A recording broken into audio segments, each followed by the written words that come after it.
భారత సంవిధానము భాగము 1 సంఘము మరియు దాని రాజ్యక్షేత్రము. ఆర్టికల్ 2 పార్లమెంటు తాను సబబని తలచు నిబంధనలు మరియు షరతులపై శాసనము ద్వారా కొత్త రాజ్యములను సంఘములో చేర్చుకొనవచ్చును లేక స్థాపించవచ్చును. Constitution of India, Part 1. The Union and its territory. Article 2. Admission or establishment of new states. Parliament may by law admit into the Union or establish new states on such terms and conditions as it thinks fit.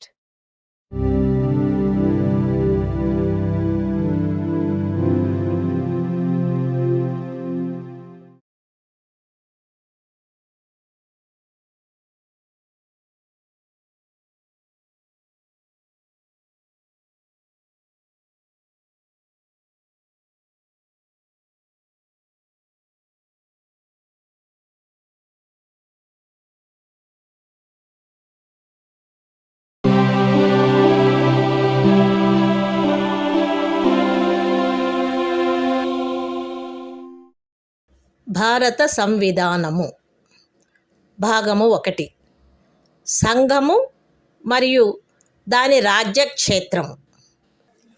Article 3 parliament శాసనము ద్వారా ఏదేని రాజ్యము నుండి రాజ్యక్షేత్రమును వేరుపరిచి అయినను 2 లేక 2ంటికి మించిన రాజ్యములను లేక రాజ్య భాగములను కలిపి అయినను ఏదేని రాజ్యక్షేత్రమును ఏదేని రాజ్య భాగంతో కలిపి అయినను ఒక క్రొత్త రాజ్యమును ఏర్పరచవచ్చును. బి ఏదేని రాజ్యం యొక్క విస్తీర్ణమును పెంచవచ్చును.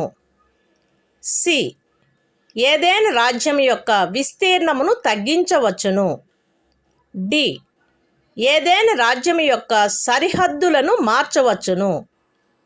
ఈ ఏదైనా రాజ్యం యొక్క పేరును మార్చవచ్చును.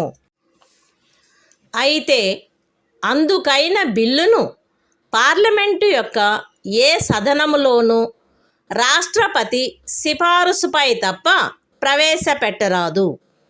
మరియు సదరు బిల్లులోని ప్రతిపాదన ఏదేని రాజ్యం యొక్క విస్తీర్ణమును కానీ సరిహద్దులను కానీ పేరును కానీ మార్చునది అయిన ఎడల రాష్ట్రపతి ఆ బిల్లును ఆ రాజ్య శాసన మండలికి దాని అభిప్రాయములను అందుకై నిర్దిష్టపరిచిన గడువులో కానీ రాష్ట్రపతి అనుమతించిన అదనపు గడువులో కానీ వ్యక్తపరచుటకు పంపి అట్లు నిర్దిష్టపరిచిన లేక అనుమతించిన గడువు ముగిసిననే తప్ప అట్టి బిల్లును పార్లమెంటు యొక్క ఏ సదనములోనూ ప్రవేశపెట్టరాదు.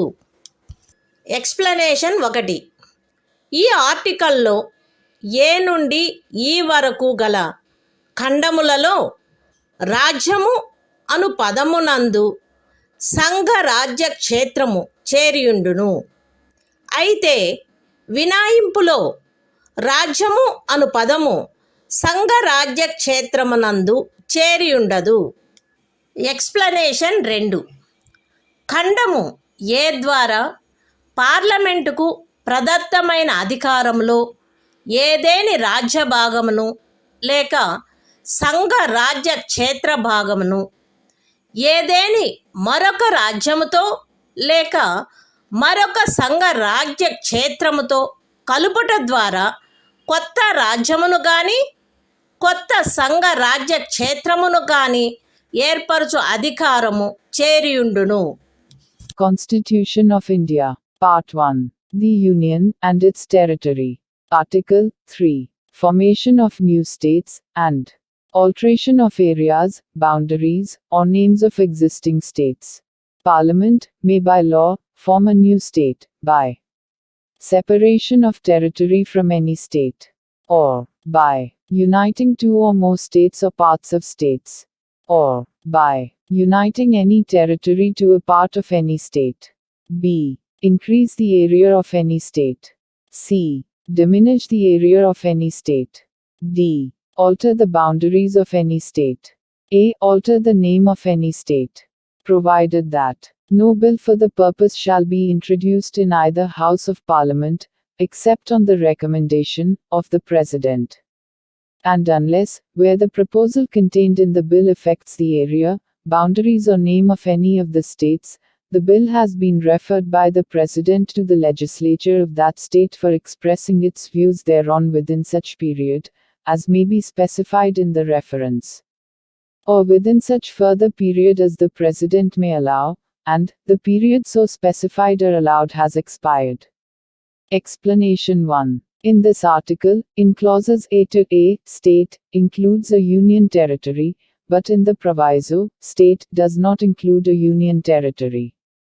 Explanation 2. The power conferred on Parliament by Clause A includes the power to form a new state or union territory by uniting a part of any state or union territory to any other state or union territory.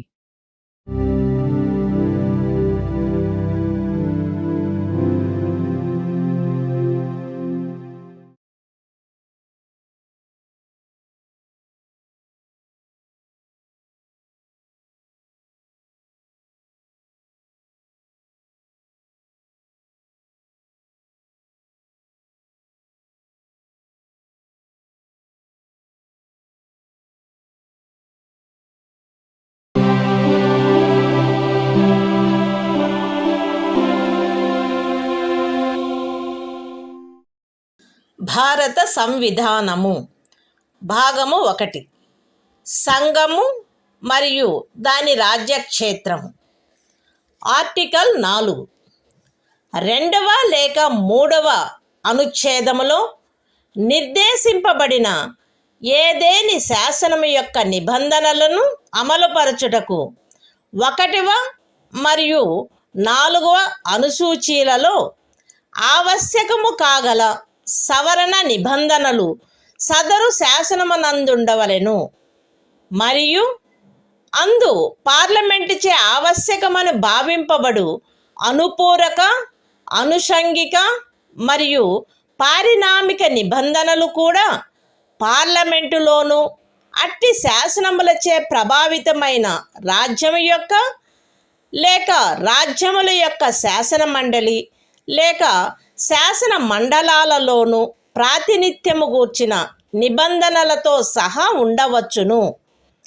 పైన చెప్పబడిన ఏ శాసనమైనను 368వ అనుచ్ఛేదము నిమిత్తము ఈ సంవిధానం యొక్క సవరణగా భావింపబడరాదు. Constitution of India, Part 1. The Union and its Territory. Article 4. Laws made under Articles 2 and 3. To provide for the amendment of the first and the fourth schedules, and supplemental, incidental and consequential matters. Any law referred to in Article 2 or Article 3 shall contain such provisions for the amendment of the first schedule and the fourth schedule as may be necessary to give effect to the provisions of the law, and may also contain such supplemental, incidental and consequential provisions, including provisions as to representation in Parliament, and in the legislature, or legislatures of the state, or states affected by such law, as Parliament may deem necessary.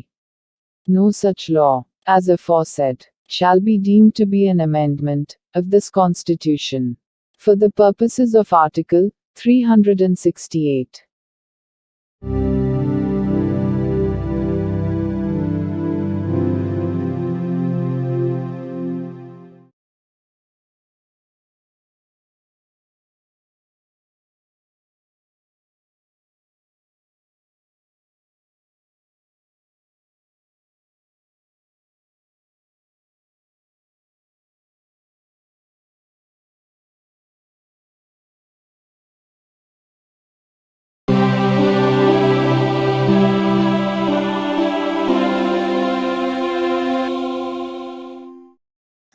భారత సంవిధానము భాగము 2. పౌరసత్వము. Article 5. ఈ సంవిధాన ప్రారంభమున ఎవరేని వ్యక్తి భారతదేశ రాజ్య క్షేత్రమున నివాస స్థలము కలిగియుండి మరియు భారతదేశ రాజ్య క్షేత్రంలో జన్మించి ఉండినచో లేక ఆ వ్యక్తి యొక్క తండ్రి గాని తల్లి గాని భారతదేశ రాజ్య క్షేత్రంలో జన్మించి ఉండినచో లేక సంవిధాన ప్రారంభమునకు అవ్యవహిత పూర్వము 5 సంవత్సరములకు తక్కువ కాకుండా ఆ వ్యక్తి భారతదేశ రాజ్య క్షేత్రంలో సాధారణముగా నివసించుచుండినచో అతడు భారతదేశ పౌరుడగును. Constitution of India, Part 2, Citizenship. Article 5. Citizenship at the commencement of the Constitution. At the commencement of this Constitution, every person who has his domicile in the territory of India, and who was born in the territory of India, or either of whose parents was born in the territory of India, or who has been ordinarily resident in the territory of India for not less than 5 years immediately preceding such commencement, shall be a citizen of India.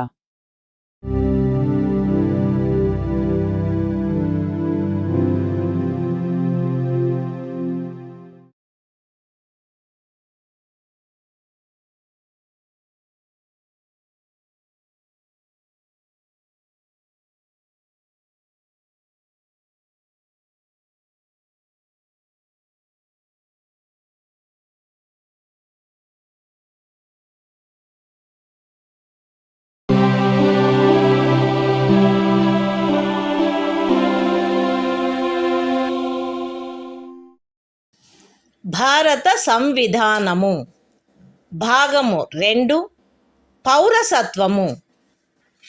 Article 6. 5వ అనుచ్ఛేదములో ఏమి ఉన్నప్పటికీ ఇప్పుడు పాకిస్తాన్లో చేరియున్న రాజ్య క్షేత్రము నుండి భారతదేశ రాజ్య క్షేత్రమునకు వలస వచ్చిన వ్యక్తి ఆదిలో అది శాసింపబడినట్టి ఇండియా ప్రభుత్వ చట్టము 1935లో నిర్వచించబడిన ఇండియాలో అతడు గాని అతని తల్లిదండ్రుల్లో ఎవరైనా కానీ అతని అవ్వ తాతలలో ఎవరైనా కానీ జన్మించి ఉండినచో మరియు అట్టి వ్యక్తి 1948 జూలై 19వ దినమునకు పూర్వము వలస వచ్చిన సందర్భంలో అతడు వలస వచ్చిన తేదీ నుండి భారతదేశ రాజ్య క్షేత్రంలో సాధారణముగా నివసించుచుండినచో లేక అట్టి వ్యక్తి 1948 జూలై 19వ దినమున గాని అటు పిమ్మట గాని అట్లు వలస వచ్చిన సందర్భంలో పౌరులను రిజిస్టర్ చేయుటకై భారతదేశ అధినివేశ ప్రభుత్వముచే నియమించబడిన అధికారికి అందుకై విహితపరచబడిన ప్రరూపములోను రీతిలోను ఈ సంవిధాన ప్రారంభమునకు పూర్వము దరఖాస్తు పెట్టుకొనిన మీదట ఆ అధికారిచే భారతదేశ పౌరుడుగా రిజిస్టర్ చేయబడి ఉండినచో అట్టి వ్యక్తి ఈ సంవిధాన ప్రారంభమున భారతదేశ పౌరుడుగా భావింపబడును. అయితే ఏ వ్యక్తి అయినను అతడు దరఖాస్తు పెట్టుకొనిన తేదీన అవ్యవహిత పూర్వము కనీసము 6 మాసములు భారతదేశ రాజ్య క్షేత్రంలో నివసించి ఉండిననే తప్ప అట్లు register చేయబడరాదు. Constitution of India, Part 2, Citizenship. Article 6. Rights of citizenship of certain persons who have migrated to India from Pakistan. Notwithstanding anything in Article 5, a person who has migrated to the territory of India from the territory now included in Pakistan shall be deemed to be a citizen of India at the commencement of this Constitution, if he, or either of his parents, or any of his grandparents, was born in India, as defined in the Government of India Act, 1935 as originally enacted. And in the case where such person has so migrated before the 19th day of July, 1948, he has been ordinarily resident in the territory of India since the date of his migration, or in the case where such person has so migrated on or after the 19th day of July, 1948, he has been registered as a citizen of India by an officer appointed in that behalf by the Government of the Dominion of India, on an application made by him, therefore, to such officer before the commencement of this Constitution, in the form and manner prescribed by that government. Provided that no person shall be so registered, unless he has been resident in the territory of India for at least 6 months immediately preceding the date of his application.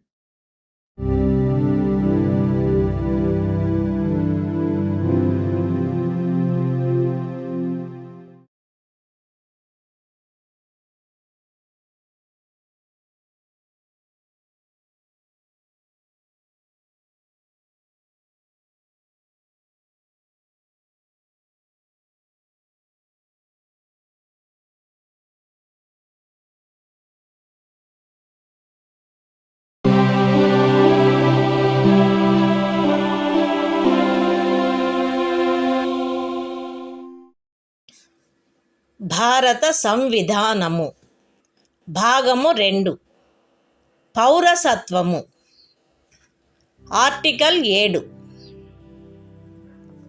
5వ మరియు 6వ అనుచ్ఛేదములలో ఏమి ఉన్నప్పటికీ భారతదేశ రాజ్య క్షేత్రము నుండి ఇప్పుడు పాకిస్తాన్లో చేరియున్న రాజ్య క్షేత్రమునకు 1947 మార్చి 1 దినము తరువాత వలస వెళ్ళిన వ్యక్తి భారతదేశ పౌరుడుగా భావింపబడరాదు.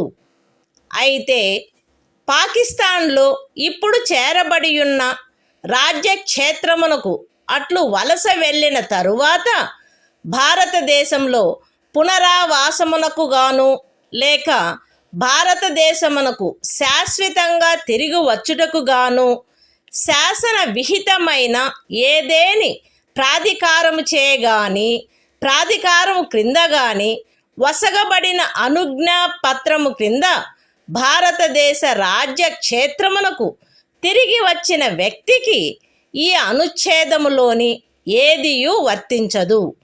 మరియు అట్టి ప్రతి వ్యక్తి 6వ అనుచ్ఛేదము యొక్క ఖండము బి నిమిత్తము 1948 జూలై 19వ దినము తరువాత భారతదేశ రాజ్య క్షేత్రమునకు వలస వచ్చినట్లు భావింపబడవలెను. Constitution of India, Part 2, Citizenship, Article 7, Rights of citizenship of certain migrants to Pakistan. Notwithstanding anything in Articles 5 and 6, a person who has after the first day of March, 1947, migrated from the territory of India to the territory now included in Pakistan shall not be deemed to be a citizen of India. Provided that nothing in this article shall apply to a person who, after having so migrated to the territory now included in Pakistan, has returned to the territory of India, under a permit for resettlement or permanent return, issued by or under the authority of any law, and every such person shall for the purposes of Clause B of Article 6 be deemed to have migrated to the territory of India after the 19th day of July, 1948.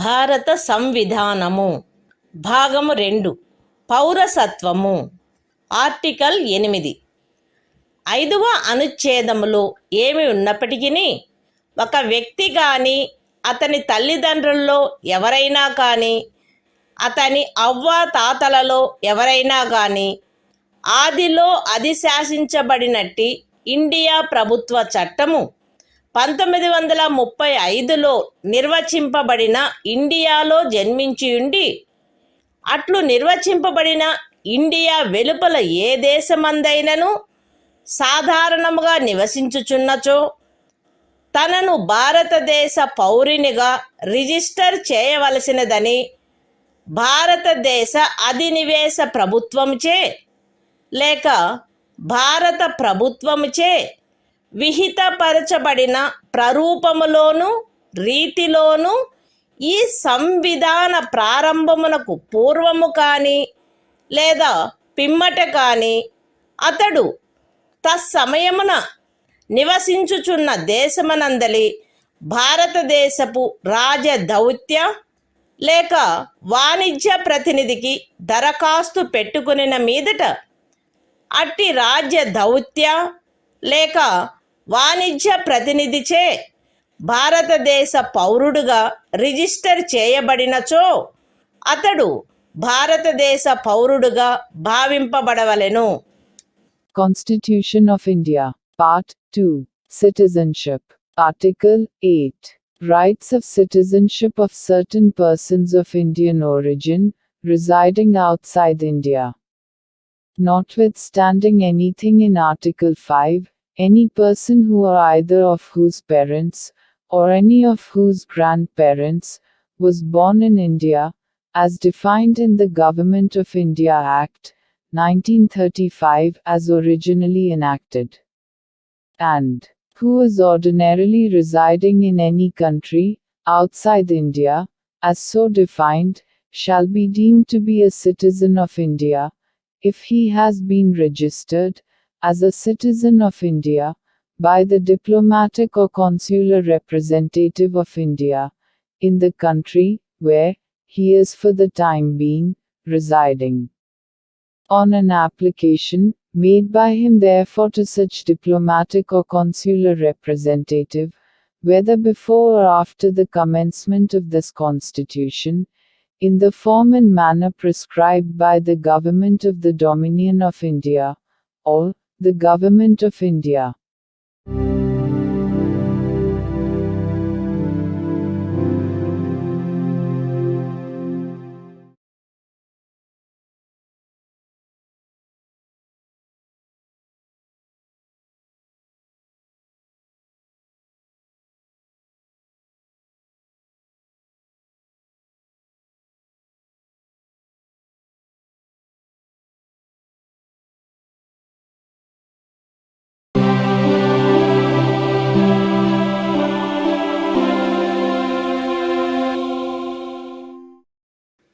భారత సంవిధానము భాగము 2 పౌరసత్వము article 9 ఏ వ్యక్తి అయినను ఏదేని విదేశీ రాజ్యము యొక్క పౌరసత్వమును తనంతట తాను ఆర్జించి ఉండినచో 5వ అనుచ్ఛేదమును బట్టి భారతదేశ పౌరుడు కారాదు, లేక 6వ అనుచ్ఛేదమును బట్టి కానీ 8వ అనుచ్ఛేదమును బట్టి గాని భారతదేశ పౌరుడుగా భావింపబడరాదు. Constitution of India, Part 2, Citizenship, Article 9. Persons, voluntarily acquiring citizenship of a foreign state, not to be citizens. No person shall be a citizen of India by virtue of Article 5, or be deemed to be a citizen of India by virtue of Article 6 or Article 8, if he has voluntarily acquired the citizenship of any foreign state.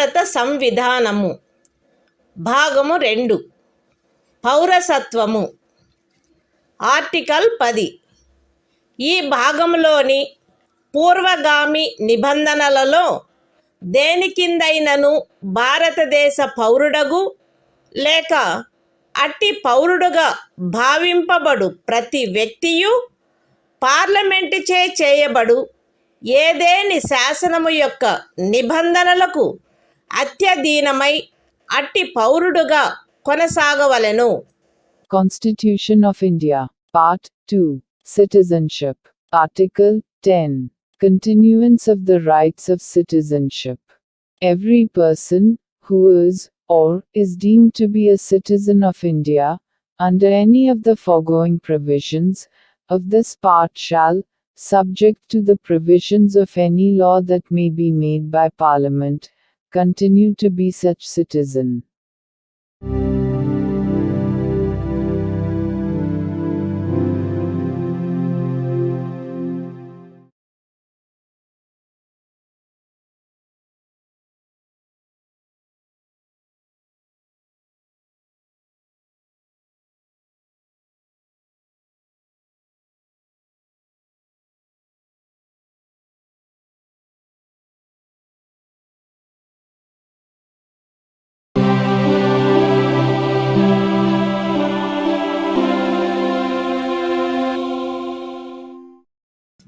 భారత సంవిధానము భాగము 2 పౌరసత్వము article 11 పౌరసత్వ ఆర్జన మరియు సమాప్తిని గూర్చియు పౌరసత్వమునకు సంబంధించిన అన్ని ఇతర విషయములను గూర్చియు ఏదేని నిబంధన చేయుటకు పార్లమెంటుకు గల అధికారమును ఈ భాగము యొక్క పూర్వగామి నిబంధనలో ఉన్నదేదియు న్యూనపరచదు. The Constitution of India, Part 2, Citizenship, Article 11, Parliament, to regulate the right of citizenship by law. Nothing in the foregoing provisions of this part shall derogate from the power of Parliament to make any provision with respect to the acquisition and termination of citizenship and all other matters relating to citizenship.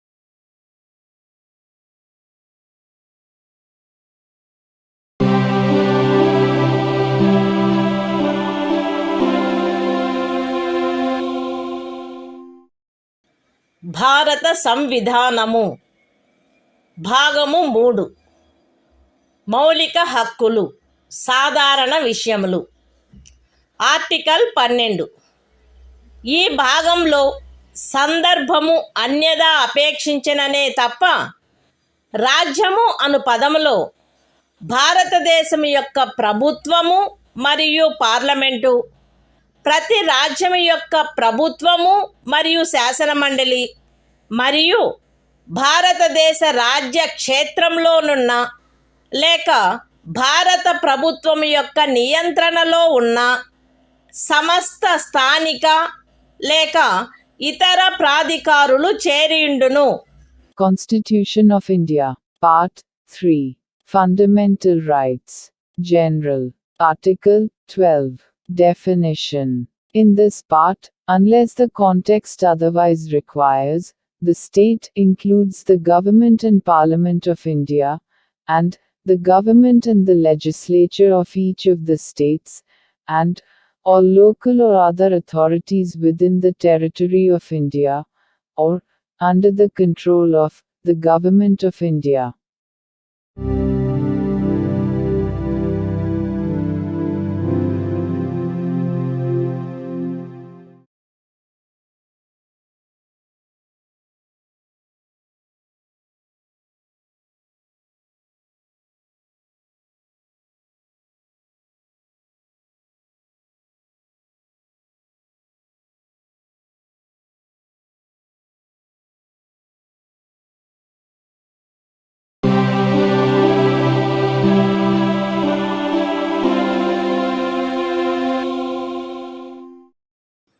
భారత సంవిధానము భాగము 3 మౌలిక హక్కులు సాధారణ విషయములు article 13 ఈ సంవిధాన ప్రారంభమునకు అవ్యవహిత పూర్వము భారతదేశ రాజ్య క్షేత్రంలో అమలులోనున్న శాసనములన్నీయు ఈ భాగములోని నిబంధనలకు ఎంతవరకు అసంగతముగా నుండునో అంతవరకు ప్రభావశూన్యమగును. రాజ్యము ఏ శాసనమునైనను ఈ భాగముచే ప్రదత్తమైన హక్కులను తీసివేయునట్లుగా లేక కుంచునట్లుగా చేయరాదు మరియు ఈ ఖండము ఉల్లంఘన మేరకు ప్రభావశూన్యమగును. ఈ అనుచ్ఛేదములో సందర్భము అన్యదా అపేక్షించననే తప్ప ఏ శాసనము అను పదమునందు ఏదైనా అధ్యదేశము, ఉత్తర్వు, ఉపవిధి, నియమము, వినిమయము, అధిసూచన మరియు భారతదేశ రాజ్య క్షేత్రంలో శాసనము వలె అమలు కలిగియున్న ఆచారము లేక వాడుక చేరియుండును.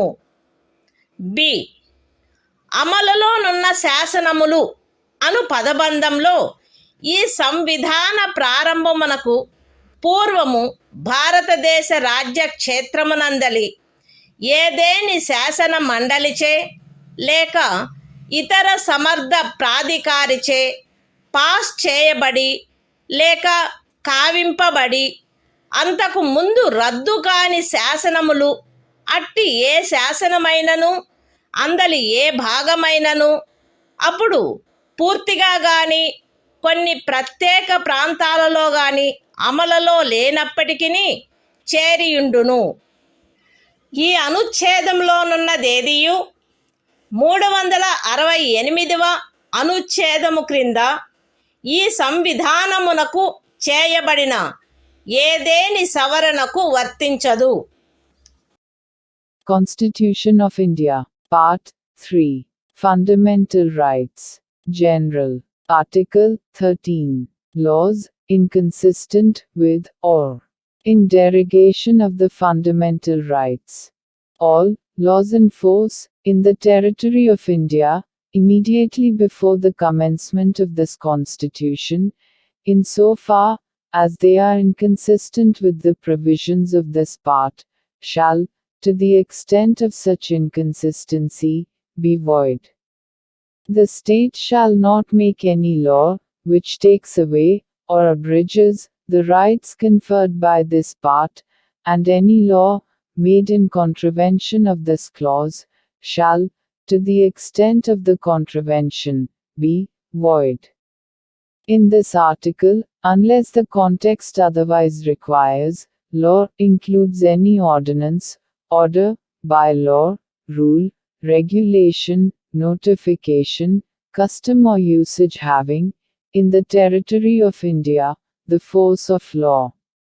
Laws in force includes laws passed or made by a legislature or other competent authority, in the territory of India, before the commencement of this Constitution, and, not previously repealed, notwithstanding that any such law, or any part thereof, may not be then in operation, either at all, or in particular areas.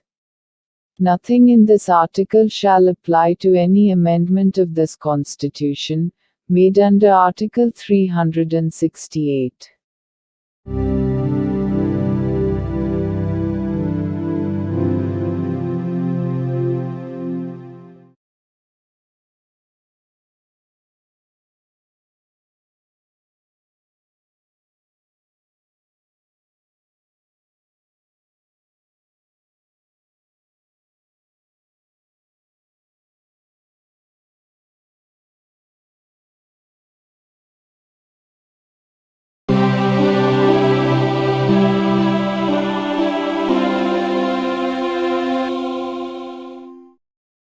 భారత సంవిధానము భాగము 3 మౌలిక హక్కులు సమానత్వమునకు హక్కు article 14 రాజ్యము భారతదేశ రాజ్య క్షేత్రమునందు శాసన దృష్టిలో సమానత్వమును లేక శాసనముల వలన సమాన రక్షణను ఏ వ్యక్తికిని నిరాకరించరాదు.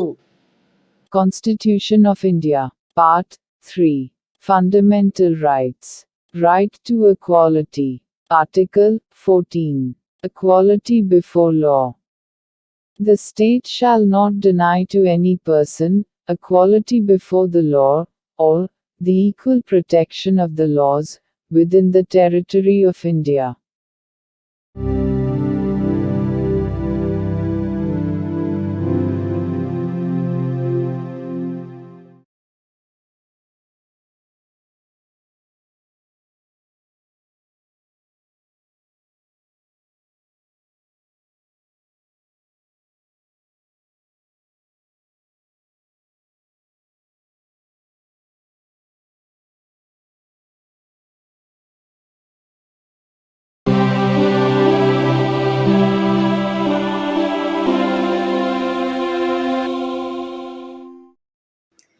భారత సంవిధానము భాగము 3 మౌలిక హక్కులు సమానత్వమునకు హక్కు.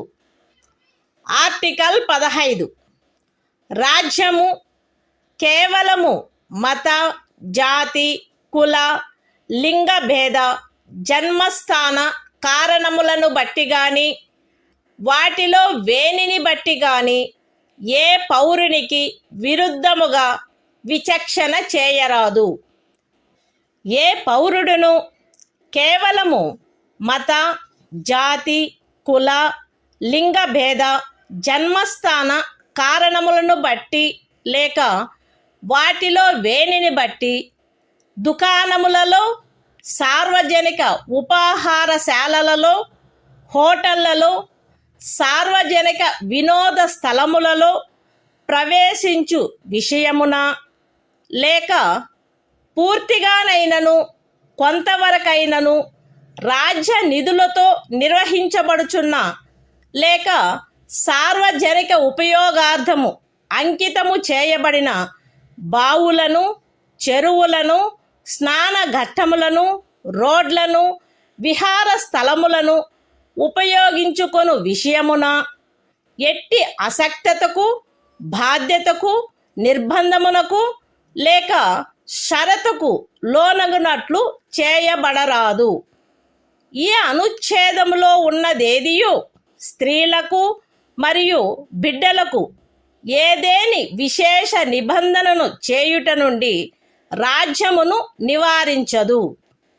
సాంఘికముగా మరియు విద్యా విషయకముగా వెనుకబడిన పౌర వర్గముల పురోభివృద్ధికై లేక అనుసూచిత కులముల మరియు అనుసూచిత జనజాతులకై ఏదేని విశేష నిబంధనను చేయుట నుండి ఈ అనుచ్ఛేదములో గాని 29వ అనుచ్ఛేదము యొక్క ఖండము 2లో గాని ఉన్నదేదియు రాజ్యమును నివారించదు.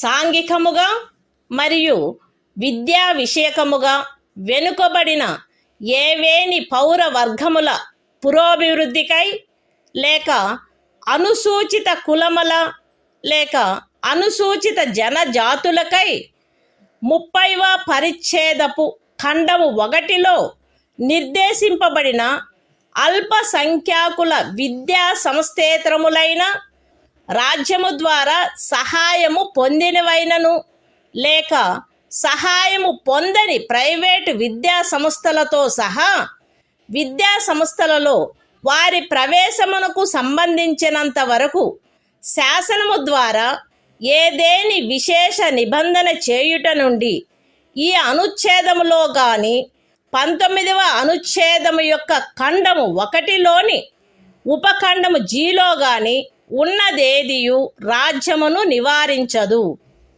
ఈ అనుచ్ఛేదము లేదా 19వ అనుచ్ఛేదము యొక్క ఖండము 1లోని ఉపఖండము జి లేదా 29వ అనుచ్ఛేదము యొక్క ఖండము 2లో ఉన్నదేదియు ఖండములు 4 మరియు 5లలో పేర్కొనబడిన తరగతులకు కానట్టి ఆర్థికముగా వెనుకబడిన ఏవేని ఇతర పౌర వర్గముల పురోభివృద్ధి కొరకైన ఏదేని విశేష నిబంధనను చేయుట నుండి మరియు ఖండములు 4 మరియు 5లలో పేర్కొనబడిన తరగతులు కానట్టి ఆర్థికముగా వెనుకబడిన ఏవేని పౌర వర్గముల పురోభివృద్ధికై 30వ పరిచ్ఛేదపు ఖండము 1లో నిర్దేశింపబడిన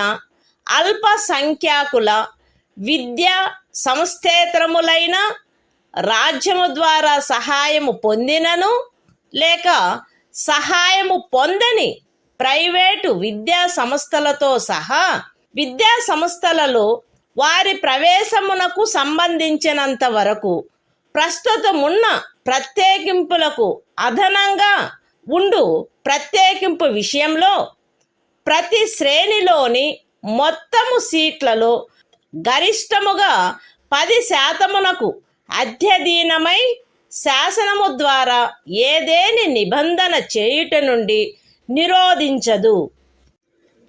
ఎక్స్ప్లనేషన్. ఈ అనుచ్ఛేదము మరియు 16వ అనుచ్ఛేదము ప్రయోజనము నిమిత్తము ఆర్థికముగా వెనుకబడిన తరగతుల కుటుంబ ఆదాయము మరియు ఇతర ఆర్థికపరమైన అననుకూలతల యొక్క ఆధారంగా ఆయా సమయమునందు రాజ్యముచే అధిసూచించబడినట్లుండును. Constitution of India, Part 3. Fundamental Rights. Right to Equality. Article 15. Prohibition of discrimination on grounds of religion, race, caste, sex, or place of birth. The state shall not discriminate against any citizen on grounds only of religion, race, caste, sex, place of birth, or any of them. No citizen shall, on grounds only of religion, race, caste, sex, place of birth, or any of them, be subject to any disability, liability, restriction, or condition, with regard to access to shops, public restaurants, hotels, and places of public entertainment, or the use of wells, tanks, bathing ghats, roads, and places of public resort, maintained wholly or partly out of state funds, or dedicated to the use of the general public. Nothing in this article shall prevent the state from making any special provision for women and children. Nothing in this article, or in Clause 2 of Article 29, shall prevent the state from making any special provision for the advancement of any socially and educationally backward classes of citizens, or for the scheduled castes and the scheduled tribes. Nothing in this article or in subclause G of Clause 1 of Article 19 shall prevent the state from making any special provision, by law, for the advancement of any socially and educationally backward classes of citizens, or for the scheduled castes or the scheduled tribes, insofar as such special provisions relate to their admission to educational institutions, including private educational institutions, whether aided or unaided by the state, other than the minority educational institutions referred to in Clause 1 of Article 30. Nothing in this article or subclause G of Clause 1 of Article 19 or Clause 2 of Article 29 shall prevent the state from making any special provision for the advancement of any economically weaker sections of citizens, other than the classes mentioned in Clauses 4 and 5. And any special provision for the advancement of any economically weaker sections of citizens other than the classes mentioned in clauses 4 and 5 insofar as such special provisions relate to their admission to educational institutions, including private educational institutions, whether aided or unaided by the state, other than the minority educational institutions referred to in Clause 1 of Article 30, which in the case of reservation would be in addition to the existing reservations, and subject to a maximum of 10% of the total seats in each category. Explanation. For the purposes of this article, and Article 16, economically weaker sections shall be, such as, may be notified by the state, from time to time on the basis of family income, and other indicators of economic disadvantage.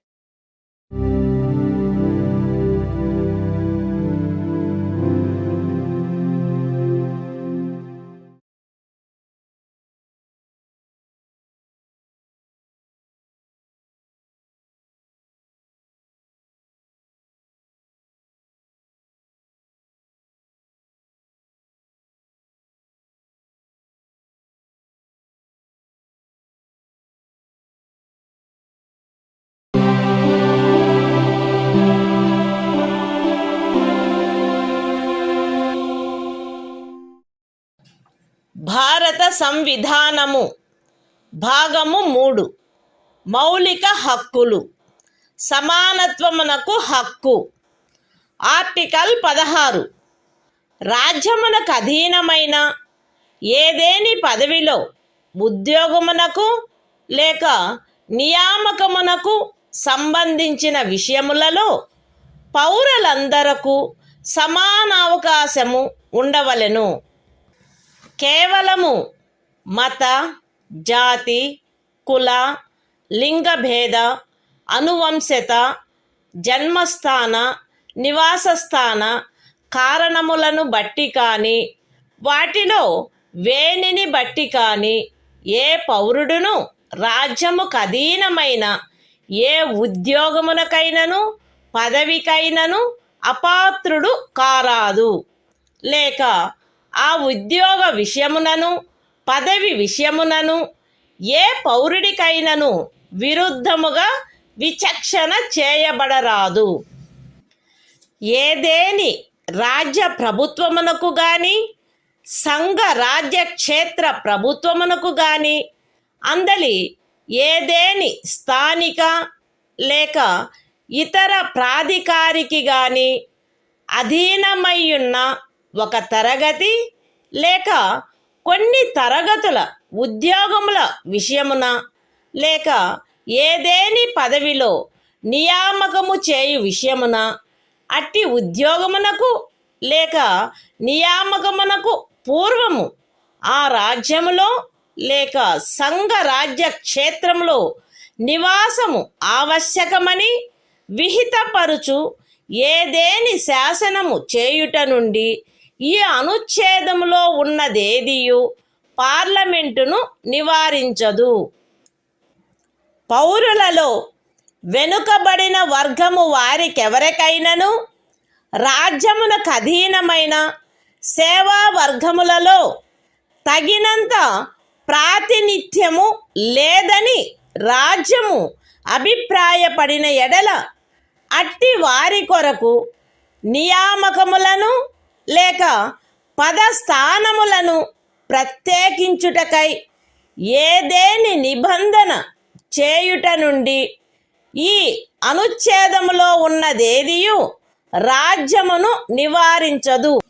ఈ అనుచ్ఛేదములోనున్నదేదియు అనుసూచిత కులములు మరియు అనుసూచిత జనజాతుల వారికి ఆ రాజ్య సర్వీసులలో చాలినంతగా ప్రాతినిధ్యము వహించుట లేదని అభిప్రాయపడినప్పుడు రాజ్య సర్వీసులోని ఏదేని తరగతి లేక తరగతుల పదవులకు పారిణామిక సీనియారిటీతో పదోన్నతి విషయములలో ప్రత్యేకించుట కొరకు ఏదేని నిబంధనను చేయుట నుండి రాజ్యమును నివారించదు.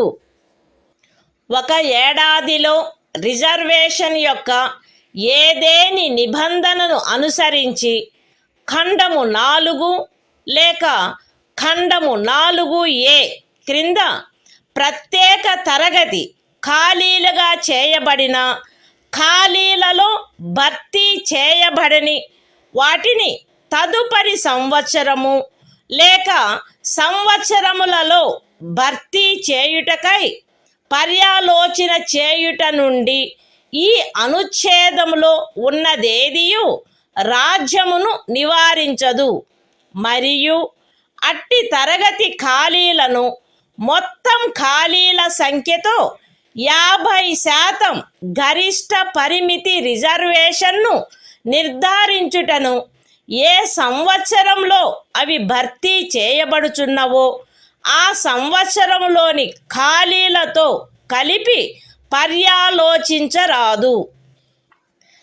ఏదేని మతమునకు లేదా మత శాఖకు చెందిన సంస్థ యొక్క వ్యవహారములకు సంబంధించిన పదవిని నిర్వహించు వ్యక్తి లేక ఆ సంస్థ యొక్క పాలక వర్గ సభ్యుడు ఫలానా మతమును అవలంబించిన వాడై ఉండవలెనని లేక ఫలానా మత శాఖకు చెందినవాడై ఉండవలెనని నిబంధించు ఏదేని శాసనము యొక్క అమలుకు ఈ అనుచ్ఛేదములో ఉన్నదేదియు భంగము కలిగించదు.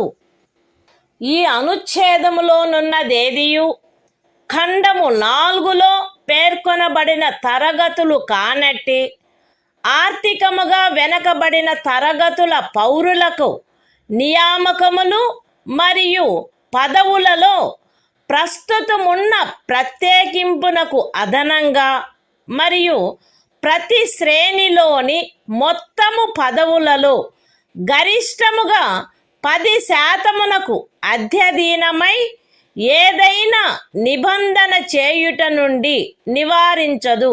Constitution of India, Part 3. Fundamental Rights. Right to Equality. Article 16. Equality of opportunity in matters of public employment. There shall be equality of opportunity for all citizens in matters relating to employment or appointment to any office under the state. No citizen shall, on grounds only of religion, race, caste, sex, descent, place of birth, residence or any of them, be ineligible for, or discriminated against in respect of, any employment or office under the state.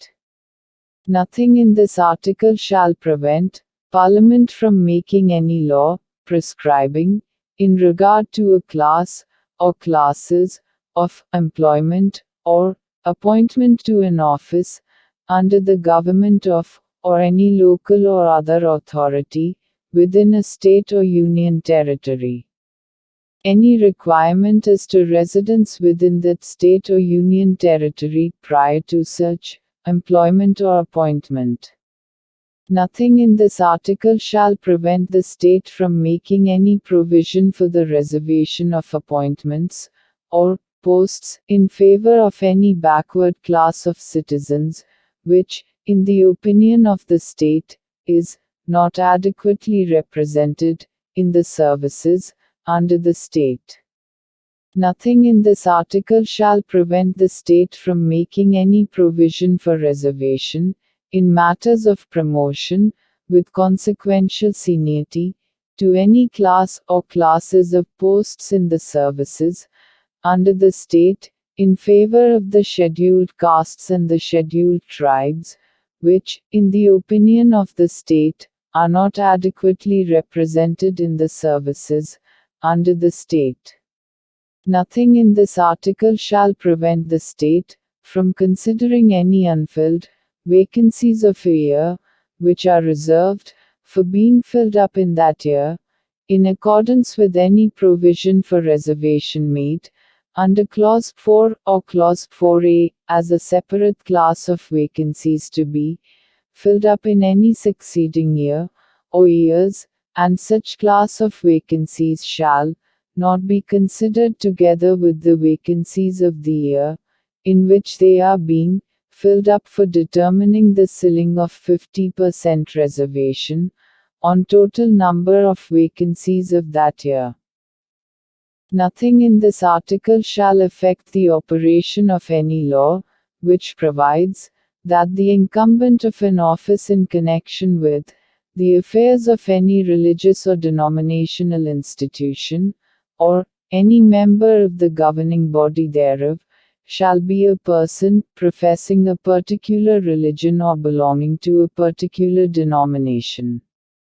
Nothing in this article shall prevent the state from making any provision for the reservation of appointments or posts in favor of any economically weaker sections of citizens, other than the classes mentioned in Clause 4, in addition to the existing reservation, and subject to a maximum of 10% of the posts in each category.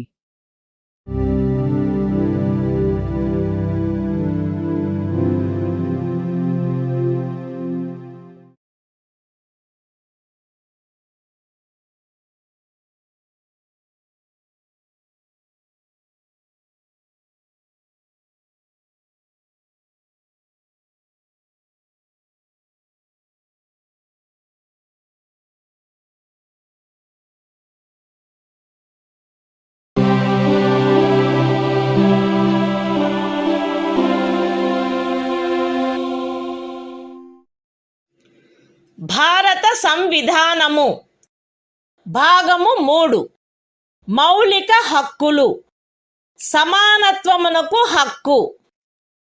Article 17 అస్పృశ్యత నిర్మూలన. అస్పృశ్యత నిర్మూలించబడినది మరియు ఏ రూపమునైనను దాని ఆచరణ నిషేధింపబడినది. అస్పృశ్యత నుండి ఉత్పన్నమగు ఏ అసక్తత అమలు జరుపుట శాసనరీత్యా శిక్షింపదగు అపరాధమగును. Constitution of India, Part 3. Fundamental Rights. Right to Equality. Article 17. Abolition of untouchability. Untouchability is abolished and its practice in any form is forbidden. The enforcement of any disability arising out of untouchability shall be an offense punishable in accordance with law.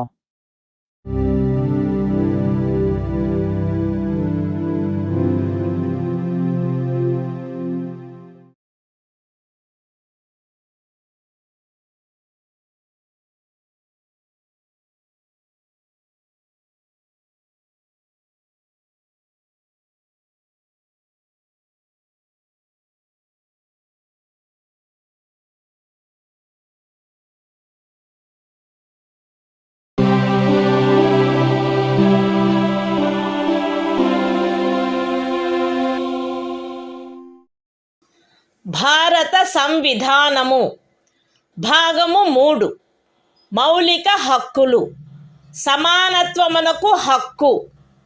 Article 18 abolition of titles. రాజ్యము సైనిక లేక విద్యా సంబంధమైన ఘనతను సూచించినది కానట్టి మరే బిరుదనైనను ప్రదత్తము చేయరాదు. భారతదేశ పౌరుడెవరును ఏ విదేశీ రాజ్యము నుండి ఎట్టి బిరుదును స్వీకరించరాదు.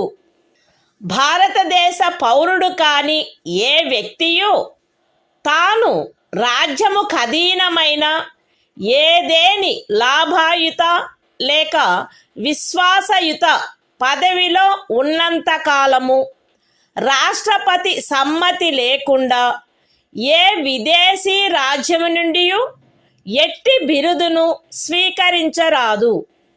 రాజ్యముకు అధీనమైన ఏదేని లాభాయుత లేక విశ్వాసయుత పదవిలోనున్న వ్యక్తి రాష్ట్రపతి సమ్మతి లేకుండా ఏ విదేశీ రాజ్యము నుండి కానీ ఏ విదేశీ రాజ్యము క్రింద కానీ ఎట్టి బహుమతిని లేక ఉపలబ్ధిని లేక ఏ విధమగు పదవిని స్వీకరించరాదు.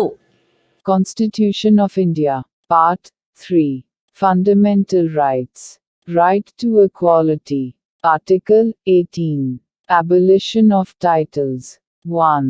No title, not being a military or academic distinction, shall be conferred by the state.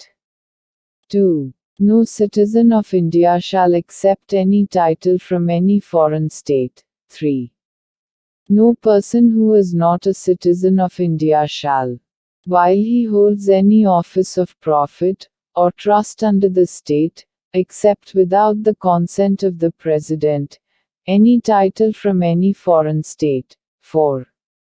No person holding any office of profit or trust under the state shall, without the consent of the President, accept any present, emolument, or office of any kind from or under any foreign state.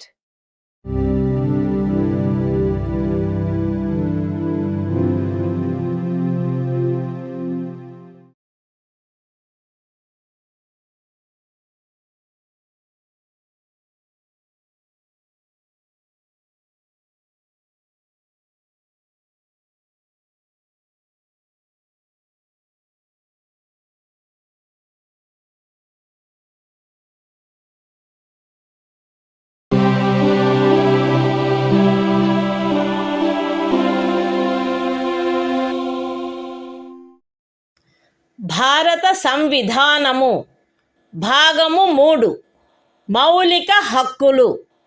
స్వాతంత్ర్యమునకు హక్కు. Article 19 walk స్వాతంత్ర్యము మొదలైన వాటి విషయమున రక్షణ. పౌరులందరూ ఈ క్రింది హక్కులు కలిగియుందురు. A walk స్వాతంత్రమునకు మరియు భావ ప్రకటన స్వాతంత్ర్యమునకు. బి శాంతియుతముగాను మరియు ఆయుధములు లేకుండాను సమావేశమగుటకు. సి అసోసియేషనులు లేక సంఘములు లేక సహకార సంఘములు ఏర్పాటు చేయుటకు. డి భారతదేశ రాజ్య క్షేత్రము అంతటను స్వేచ్ఛగా సంచరించుటకు. ఈ భారతదేశ రాజ్య క్షేత్రమునందు ఏ భాగములోనైనను నివసించుటకు మరియు స్థిర నివాసము ఏర్పరచుకొనుటకు. మరియు జి ఏదేని వృత్తిని అవలంబించుటకు లేక ఏదేని ఉపజీవికను వ్యాపారమును లేక వర్తకమును సాగించుటకు.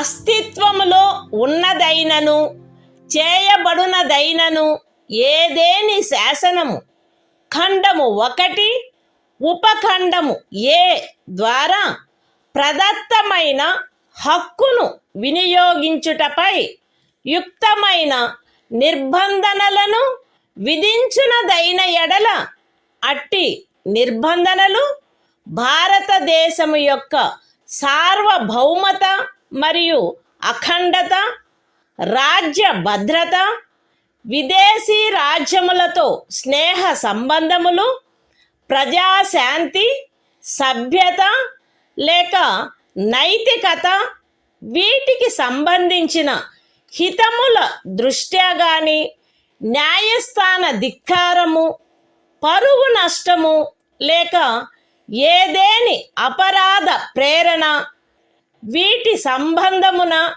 విధించబడినచో అంత మేరకు ఆ శాసనము యొక్క అమలుకు సదరు ఉపఖండములో ఉన్నదేదియు భంగము కలిగించదు, లేక ఆ శాసనము చేయుట నుండి ఈ ఉపఖండంలో ఉన్నదేదియు రాజ్యమును నివారించదు.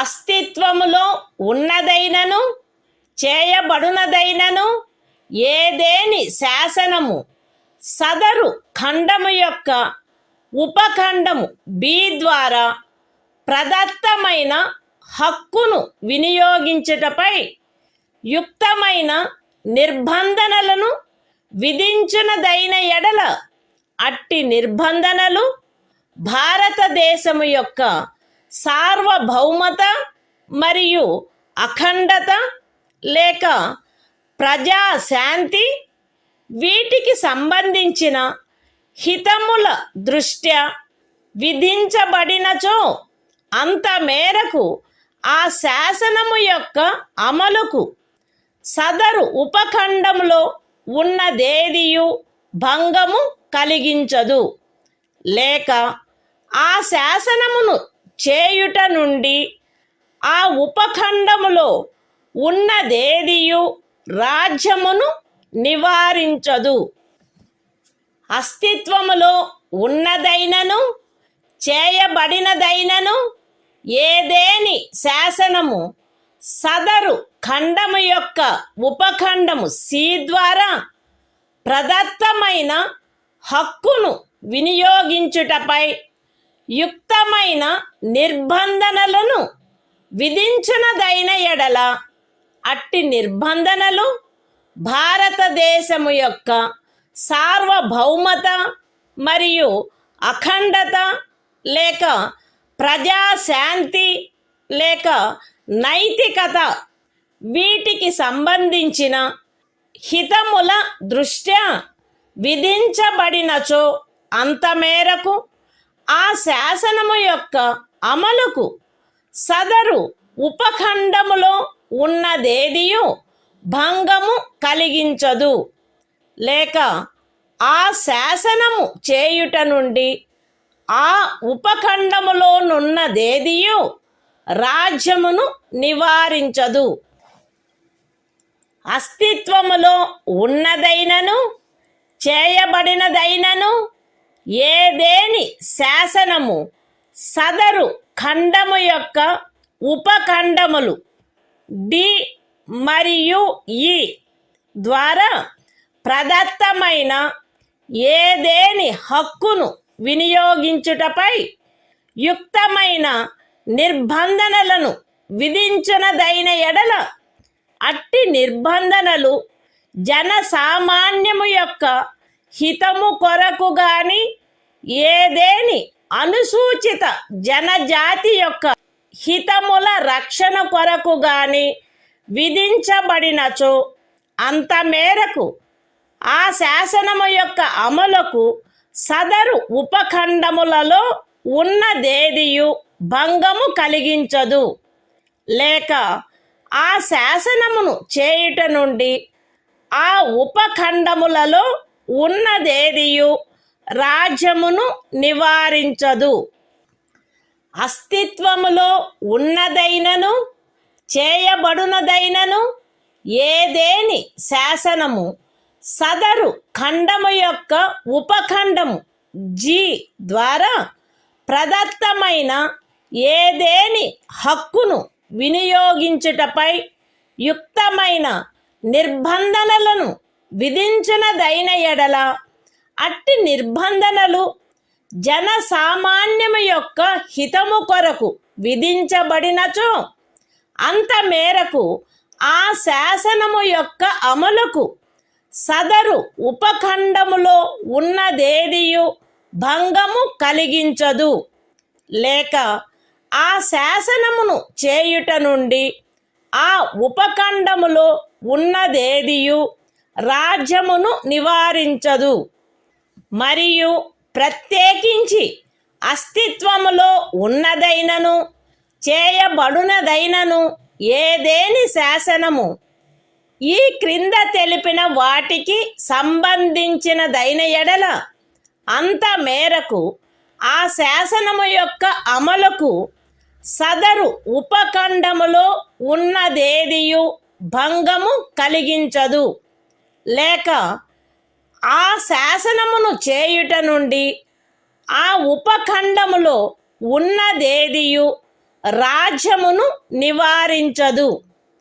అవేవనగా ఏదేని వృత్తిని అవలంబించుటకు లేక ఏదేని ఉపజీవికను, వ్యాపారమును లేక వర్తకమును సాగించుటకు ఆవశ్యకమగు వృత్తి సంబంధమైన లేక సాంకేతిక అర్హతలు లేక పూర్ణత లేక భాగత పౌరులను అపవర్జించైనను అన్యథా అయినను రాజ్యముచే లేక రాజ్యమునకు చెందిన లేక రాజ్యము యొక్క నియంత్రణలోనున్న ఏదేని కార్పొరేషన్చే ఏదేని వ్యాపారము, వర్తకము, పరిశ్రమ లేక సేవ సాగించబడుట. Constitution of India, Part 3. Fundamental Rights. Right to Freedom. Article 19. Protection of certain rights regarding freedom of speech, etc. All citizens shall have the right a. to freedom of speech and expression, b. to assemble peaceably and without arms, c. to form associations or unions or cooperative societies, d. to move freely throughout the territory of India, a. to reside and settle in any part of the territory of India, and g. to practice any profession, or to carry on any occupation, trade or business.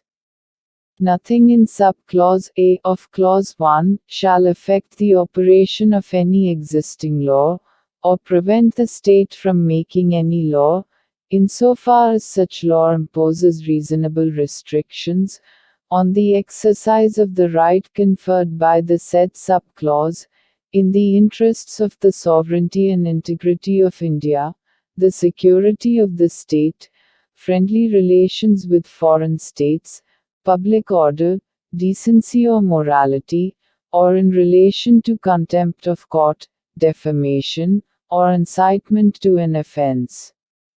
Nothing in sub-clause B of the said clause shall affect the operation of any existing law insofar as it imposes, or prevent the state from making any law imposing, in the interests of the sovereignty and integrity of India or public order, reasonable restrictions on the exercise of the right conferred by the said sub-clause. Nothing in sub-clause C of the said clause shall affect the operation of any existing law insofar as it imposes, or prevent the state from making any law imposing, in the interests of the sovereignty and integrity of India or public order or morality, reasonable restrictions on the exercise of the right conferred by the said sub-clause. Nothing in sub-clauses D and A of the said clause shall affect the operation of any existing law insofar as it imposes, or prevent the state from making any law imposing, reasonable restrictions on the exercise of any of the rights conferred by the said sub-clauses, either in the interests of the general public, or for the protection of the interests of any scheduled tribe. Nothing in sub-clause G of the said clause shall affect the operation of any existing law, insofar as it imposes, or prevent the state from making any law imposing, in the interests of the general public, reasonable restrictions on the exercise of the right conferred by the said sub-clause, and, in particular, nothing in the said sub-clause shall affect the operation of any existing law, insofar as it relates to, or prevent the state from making any law relating to 1.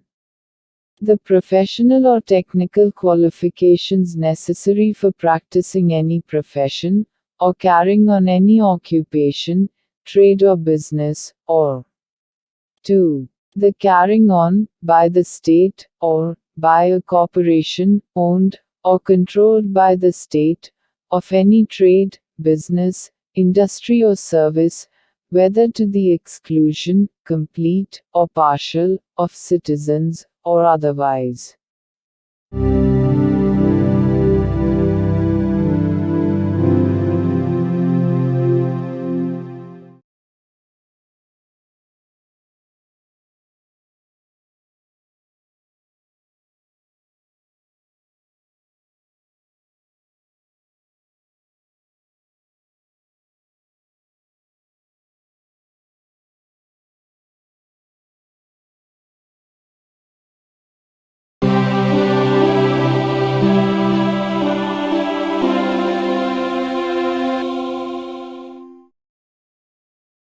భారత సంవిధానము భాగము 3 మౌలిక హక్కులు స్వాతంత్ర్యమునకు హక్కు article 20 అపరాధములకై నేరస్థాపన విషయమున రక్షణ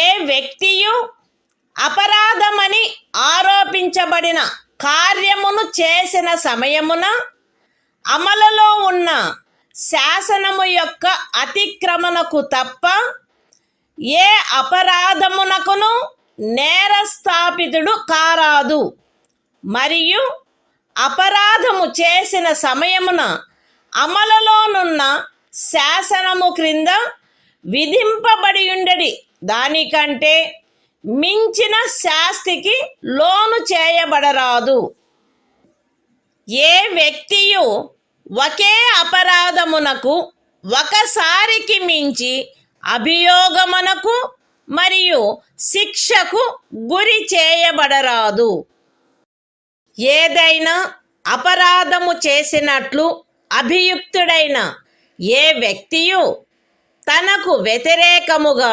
సాక్ష్యము నొసగుటకు బలవంతము చేయబడరాదు. Constitution of India, Part 3. Fundamental Rights. Right to Freedom. Article 20. Protection in respect of conviction for offences.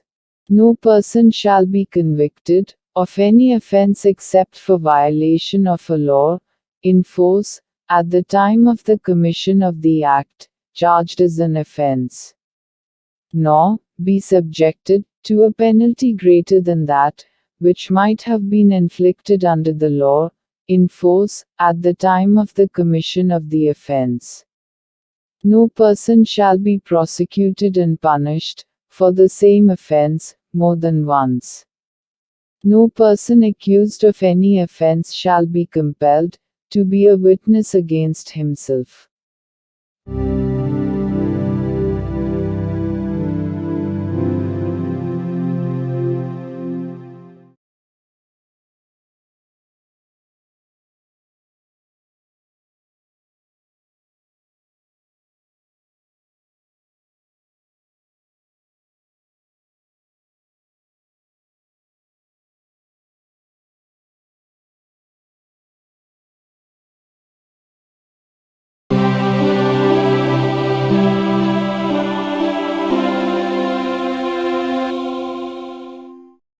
భారత సంవిధానము భాగము 3 మౌలిక హక్కులు స్వాతంత్ర్యమునకు హక్కు ఆర్టికల్ 21 ప్రాణ మరియు వ్యక్తిగత స్వాతంత్ర రక్షణ శాసనము ద్వారా స్థాపితమైన ప్రక్రియ ప్రకారము తప్ప ఏ వ్యక్తి యొక్క ప్రాణము లేక వ్యక్తిగత స్వాతంత్ర్యము హరించబడరాదు. Constitution of India, Part 3. Fundamental Rights. Right to Freedom. Article 21.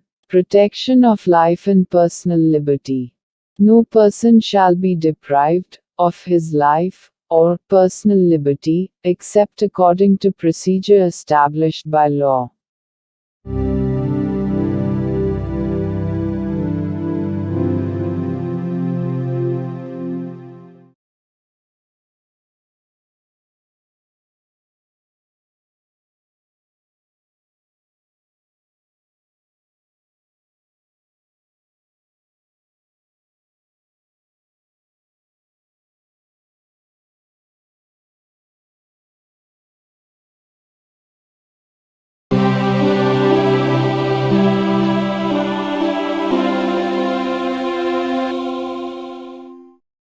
భారత సంవిధానము భాగము 3 మౌలిక హక్కులు స్వాతంత్ర్యమునకు హక్కు ఆర్టికల్ 21A విద్యా హక్కు రాజ్యము శాసనము ద్వారా నిర్ధారించునట్టి రీతిలో 6 నుండి 14 సంవత్సరముల వయసులోని పిల్లలందరికీ నిశుల్క మరియు నిర్బంధ విద్యను కల్పించవలెను. Constitution of India, Part 3. Fundamental Rights. Right to Freedom. Article 21A. Right to Education. The state shall provide free and compulsory education to all children of the age of 6 to 14 years, in such manner as the state may, by law, determine.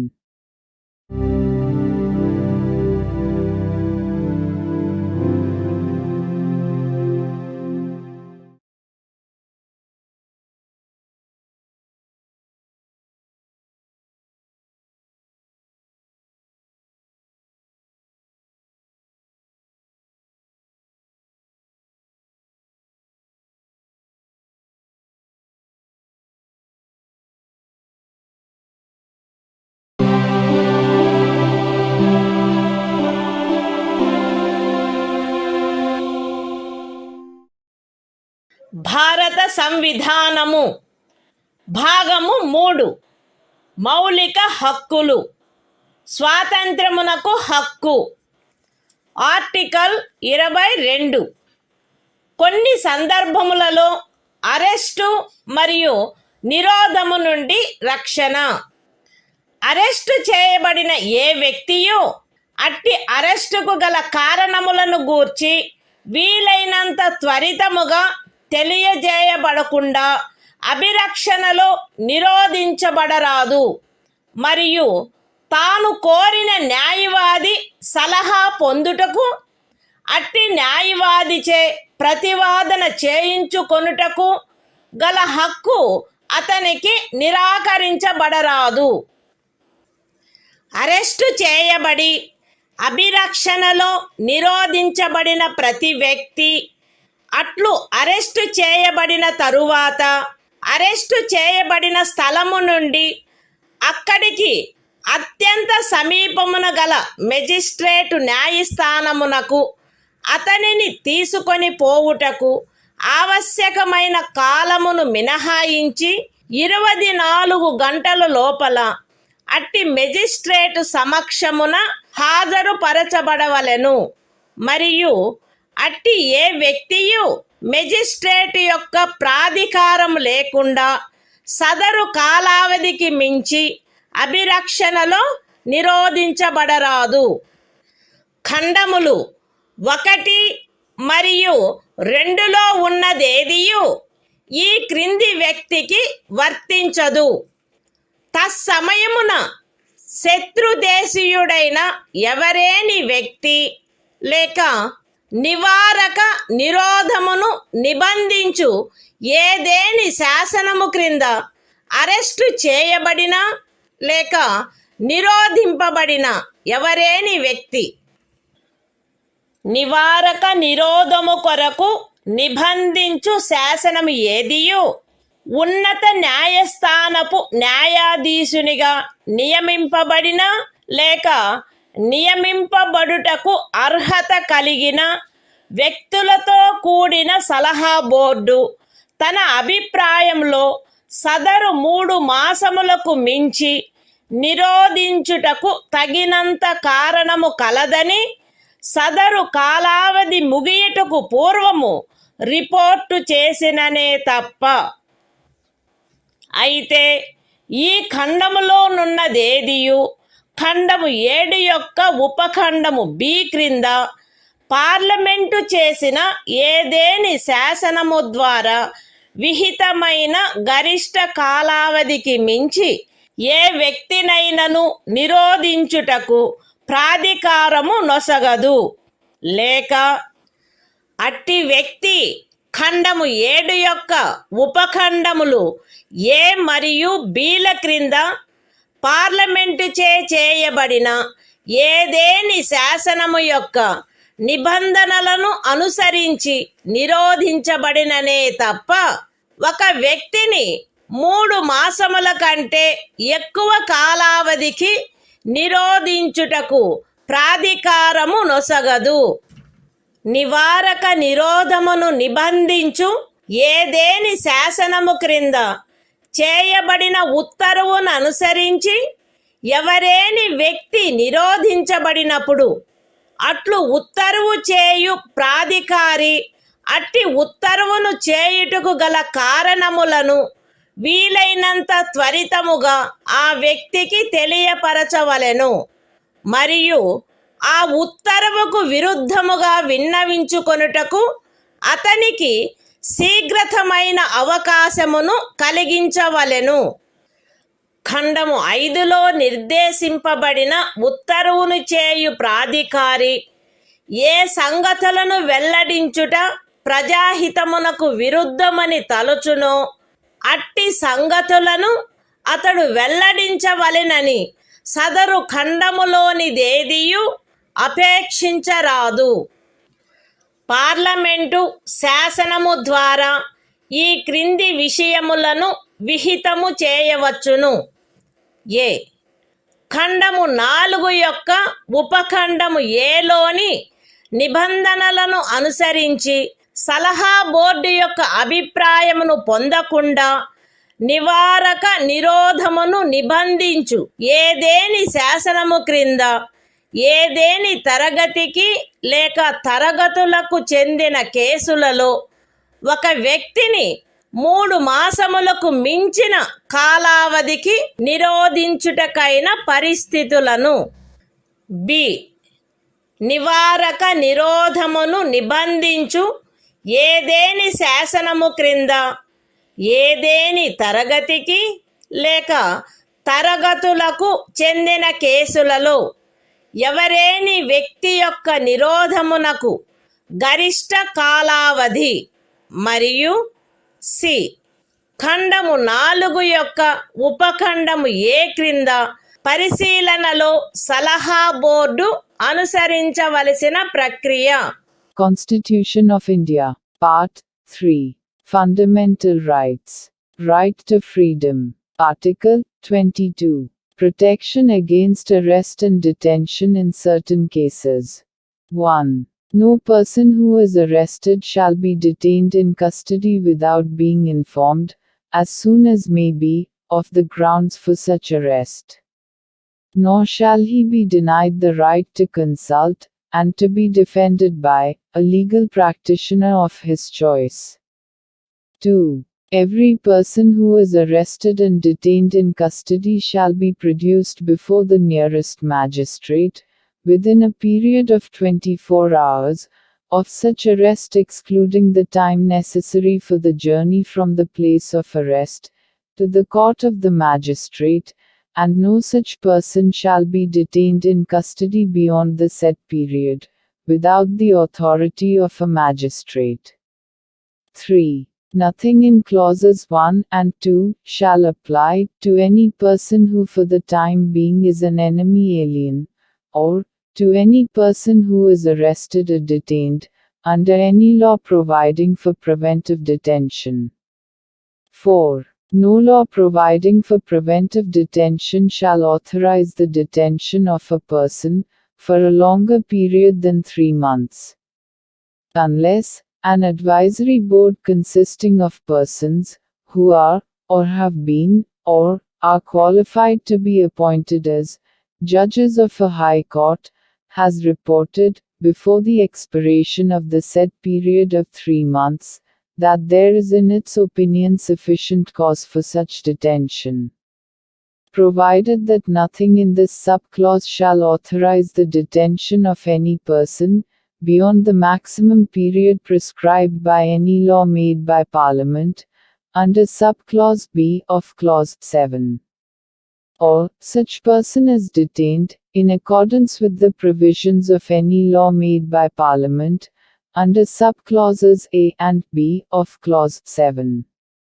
5. When any person is detained in pursuance of an order made under any law, providing for preventive detention, the authority making the order shall, as soon as may be, communicate to such person the grounds on which the order has been made, and shall afford him the earliest opportunity of making a representation against the order.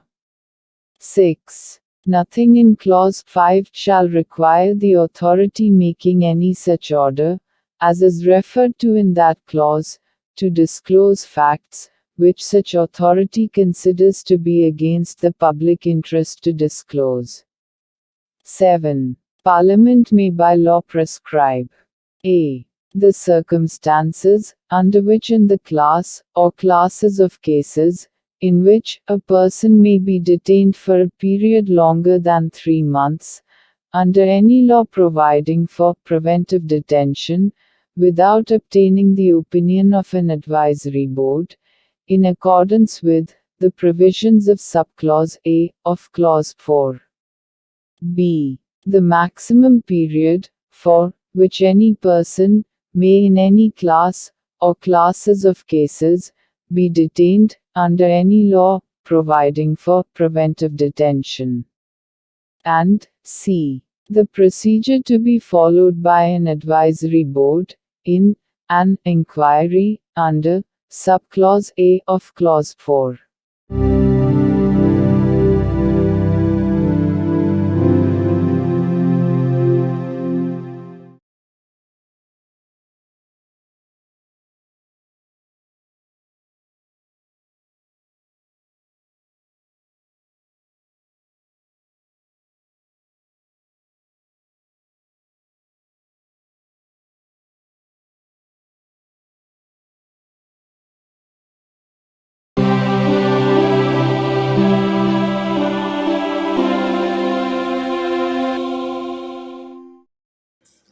భారత సంవిధానము భాగము 3 మౌలిక హక్కులు శోషణ నుండి రక్షణకు హక్కు article 23 మనుష్యుల క్రయ విక్రయములపై మరియు బలవంతపు చాకిరీలపై నిషేధము మనుష్యుల క్రయ విక్రయము వెట్టి మరియు తాదృశ్యమైన బలవంతపు చాకిరీలు నిషేధింపబడినవి.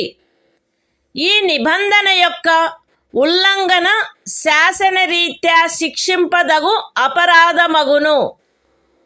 అయితే ఈ అనుచ్ఛేదములో ఉన్నదేదియు సార్వజనిక ప్రయోజనముల కొరకు నిర్బంధ సేవను విధించుట నుండి రాజ్యమును నివారించదు మరియు అట్టి సేవను విధించుటలో రాజ్యము కేవలము మతము, జాతి, కులము లేక వర్గ కారణములను బట్టి కానీ వాటిలో వేనిని బట్టి కానీ విచక్షణ చేయరాదు.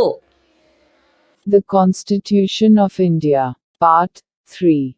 Fundamental Rights. Right against exploitation. Article 23. Prohibition of traffic in human beings and forced labor. 1. Traffic in human beings, and beggar, and other similar forms of forced labor, are prohibited. And any contravention of this provision shall be an offense, punishable, in accordance with law. 2. Nothing in this article shall prevent the state from imposing compulsory service for public purposes. And in imposing such service, the state shall not make any discrimination on grounds, only of religion, race, caste or class or any of them.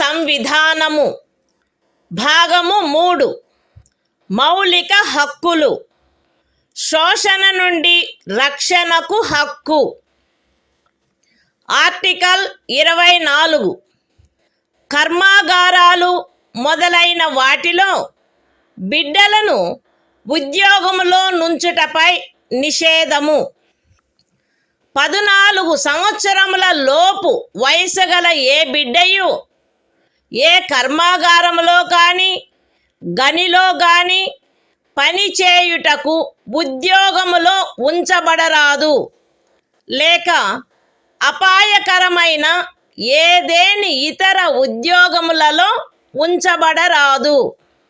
The Constitution of India, Part 3. Fundamental Rights. Right against exploitation. Article 24. Prohibition of employment of children in factories, etc. No child below the age of 14 years shall be employed to work in any factory or mine, or engaged in any other hazardous employment.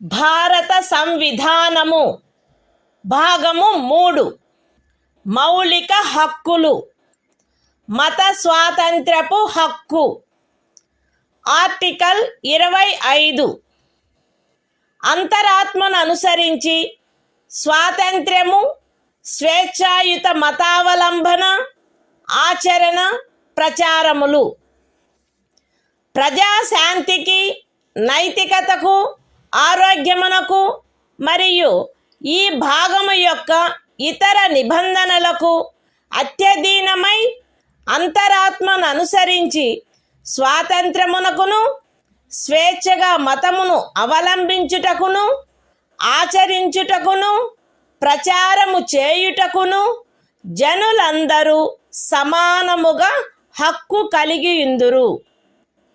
ఈ అనుచ్ఛేదమునందున్నదేదియు మతాచారణకు సంబంధించిన ఏదేని ఆర్థిక విత్తీయ రాజకీయ లేక ఇతర లౌకిక కార్యకలాపమును క్రమబద్ధపరుచునదై లేక పరిమితపరుచునదై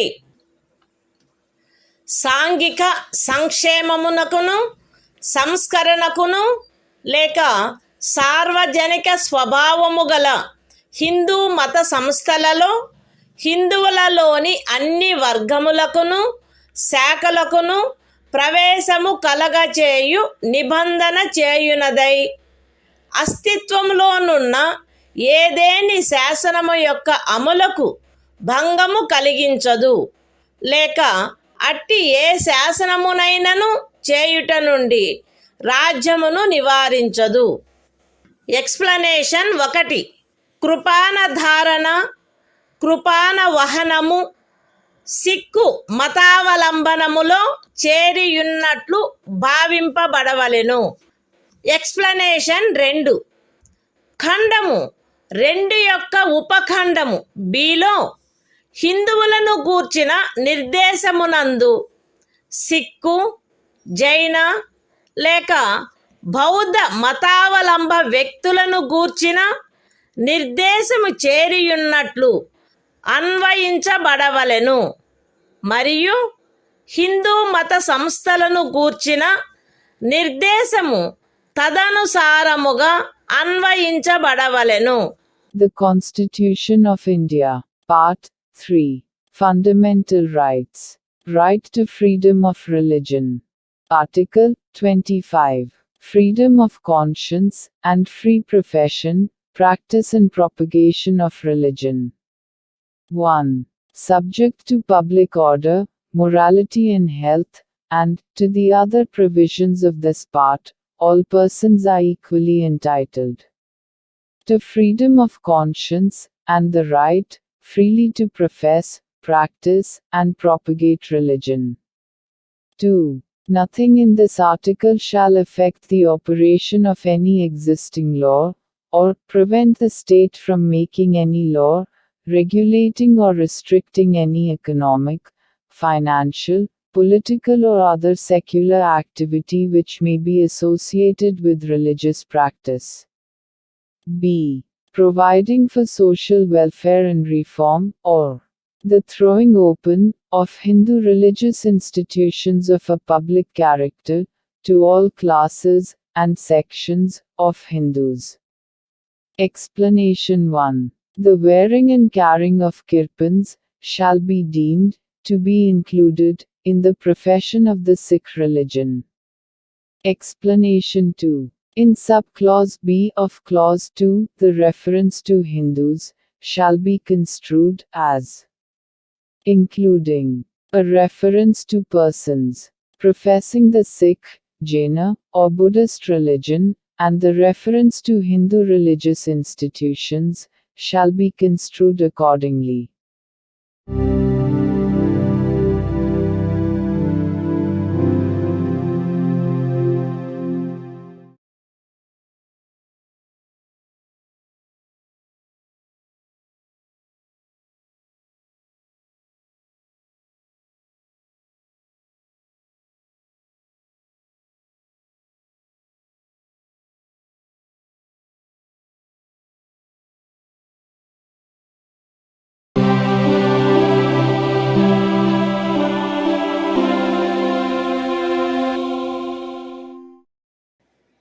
భారత సంవిధానము భాగము 3 మౌలిక హక్కులు మత స్వాతంత్ర్యపు హక్కు ఆర్టికల్ 26 మత వ్యవహార నిర్వహణ స్వాతంత్ర్యము ప్రజాశాంతికి నైతికతకు మరియు ఆరోగ్యమునకు అత్యధీనమై ప్రతి మత శాఖ లేక అందలి ఏ ఉపశాఖైనను ఈ క్రింది హక్కును కలిగియుండును.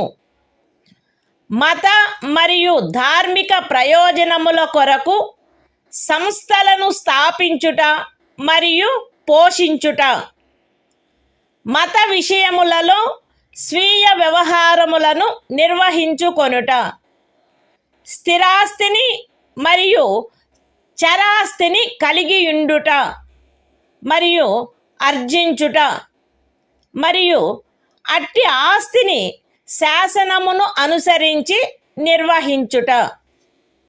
The Constitution of India, Part 3. Fundamental Rights. Right to freedom of religion. Article 26. Freedom to manage religious affairs. Subject to public order, morality and health, every religious denomination, or any section thereof, shall have the right a. to establish and maintain institutions for religious and charitable purposes. B.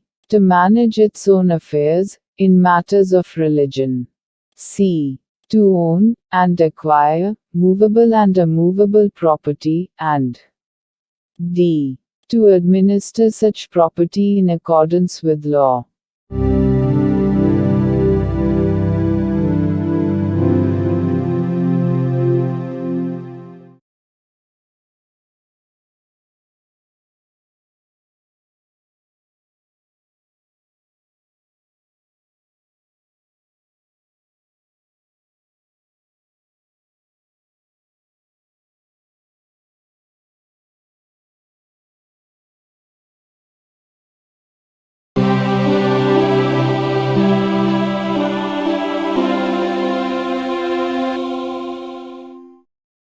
భారత సంవిధానము భాగము 3 మౌలిక హక్కులు మత స్వాతంత్ర్యపు హక్కు article 27 ఏదేని ప్రత్యేకమైన మతమును అభివృద్ధి చేయుటకు పన్నుల చెల్లింపును గూర్చిన స్వాతంత్ర్యము.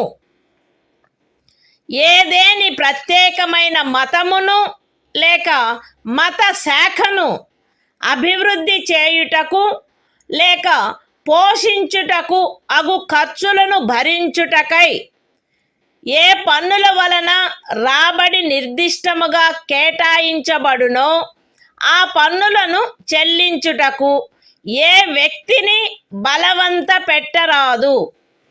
The Constitution of India, Part 3. Fundamental Rights. Right to freedom of religion. Article 27. Freedom as to payment of taxes for promotion of any particular religion. No person shall be compelled to pay any taxes, the proceeds of which are specifically appropriated in payment of expenses for the promotion or maintenance of any particular religion or religious denomination.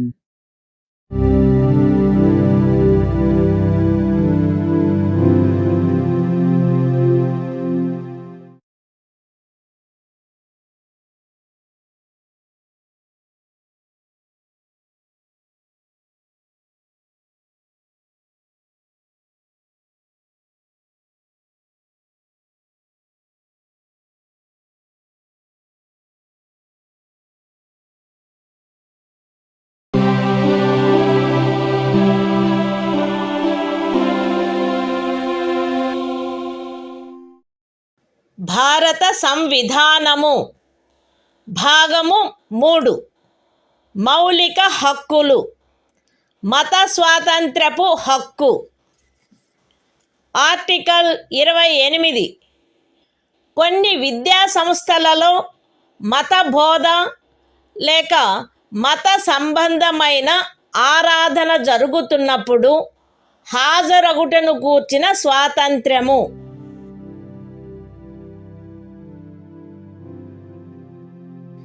రాజ్య నిధుల నుండి సంపూర్ణముగా పోషింపబడుచున్న ఏ విద్యా సంస్థలోనూ ఎట్టి మత బోధనకైనను ఏర్పాటు చేయరాదు. ఖండము 1లో ఉన్నదేదియు రాజ్యముచే నిర్వహింపబడుచుండి మత బోధ జరగవలెనని ఆపేక్షించు ధర్మాదాయము లేక ట్రస్ట్ కింద స్థాపించబడిన ఏ విద్యా సంస్థకును వర్తించరాదు. రాజ్యముచే గుర్తింపబడిన లేక రాజ్య నిధుల నుండి సహాయమును పొందుతున్న ఏదేని విద్యా సంస్థలో హాజరగుచున్న ఏ వ్యక్తినైనను అట్టి సంస్థలో చేయబడు ఏదేని మత బోధలో పాల్గొనవలసినదని కానీ అట్టి సంస్థలో లేక దానికి సంబంధించిన ఏదేని ఆవరణలో జరపబడు ఏదేని మత సంబంధమైన ఆరాధనకు హాజరు కావలెనని కానీ అందుకు ఆ వ్యక్తిని కానీ ఆ వ్యక్తి మైనర్ అయినచో అతని సంరక్షకుడు కానీ సమ్మతించిననే తప్ప కోరరాదు. The Constitution of India, Part 3. Fundamental Rights. Right to freedom of religion. Article 28. Freedom as to attendance at religious instruction or religious worship in certain educational institutions. 1. No religious instruction shall be provided in any educational institution, wholly maintained out of state funds. 2. Nothing in Clause 1 shall apply to an educational institution which is administered by the state, but has been established under any endowment or trust, which requires that religious instruction shall be imparted in such institution.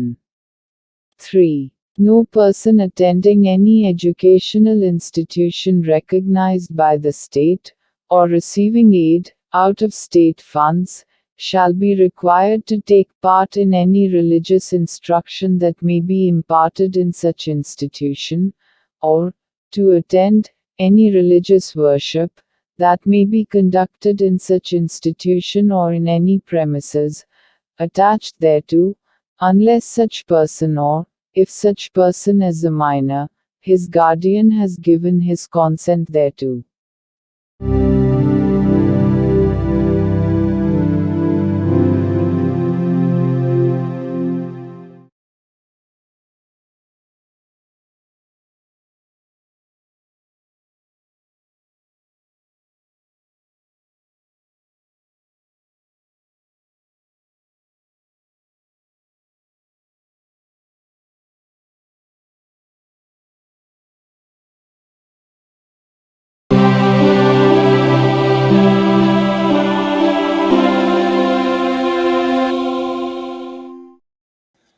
భారత సంవిధానము భాగము 3 మౌలిక హక్కులు సాంస్కృతిక మరియు విద్యా విషయక హక్కులు article 29 అల్పసంఖ్యాక వర్గముల యొక్క హితముల రక్షణ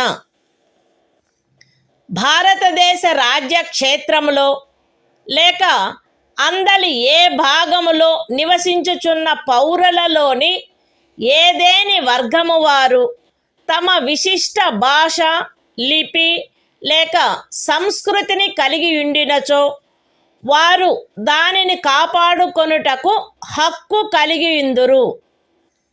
రాజ్యముచే పోషింపబడుచున్న లేక రాజ్య నిధుల నుండి సహాయము పొందుచున్న ఏ విద్యా సంస్థలోనైనను కేవలము మతము జాతి కులము భాష కారణములను బట్టి కానీ వాటిలో దేనిని బట్టి కానీ ఏ పౌరునికైనను ప్రవేశము నిరాకరించబడరాదు.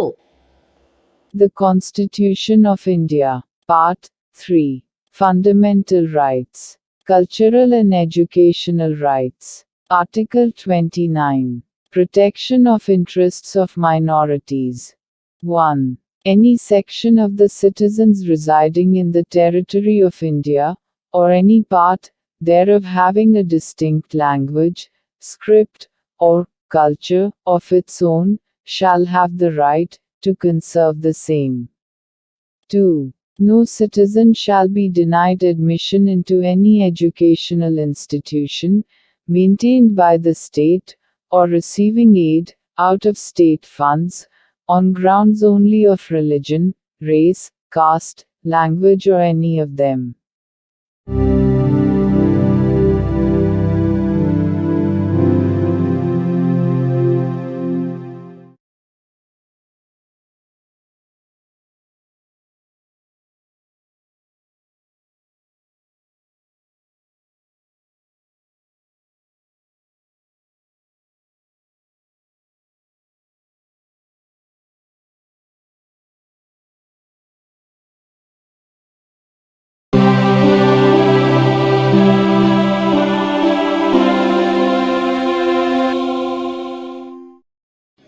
భారత సంవిధానము భాగము 3 మౌలిక హక్కులు సాంస్కృతిక మరియు విద్యా విషయక హక్కులు ఆర్టికల్ 30 విద్యా సంస్థలను స్థాపించుటకు మరియు నిర్వహించుటకు అల్పసంఖ్యాక వర్గములకు గల హక్కు మత ప్రాతిపదికపై కానీ భాషా ప్రాతిపదికపై కానీ ఏర్పడిన అల్పసంఖ్యాక వర్గముల వారందరూ తమకు అభీష్టమైన విద్యా సంస్థలను స్థాపించుకొనుటకును నిర్వహించుకొనుటకును హక్కు కలిగి ఉందురు.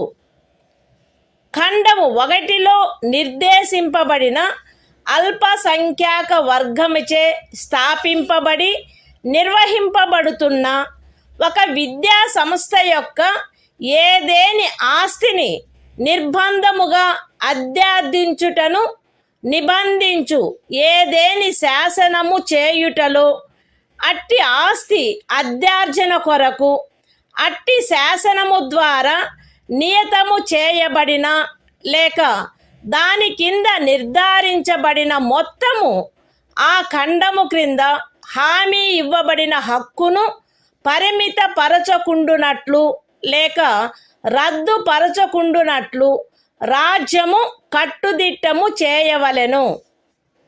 విద్యా సంస్థలకు సహాయము చేయు సందర్భములలో మత ప్రాతిపదికపై లేక భాషా ప్రాతిపదికపై ఏర్పడిన అల్పసంఖ్యాక వర్గము యొక్క నిర్వహణలో ఉన్నదను కారణమును బట్టి ఏ విద్యా సంస్థకు విరుద్ధముగాను రాజ్యము విచక్షణ చేయరాదు.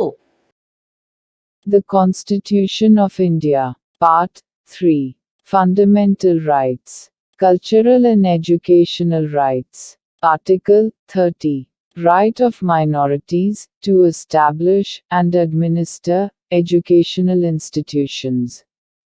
1. All minorities, whether based on religion or language, shall have the right to establish and administer educational institutions of their choice. In making any law, providing for the compulsory acquisition of any property of an educational institution, established and administered by a minority, referred to in Clause 1.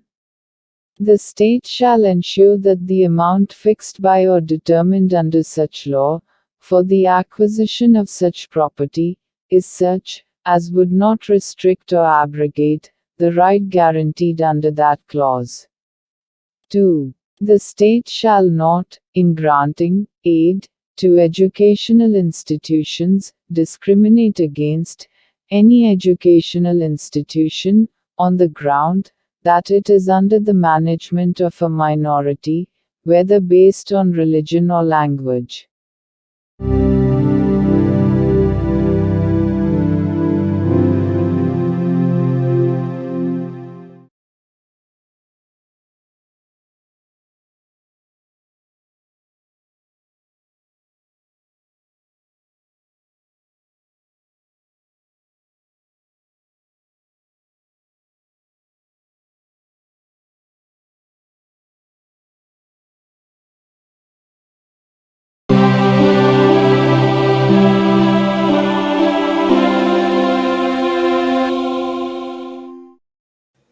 భారత సంవిధానము భాగము 3 మౌలిక హక్కులు. కొన్ని శాసనముల వ్యావృత్తి. Article 31A. Estate మొదలగు వాటి అధ్యార్జన కొరకు నిబంధించు శాసనము వ్యావృత్తి.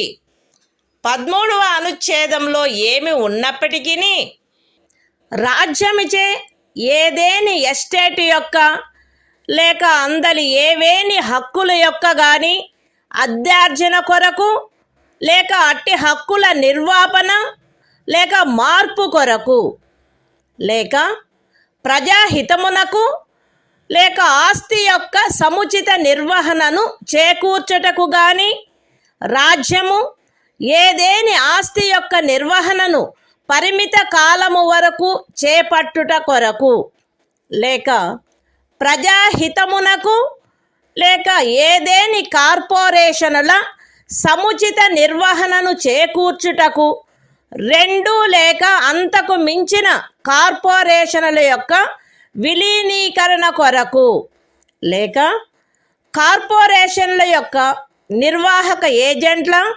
కార్యదర్శుల మరియు కోశాధికారుల, మేనేజింగ్ డైరెక్టర్ల, ఆదేశకుల లేక నిర్వాహకుల హక్కులను లేక కార్పొరేషన్ల యొక్క వాటాదారుల ఓటింగు హక్కులను నిర్వాపన చేయుట కొరకు లేక మార్పు చేయుట కొరకు లేక ఏదేని ఖనిజముకైన కౌలు లేక ఖనిజ తైలమును వెతుకుటకైనా లేక వెలికి తీయుటకైనా ఖరారు, కౌలు లేక లైసెన్సును బట్టి ప్రాప్తించు ఏవేని హక్కులను నిర్వాపన చేయుట కొరకు లేక మార్పు చేయుట కొరకు లేక అట్టి ఖరారు, కౌలు లేక లైసెన్సును సమయాత్పూర్వమే సమాప్తము చేయుట కొరకు లేక రద్దు చేయుట కొరకు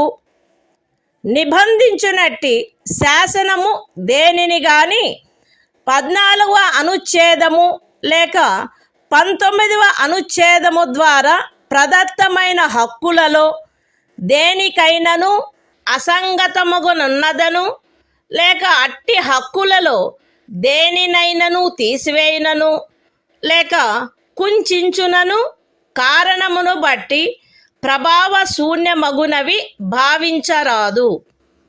అయితే అట్టి శాసనము ఒక రాజ్య శాసన మండలిచే చేయబడినదైన ఎడల రాష్ట్రపతి పర్యాలోచన కొరకై ప్రత్యేకింపబడి ఆయన అనుమతిని పొందిననే తప్ప ఈ అనుచ్ఛేదము యొక్క నిబంధనలు దానికి వర్తించవు.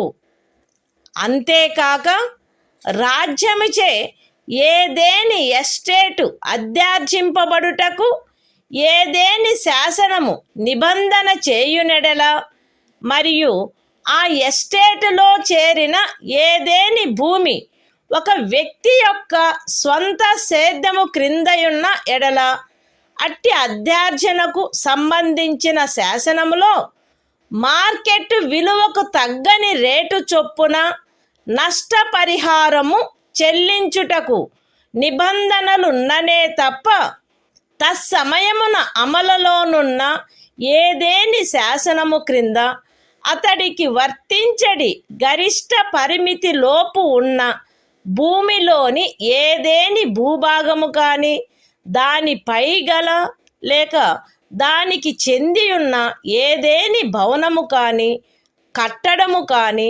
రాజ్యముచే అధ్యార్జింపబడుట శాసన సమ్మతము కాదు. ఈ అనుచ్ఛేదములో ఏదేని స్థానిక ప్రాంతము విషయమున ఎస్టేటు అను పదము ఆ ప్రాంతమునందు అమలులోనున్న భూమి కౌళ్లకు సంబంధించి అస్తిత్వంలోనున్న శాసనములో ఆ పదమునకు గాని స్థానీయ తుల్య పదమునకు గాని ఏ అర్థము కలదో ఆ అర్థమునే కలిగియుండును మరియు అందు ఈ క్రిందివి కూడా చేరియుండును. ఏదేని జాగీరు, ఇనాం లేక మౌఫీ లేక ఇతరమైన తాదృశ అనుదానము మరియు తమిళనాడు కేరళ రాజ్యములలో ఏదేని జన్మం హక్కు రైతువారి సెటిల్మెంట్ కింద కలిగి ఉన్న ఏదేని భూమి బంజరు భూమి, అటవీ భూమి, పచ్చిక బయళ్ళ భూమి లేక కర్షకులు లేక వ్యవసాయ కూలీలు మరియు చేతి వృత్తుల వారు ఆక్రమించుకొనిన భవనములు మరియు ఇతర కట్టడములు ఉన్న స్థలములతో సహా వ్యవసాయ లేక తత్సహాయక ప్రయోజనముల కొరకు ఎవరేని కలిగియున్నా లేక ఎవరికేని కౌలుకు ఇవ్వబడిన ఏదేని భూమి ఎస్టేట్ విషయమున హక్కులు అను పదమునందు ప్రొప్రైటరు, సబ్ ప్రొప్రైటరు, అపర ప్రొప్రైటరు, ధారణాధికారి, రైతు లేక రైతు కింది రైతు లేక ఇతర మధ్యస్థుని యందు నిహితమయ్యుండు ఏవైనా హక్కులు మరియు భూమి శిస్తును గూర్చిన ఏవైనా హక్కులు లేక విశేషాధికారములు చేరియుండును. The Constitution of India, Part 3, Fundamental Rights, Saving of Certain Laws. Article 31A. Saving of laws providing for acquisition of estates, etc. Notwithstanding anything contained in Article 13, no law providing for the acquisition by the state of any estate or of any rights therein, or the extinguishment or modification of any such rights, or the taking over of the management of any property by the state, for a limited period, either in the public interest, or in order to secure the proper management of the property, or the amalgamation of two or more corporations, either in the public interest, or in order to secure the proper management of any of the corporations, or the extinguishment or modification of any rights of managing agents, secretaries and treasurers, managing directors, or managers of corporations, or of any voting rights of shareholders thereof, or the extinguishment or modification of any rights accruing by virtue of any agreement, lease or license for the purpose of searching for, or winning, any mineral or mineral oil, or the premature termination or cancellation of any such agreement, lease or license, shall be deemed to be void on the ground that it is inconsistent with, or takes away or abridges, any of the rights conferred by Article 14 or Article 19. Provided that, where such law is a law, made by the legislature of a state, the provisions of this article shall not apply thereto, unless such law, having been reserved for the consideration of the President, has received his assent.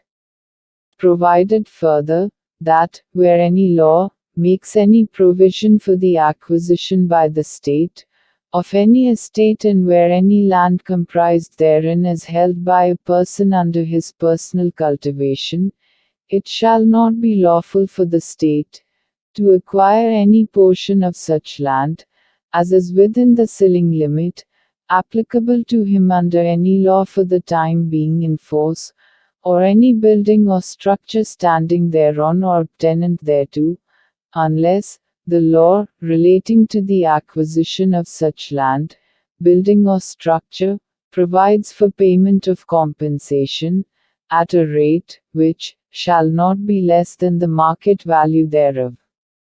In this article, the expression estate shall, in relation to any local area, have the same meaning as that expression, or its local equivalent has in the existing law relating to land tenures in force in that area, and shall also include any jagir, inam, or muafi, or other similar grant. And, in the states of Tamil Nadu and Kerala, any janmam right. Any land held under ryotwari settlement. Any land held, or let for purposes of agriculture, or for purposes ancillary thereto, including waste land, forest land, land for pasture, or sites of buildings, and other structures occupied by cultivators of land, agricultural laborers, and village artisans. The expression, rights, in relation to an estate, shall include any rights vesting in a proprietor, sub-proprietor, under-proprietor, tenure-holder, rayat, under-rayat, or other intermediary, and any rights, or privileges in respect of land revenue.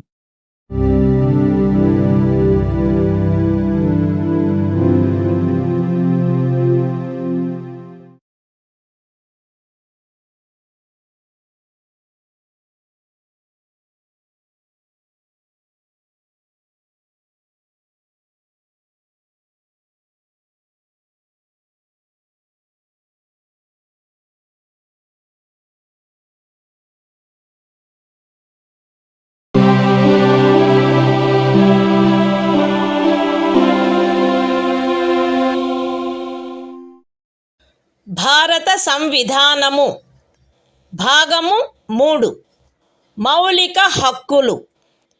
కొన్ని శాసనముల వ్యావృత్తి. Article 31(b) కొన్ని చట్టములకు మరియు వినిమయములకు శాసనిక మాన్యత కలగజేయుట.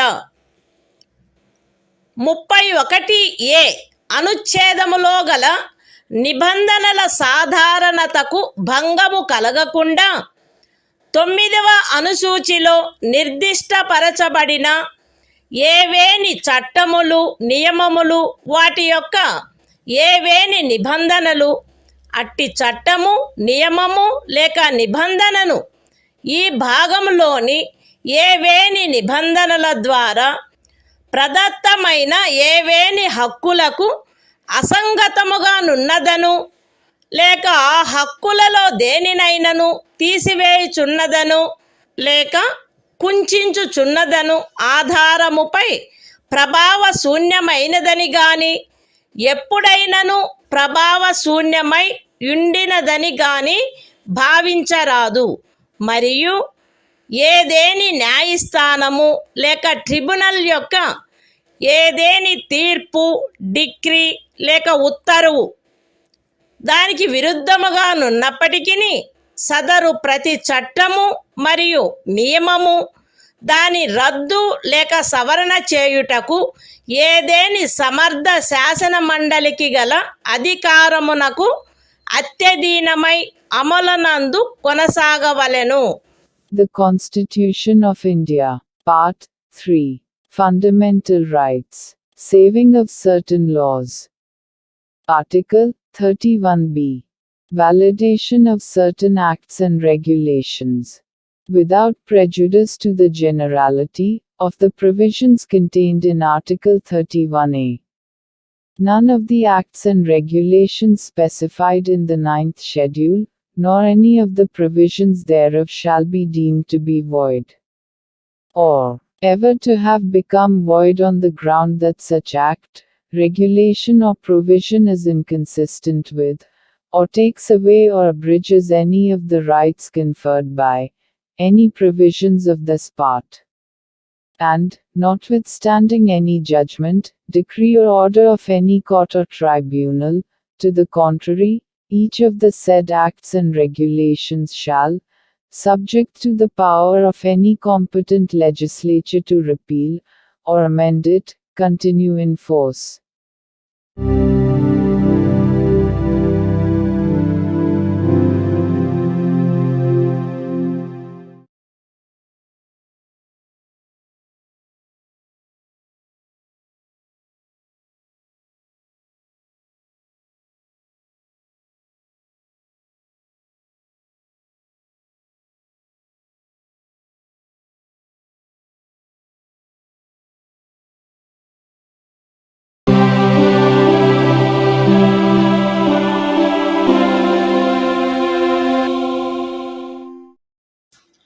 భారత సంవిధానము భాగము 3 మౌలిక హక్కులు.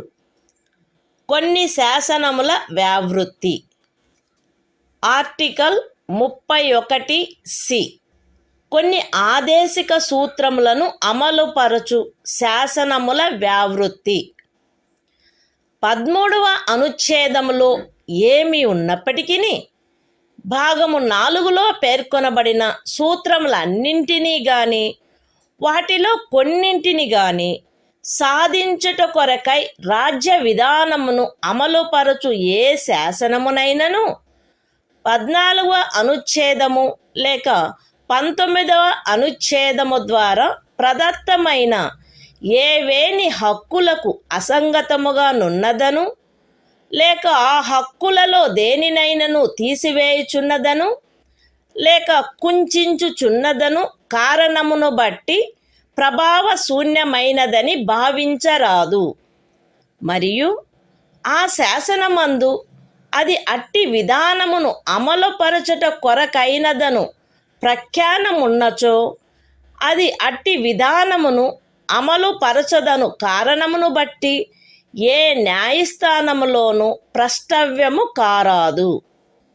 అయితే అట్టి శాసనము రాజ్య శాసన మండలిచే చేయబడిన ఎడల రాష్ట్రపతి పర్యాలోచన కొరకై ప్రత్యేకింపబడి ఆయన అనుమతిని పొందిననే తప్ప దానికి ఈ అనుచ్ఛేదము యొక్క నిబంధనలు వర్తించవు. The Constitution of India, Part 3. Fundamental Rights. Saving of certain laws. Article 31c. saving of laws giving effect to certain directive principles. Notwithstanding anything contained in Article 13. No law giving effect to the policy of the state towards securing all or any of the principles laid down in Part 4 shall be deemed to be void, on the ground that it is inconsistent with, or takes away or abridges any of the rights conferred by Article 14 or Article 19. And no law containing a declaration that it is for giving effect to such policy shall be called in question in any court, on the ground that it does not give effect to such policy, provided that, where such law is made by the legislature of a state, the provisions of this article shall not apply thereto, unless such law, having been reserved for the consideration of the President, has received his assent.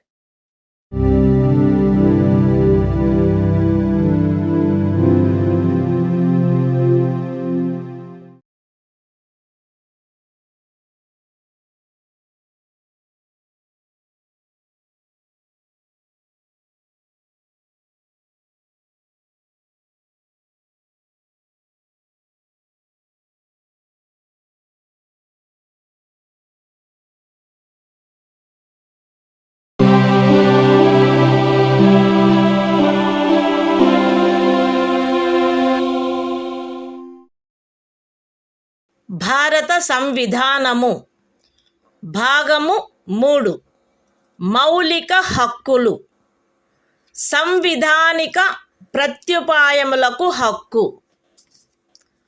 Article 32 ఈ భాగముచే ప్రదత్తము చేయబడిన హక్కులను అమలుపరుచుటకు ప్రత్యుపాయములు ఈ భాగము ద్వారా ప్రదత్తమైన హక్కులను అమలుపరచుటకు సముచిత చర్యల ద్వారా సర్వోన్నత న్యాయస్థానమును అర్థించు హక్కుకు హామీ ఇయ్యబడినది.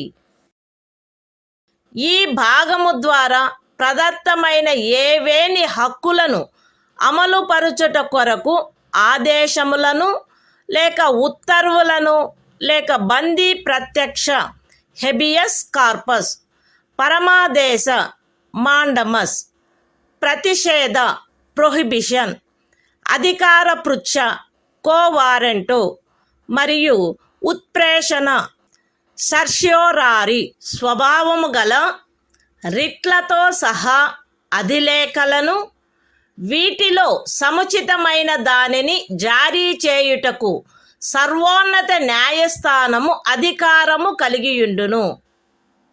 ఖండములు 1 మరియు 2 ద్వారా సర్వోన్నత న్యాయస్థానమునకు ప్రదత్తమైన అధికారములకు భంగము కలగకుండా ఖండము 2 క్రింద సర్వోన్నత న్యాయస్థానముచే వినియోగింపబడదగు అధికారముల అన్నిటినీ కాని వాటిలో దేనినైనను కాని ఏదేని ఇతర న్యాయస్థానమునకు దాని అధికారిత యొక్క స్థానిక హద్దులలో వినియోగించు అధికారమును శాసనము ద్వారా పార్లమెంటు వసగవచ్చును. ఈ అనుచ్ఛేదముచే హామీ ఇయ్యబడిన హక్కు ఈ సంవిధానముచే అన్యదా నిబంధింపబడినట్లు తప్ప suspend చేయబడరాదు. The Constitution of India, Part 3. Fundamental Rights. Right to constitutional remedies. Article 32. Remedies for enforcement of rights conferred by this part. 1. The right to move the Supreme Court, by appropriate proceedings for the enforcement of the rights conferred by this part, is guaranteed. 2. The Supreme Court shall have power to issue directions or orders, or writs, including writs in the nature of habeas corpus, mandamus, prohibition, quo warranto and certiorari, whichever may be appropriate, for the enforcement of any of the rights conferred by this part. 3. without prejudice to the powers conferred on the Supreme Court, by clauses 1 and 2. Parliament may by law empower any other court to exercise within the local limits of its jurisdiction all or any of the powers exercisable by the Supreme Court under clause 2. 4. The right guaranteed by this article shall not be suspended, except as otherwise provided for by this Constitution.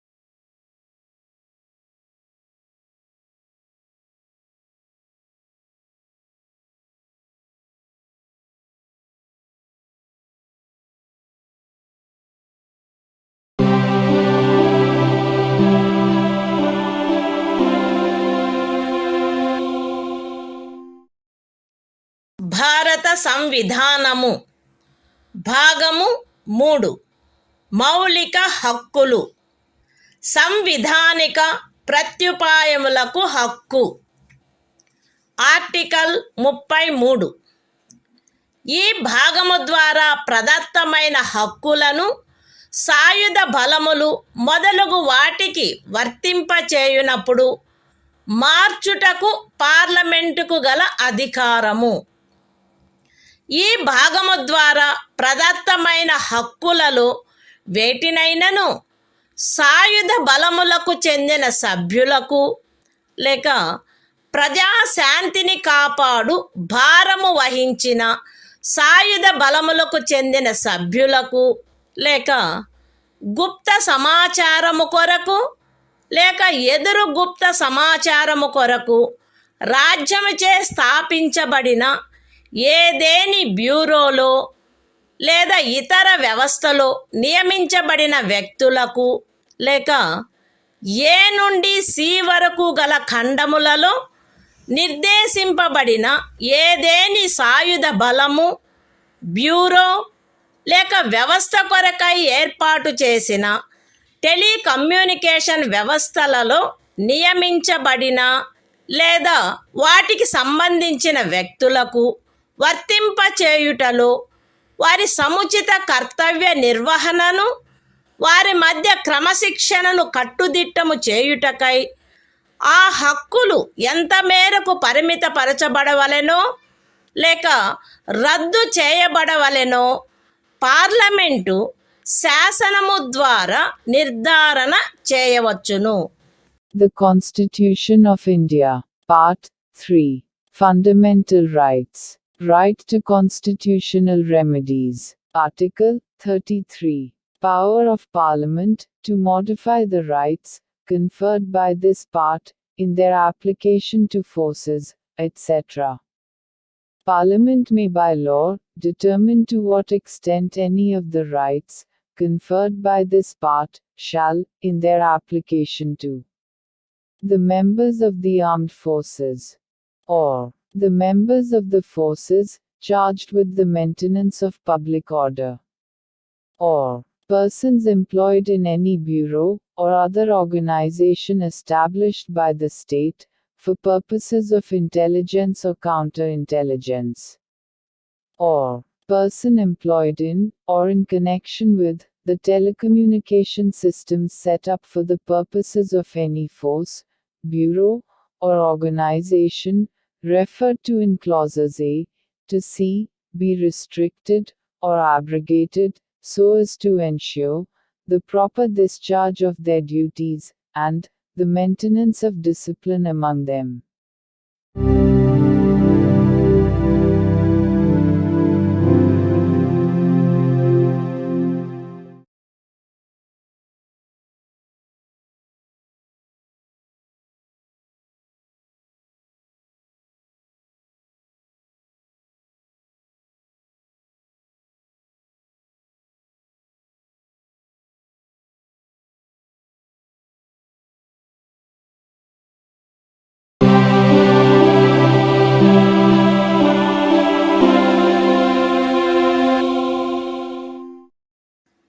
భారత సంవిధానము భాగము 3 మౌలిక హక్కులు.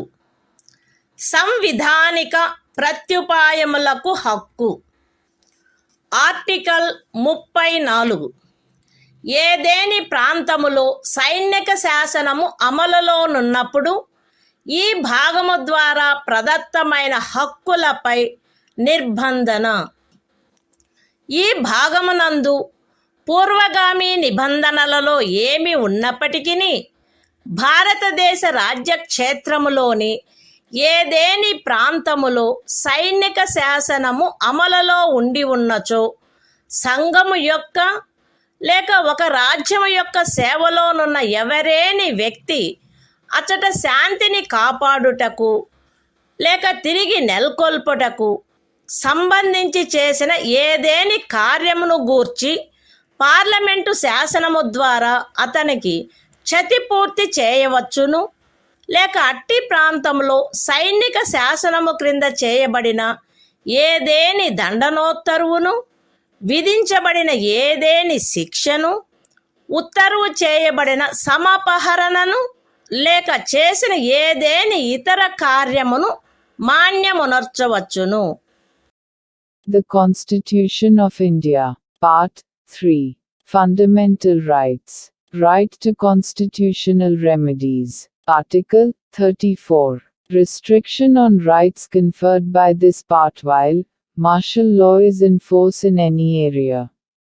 Notwithstanding anything in the foregoing provisions of this part, Parliament may, by law, indemnify any person, in the service of the Union, or of a state, or any other person, in respect of any act done by him, in connection with the maintenance or restoration of order, in any area within the territory of India, where martial law was in force, or validate any sentence passed, punishment inflicted, forfeiture ordered, or other act done, under martial law in such area.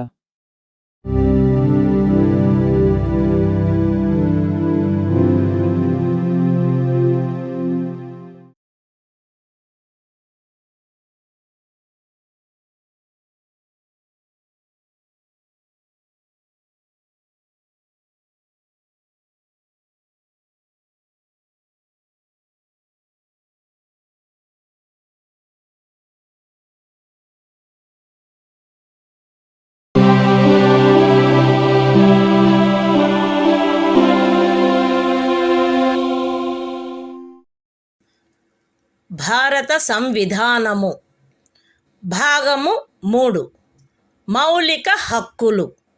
సంవిధానిక ప్రత్యుపాయములకు హక్కు. Article 35. ఈ భాగము యొక్క నిబంధనలను అమలుపరచుటకు శాసన నిర్మాణము. ఈ సంవిధానమునందేమున్నప్పటికీ 16వ అనుచ్ఛేదము యొక్క ఖండము 3, 32వ అనుచ్ఛేదము యొక్క ఖండము 3, 33వ మరియు 34వ అనుచ్ఛేదముల క్రింద పార్లమెంటు చేయు శాసనము ద్వారా నిబంధింపబడదగిన విషయములలో దేనిని గూర్చి అయినను శాసనములను చేయుటకు మరియు ఈ భాగము క్రింద అపరాధములుగా ప్రఖ్యానించబడిన కార్యములకు శిక్షను విహితము చేయుట కొరకైన శాసనములను చేయుటకు పార్లమెంటు అధికారము కలిగియుండును. రాజ్య శాసన మండలి ఆ అధికారమును కలిగియుండదు. మరియు పార్లమెంటు ఈ సంవిధాన ప్రారంభమునకు పిమ్మట వీలైనంత త్వరితముగా ఉపఖండము 2లో నిర్దేశించబడిన కార్యములకు శిక్షను విహితము చేయుటకు శాసనములను చేయవలయును.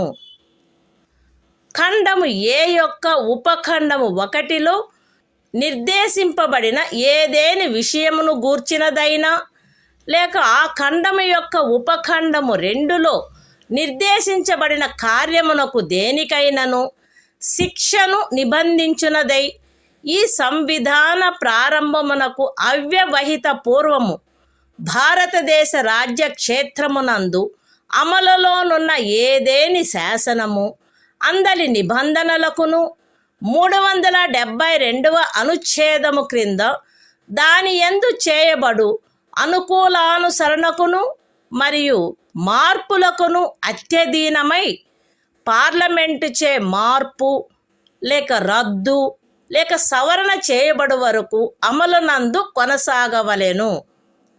విశదీకరణ: ఈ అనుచ్ఛేదమునందు అమలులోనున్న శాసనము అను పదబంధము 372వ అనుచ్ఛేదములో ఆ పదబంధమునకు ఏ అర్థము కలదో ఆ అర్థమునే కలిగియుండును. The Constitution of India, Part 3. Fundamental Rights. Right to constitutional remedies. Article 35. Legislation to give effect to the provisions of this part. Notwithstanding anything in this Constitution, Parliament shall have, and the legislature of a state shall not have, power to make laws with respect to any of the matters which, under Clause 3 of Article 16, Clause 3 of Article 32, Article 33 and Article 34 may be provided for by law made by Parliament, and for prescribing punishment for those acts which are declared to be offences under this part. And Parliament shall, as soon as may be after the commencement of this Constitution, make laws for prescribing punishment for the acts referred to in subclause 2. Any law in force immediately before the commencement of this Constitution, in the territory of India, with respect to any of the matters referred to in subclause 1 of Clause A, or providing for punishment for any act referred to in subclause 2 of that clause shall, subject to the terms thereof, and to any adaptations and modifications that may be made therein, under Article 372, continue in force until altered, or repealed, or amended, by Parliament.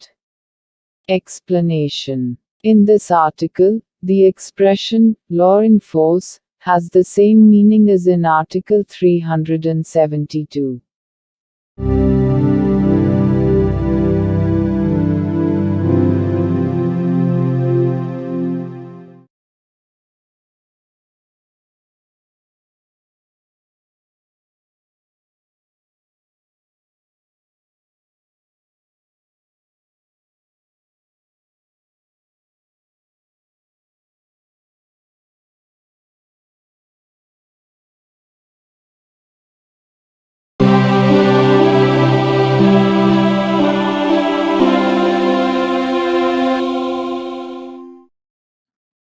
భారత సంవిధానము భాగము 4 రాజ్య విధానము యొక్క ఆదేశిక సూత్రములు.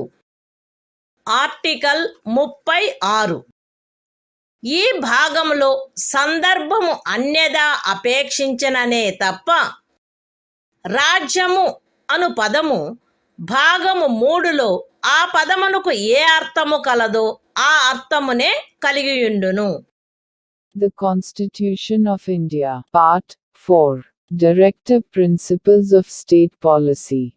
Article 36. Definition. In this part, unless the context otherwise requires, the state has the same meaning as in Part 3.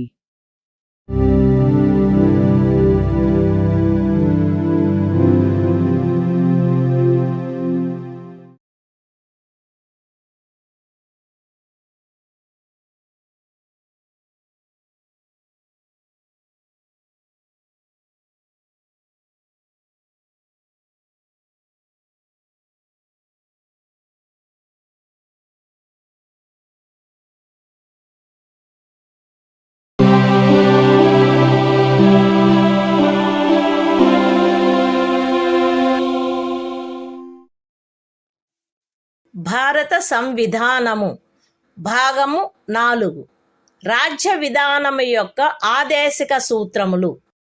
Article 37 ఈ భాగములో గల సూత్రముల వర్తింపు. ఈ భాగంలోని నిబంధనలు ఏ న్యాయస్థానముచే కాని అమలు జరపదగినవి కావు. కానీ ఇందు పేర్కొనబడిన సూత్రములు దేశ పరిపాలనకు మూలాధారములుగాను మరియు శాసనములను చేయుటలో వాటిని వర్తింపచేయుట రాజ్యము యొక్క కర్తవ్యమై ఉండవలెను. The Constitution of India, Part 4, Directive Principles of State Policy. Article 37. Application of the principles contained in this part. The provisions contained in this part shall not be enforceable by any court.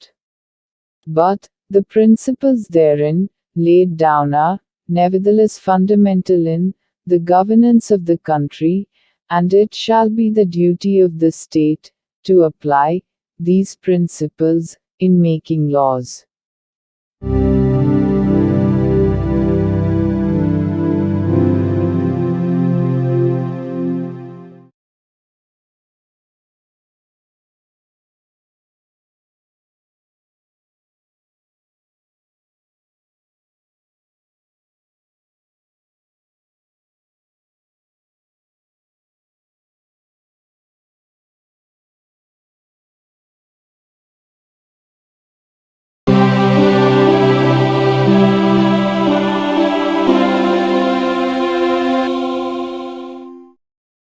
భారత సంవిధానము భాగము 4 రాజ్య విధానము యొక్క ఆదేశిక సూత్రములు.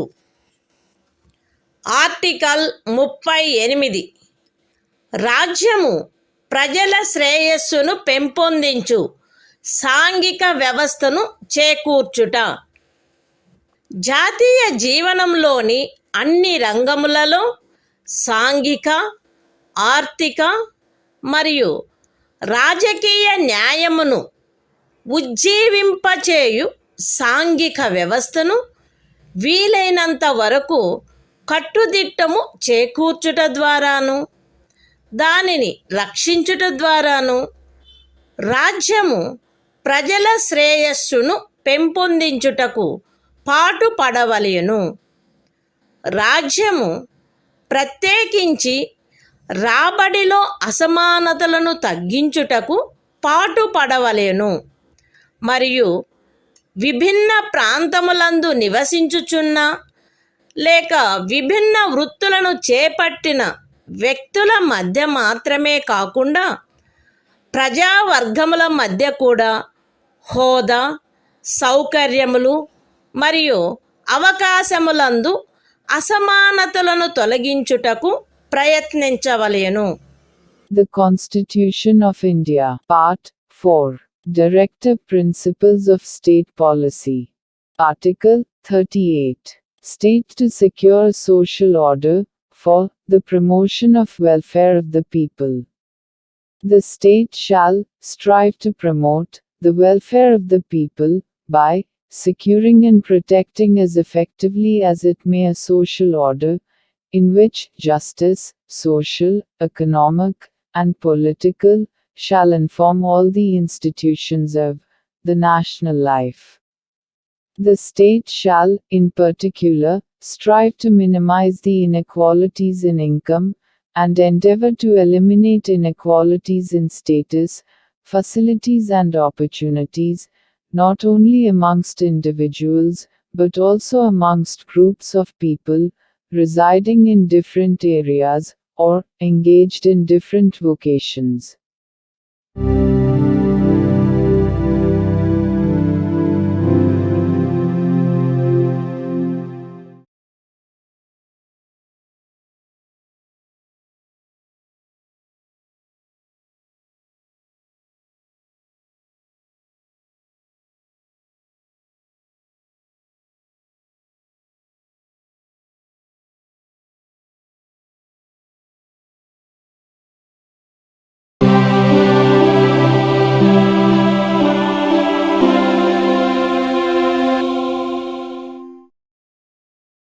భారత సంవిధానము భాగము 4 రాజ్య విధానము యొక్క ఆదేశిక సూత్రములు.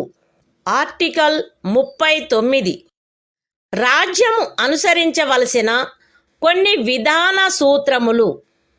రాజ్యము ఈ క్రింది వాటిని చేకూర్చుటకై ప్రత్యేకించి తన విధానమును రూపొందించవలెను. అవేవనగా స్త్రీ పురుష భేదము లేకుండా పౌరులు తగిన జీవనోపాధి సాధనములకు హక్కు కలిగియుండుట, జనులందరి ఉమ్మడి మేలును అత్యుత్తముగా సమకూర్చునట్లు సమాజపు భౌతిక వనరుల సామ్యమును మరియు నియంత్రణను పంపిణీ చేయుట, ఆర్థిక వ్యవస్థ యొక్క ప్రవృత్తి వలన జనసామాన్యమునకు హానికరమగునట్లుగా ఐశ్వర్యము ఉత్పాదన సాధనములు కేంద్రీకృతము కాకుండుట, స్త్రీ పురుషులు ఉభయులకు సమానమైన పనికి సమానమైన వేతనము లభించుట, స్త్రీ పురుష కార్మికుల ఆరోగ్యము శరీర దారుఢ్యము మరియు పిల్లల సుకుమారత్వము దురుపయోగము చేయబడుకుండుట మరియు పౌరుల ఆర్థికావశ్యకత వలన తమ వయస్సునకు లేక శరీర దారుఢ్యమునకు సరిపడని పనులలో చేరుటకు బలవంత పెట్టకుండుట, పిల్లలకు ఆరోగ్యకరమైన రీతిలో గౌరవప్రదమైన మరియు స్వేచ్ఛాయుతమైన పరిస్థితులలో అభివృద్ధి చెందు అవకాశములను మరియు సౌకర్యములను కల్పించుట మరియు బాల్య యవనములను శోషణ నుండి మరియు నైతిక మరియు భౌతిక పరిత్యజనము నుండి కాపాడుట. The Constitution of India, Part 4, Directive Principles of State Policy. Article 39. Certain principles of policy to be followed by the state. The state shall, in particular, direct its policy towards securing a. that the citizens, men and women equally, have the right to an adequate means of livelihood. b. that the ownership and control of the material resources of the community are so distributed as best to subserve the common good. c. that the operation of the economic system does not result in the concentration of wealth and means of production to the common detriment. d. that there is equal pay for equal work for both men and women. a. that the health and strength of workers, men and women, and the tender age of children are not abused, and that citizens are not forced by economic necessity to enter avocations unsuited to their age or strength. f. that children are given opportunities and facilities to develop in a healthy manner and in conditions of freedom and dignity, and that childhood and youth are protected against exploitation and against moral and material abandonment.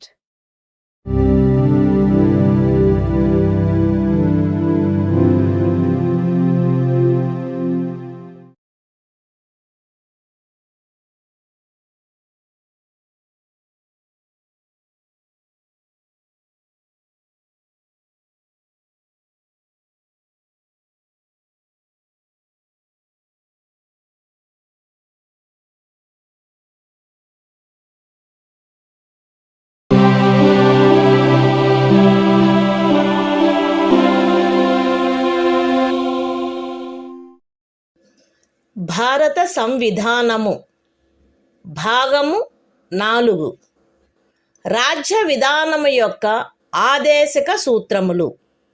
Article 39A సమాన న్యాయము ఉచిత న్యాయవాద సహాయము. శాసన వ్యవస్థ ప్రవృత్తి సమానావకాశ ప్రాతిపదికపై న్యాయమును చేకూర్చు రీతిలో నిర్వహించబడునట్లు రాజ్యము కట్టుదిట్టము చేయవలెను.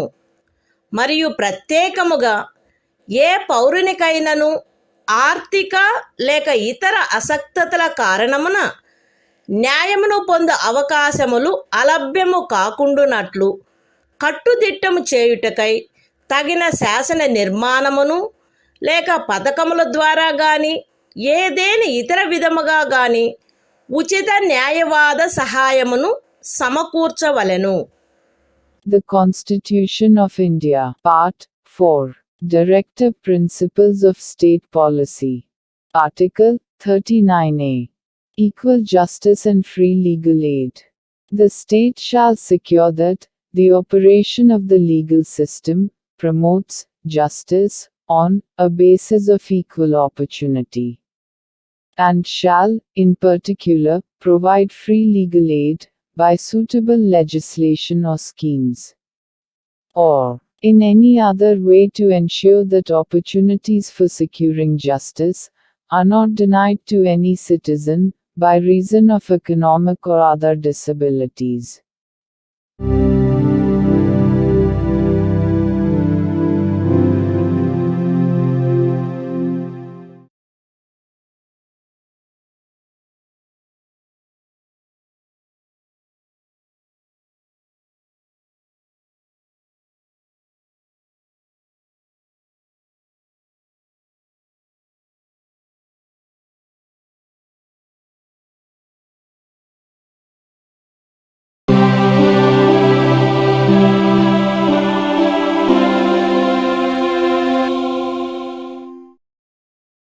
భారత సంవిధానము భాగము 4. రాజ్య విధానము యొక్క ఆదేశక సూత్రములు. ఆర్టికల్ 40. గ్రామ పంచాయతీల వ్యవస్థీకరణ. గ్రామ పంచాయతీలను వ్యవస్థీకరించి స్వపరిపాలనా యూనిట్లుగా అవి పనిచేయుటకు వాటికి ఆవశ్యకమగు అధికార ప్రాధికారముల నొసగుటకు రాజ్యము చర్యలను గైగొనవలెను. The Constitution of India, Part 4. Directive Principles of State Policy. Article 40. Organization of Village Panchayats. The state shall take steps to organize village panchayats, and endow them with such powers and authority as may be necessary to enable them to function as units of self-government.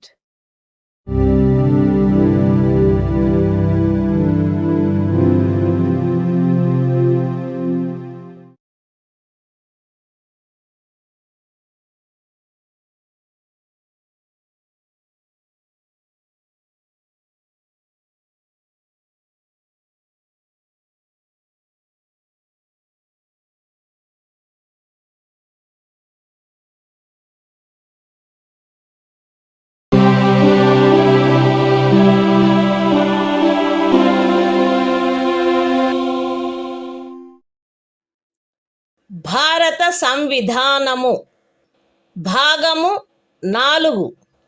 రాజ్య విధానము యొక్క ఆదేశక సూత్రములు.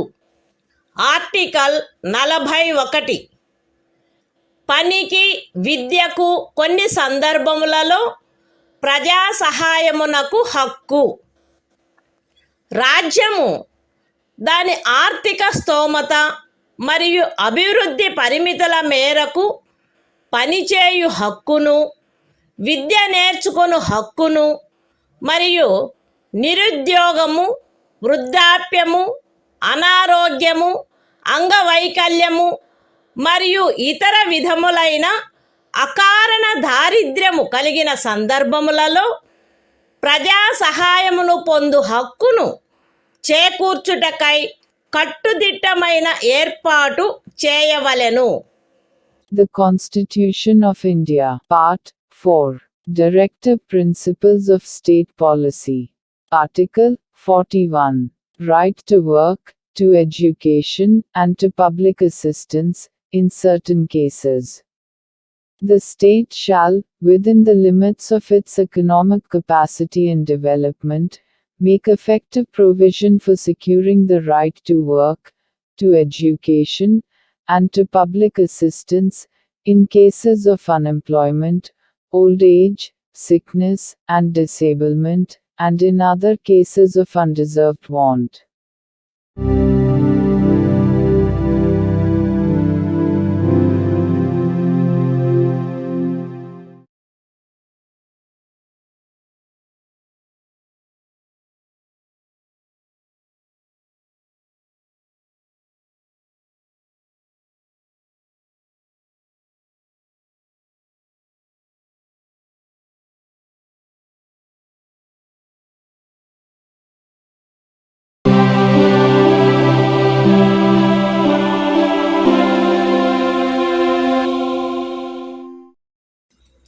భారత సంవిధానము భాగము 4 రాజ్య విధానము యొక్క ఆదేశిక సూత్రములు. Article 42 పని విషయమున న్యాయమైన మరియు మానవోచితమైన పరిస్థితులకు మరియు ప్రసూతి సహాయమునకు ఏర్పాటు. రాజ్యము పనిచేయు విషయమున న్యాయమైన మరియు మానవోచితమైన పరిస్థితులను ప్రసూతి సహాయమును చేకూర్చుటకు ఏర్పాటు చేయవలెను. The Constitution of India, Part 4, Directive Principles of State Policy. Article 42, Provision for just and humane conditions of work, and maternity relief. The state shall make provision for securing just and humane conditions of work, and for maternity relief.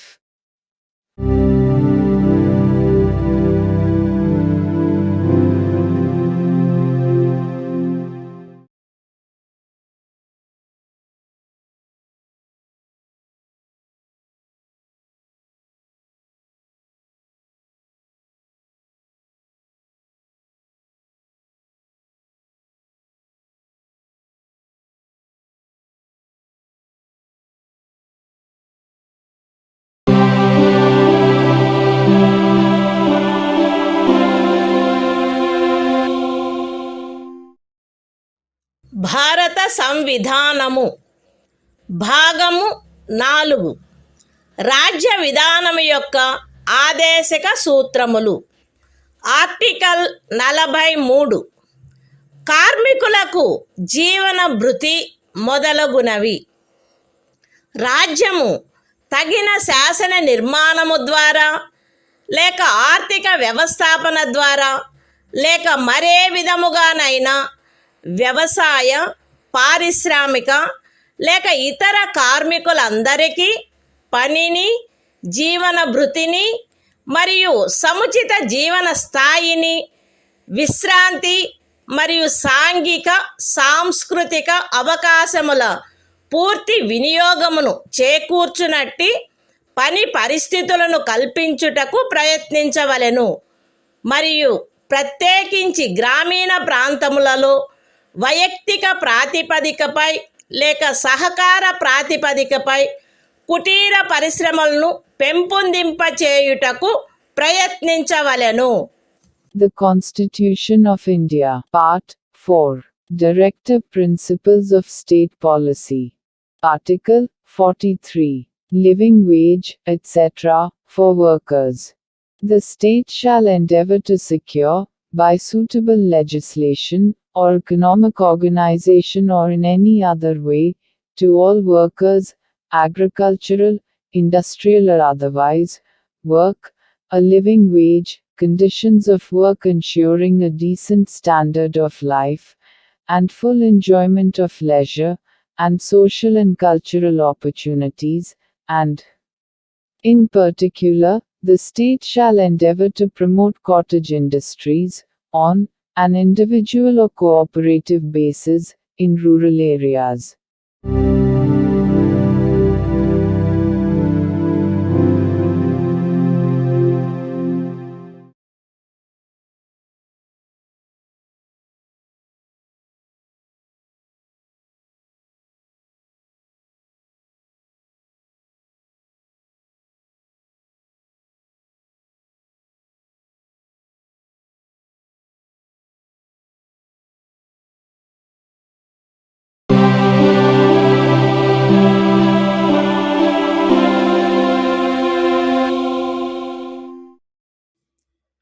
భారత సంవిధానము భాగము 4 రాజ్య విధానము యొక్క ఆదేశిక సూత్రములు.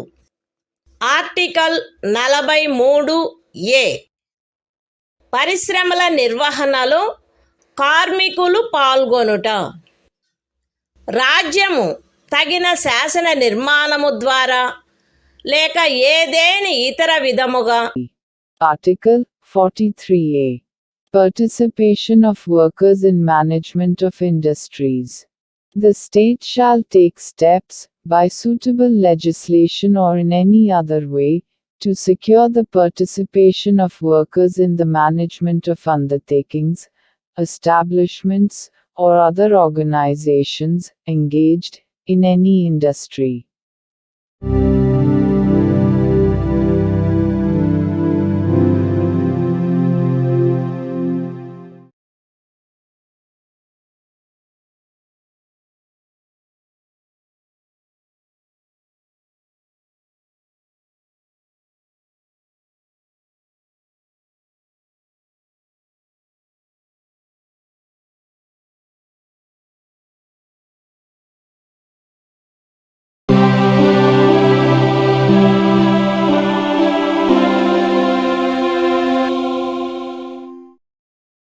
భారత సంవిధానము భాగము 4 రాజ్య విధానము యొక్క ఆదేశక సూత్రములు.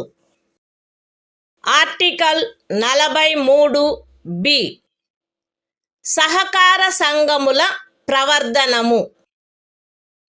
రాజ్యము సహకార సంఘములు స్వచ్ఛందముగా రూపొందించుటకు, స్వాయత్తముగా కృత్యములు నిర్వహించుటకు, ప్రజాస్వామ్య నియంత్రణ మరియు వృత్తిపరమై యాజమాన్యమును ప్రోత్సహించుటకు ప్రయత్నించవలెను. The Constitution of India, Part 4, Directive Principles of State Policy. Article 43B Promotion of Cooperative Societies. The state shall endeavor to promote voluntary formation, autonomous functioning, democratic control and professional management of cooperative societies.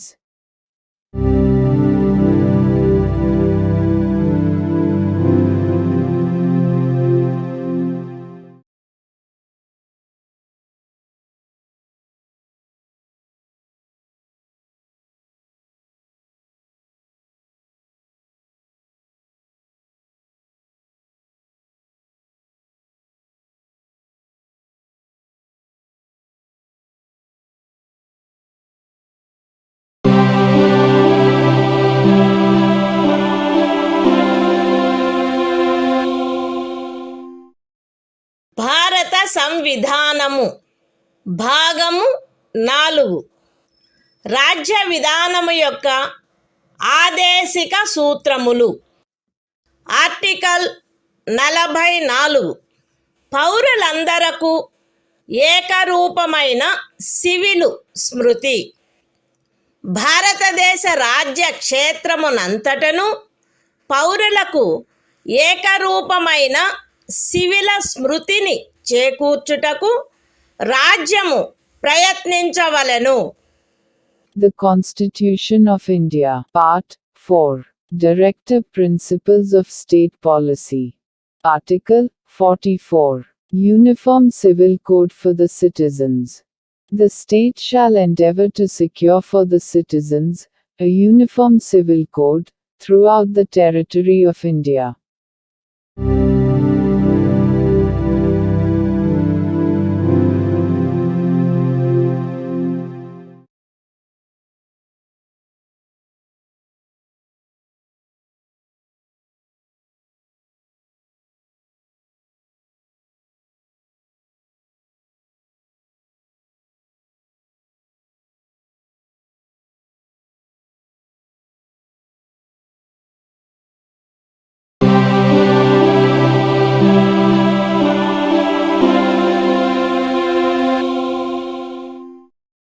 భారత సంవిధానము భాగము 4 రాజ్య విధానము యొక్క ఆదేశిక సూత్రములు. Article 45. 6 సంవత్సరముల లోపు బాలలందరికీ బాల్య ప్రారంభంలో సంరక్షణ మరియు విద్యను ఏర్పాటు చేయుట. బాలలందరూ వారు 6 సంవత్సరముల వయస్సు పూర్తి చేయునంత వరకు వారికి బాల్య ప్రారంభంలో సంరక్షణ మరియు విద్యను ఏర్పాటు చేయుటకు రాజ్యము ప్రయత్నించవలెను. The Constitution of India, Part 4. Directive Principles of State Policy. Article 45. Provision for early childhood care and education to children below the age of 6 years. The state shall endeavor to provide early childhood care and education for all children until they complete the age of 6 years.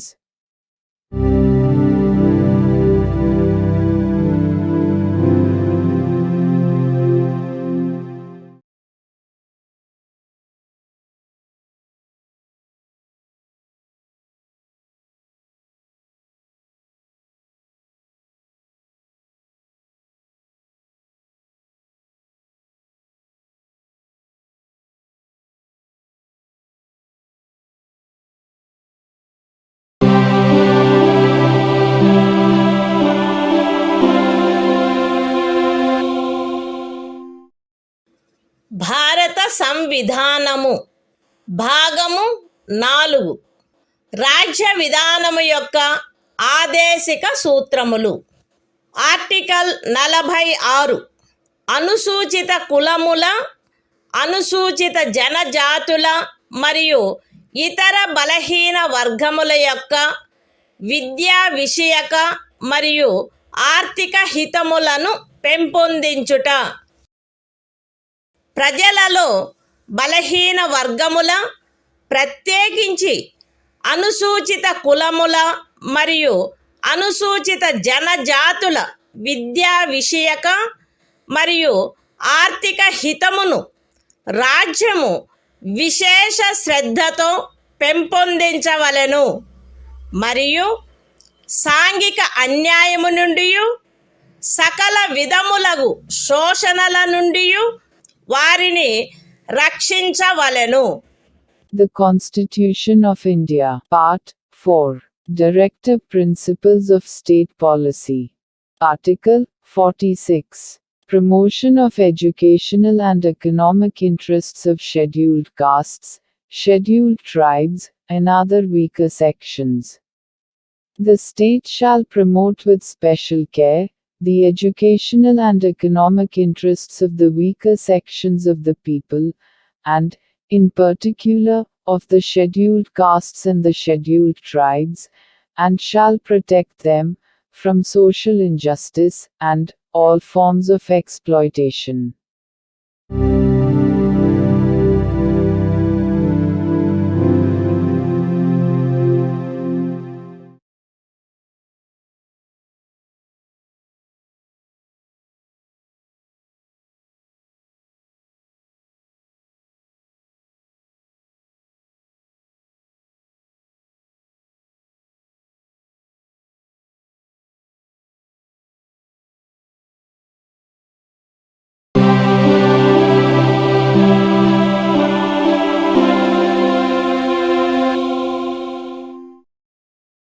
భారత సంవిధానము భాగము 4. రాజ్య విధానము యొక్క ఆదేశిక సూత్రములు. Article 47. ఆహార పుష్టి స్థాయిని, జీవన స్థాయిని పెంచుటలో మరియు ప్రజారోగ్యమును మెరుగుపరచుటలో రాజ్యము యొక్క కర్తవ్యము.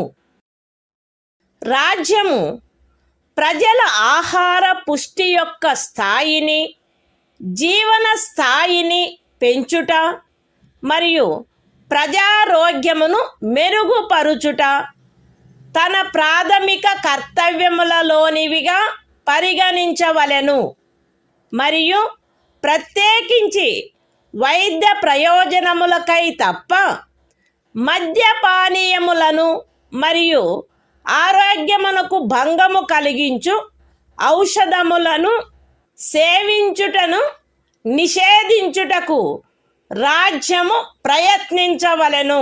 The Constitution of India, Part 4. Directive Principles of State Policy. Article 47.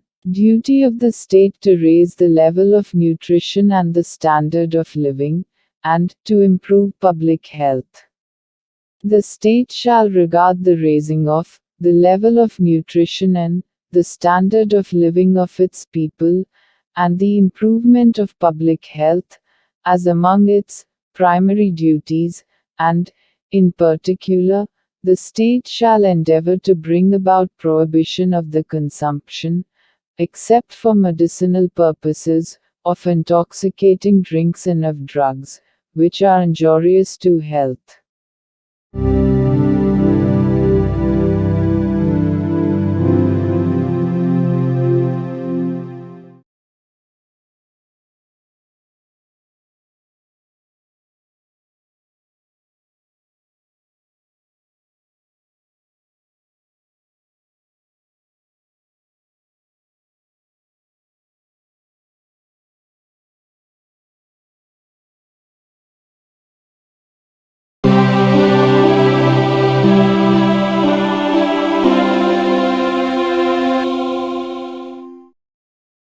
భారత సంవిధానము భాగము 4 రాజ్య విధానము యొక్క ఆదేశిక సూత్రములు.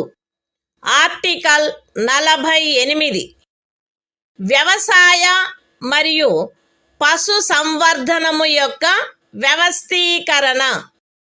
రాజ్యము ఆధునిక మరియు శాస్త్రీయ పద్ధతులను అనుసరించి వ్యవసాయమును పశు సంవర్ధనమును వ్యవస్థీకరించవలెను మరియు ప్రత్యేకించి ఆవుల, దూడల, ఇతర పాడి పశువుల, భారవాహక పశువుల జాతులను పరిరక్షించి మెరుగుపరచుటకును వాటి వధను నిషేధించుటకును రాజ్యము చర్యలను గైగొనవలెను. The Constitution of India, Part 4. Directive Principles of State Policy. Article 48. Organization of Agriculture and Animal Husbandry. The state shall endeavor to organize agriculture and animal husbandry on modern and scientific lines, and shall, in particular, take steps for preserving and improving the breeds and prohibiting the slaughter of cows and calves and other milch and draft cattle.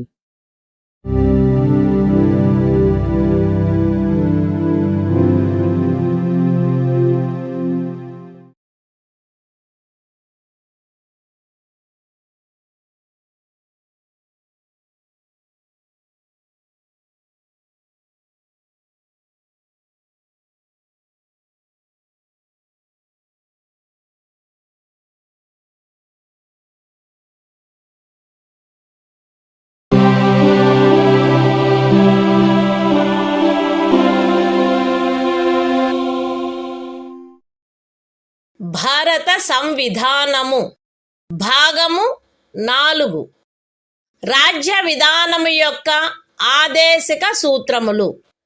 Article 48 ఏ పరిసరముల రక్షణ మరియు అభివృద్ధి మరియు అడవుల వన్యప్రాణుల సంరక్షణ.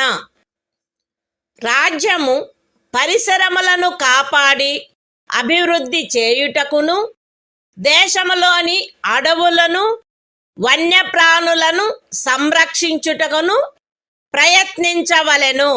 The Constitution of India, Part 4. Directive Principles of State Policy. Article 48A. Protection and improvement of environment, and safeguarding of forests and wildlife.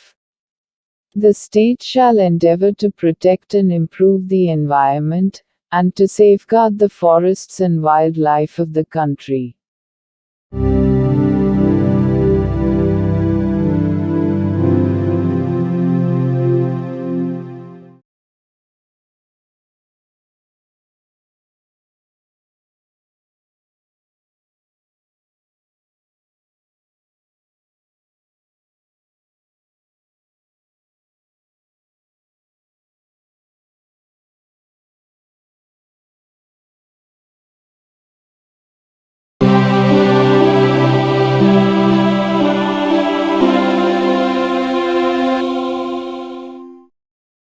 భారత సంవిధానము భాగము 4 రాజ్య విధానము యొక్క ఆదేశిక సూత్రములు.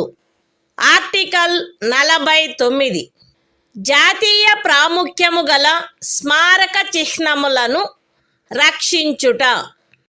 పార్లమెంటు చేయబడిన శాసనము ద్వారా గాని లేదా దాని క్రింద గాని జాతీయ ప్రాముఖ్యము గలవని ప్రఖ్యానించబడిన కళాత్మక లేక ఐతిహాసిక ప్రయోజనము గల ప్రతి ఒక్క స్మారక చిహ్నమును లేక స్థలమును లేక వస్తువును సందర్భానుసారముగా కొల్లగొట్టుట, విరూపణము, వినాశనము, తొలగింపు, వ్యయనము లేక ఎగుమతి చేయుట నుండి రక్షించుట రాజ్యము యొక్క బాధ్యత అయ్యుండును.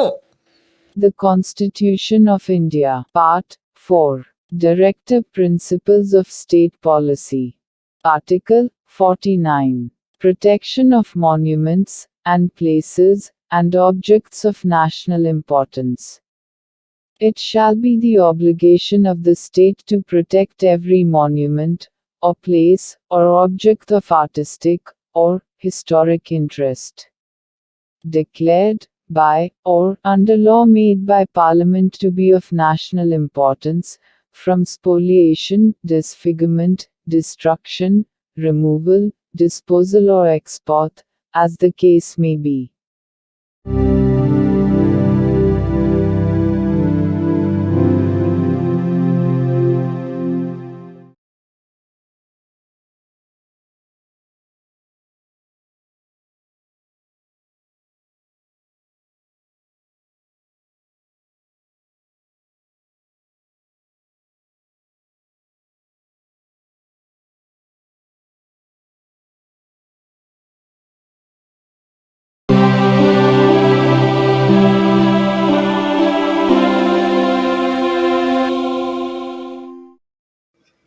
భారత సంవిధానము భాగము 4 రాజ్య విధానము యొక్క ఆదేశిక సూత్రములు.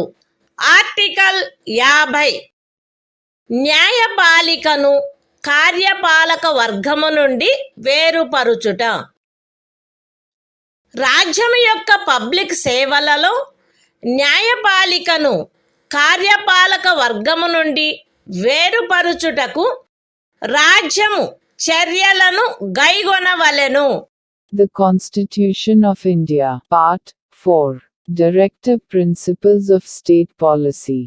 Article 50, Separation of Judiciary from Executive. The state shall take steps to separate the judiciary from the executive, in the public services of the state.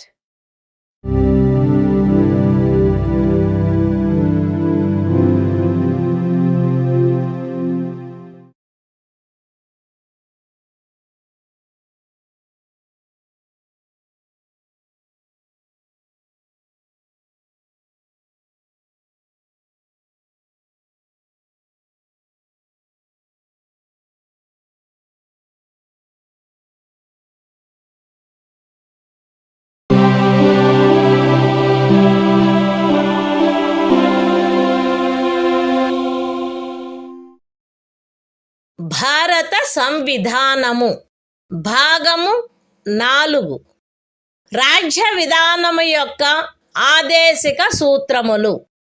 Article 51 అంతర్జాతీయ శాంతి భద్రతలను పెంపొందించుట.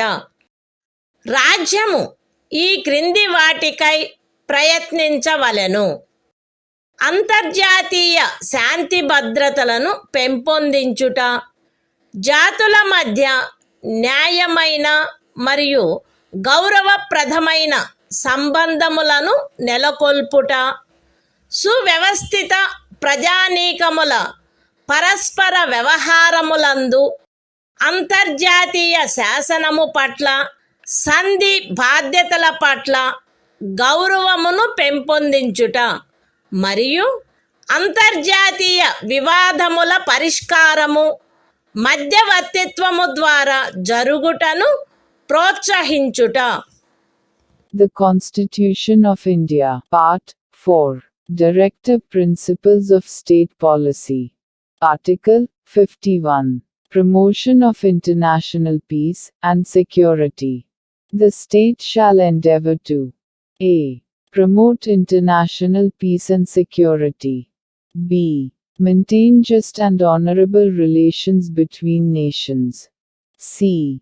Foster respect for international law and treaty obligations in the dealings of organized peoples with one another. And d. Encourage settlement of international disputes by arbitration.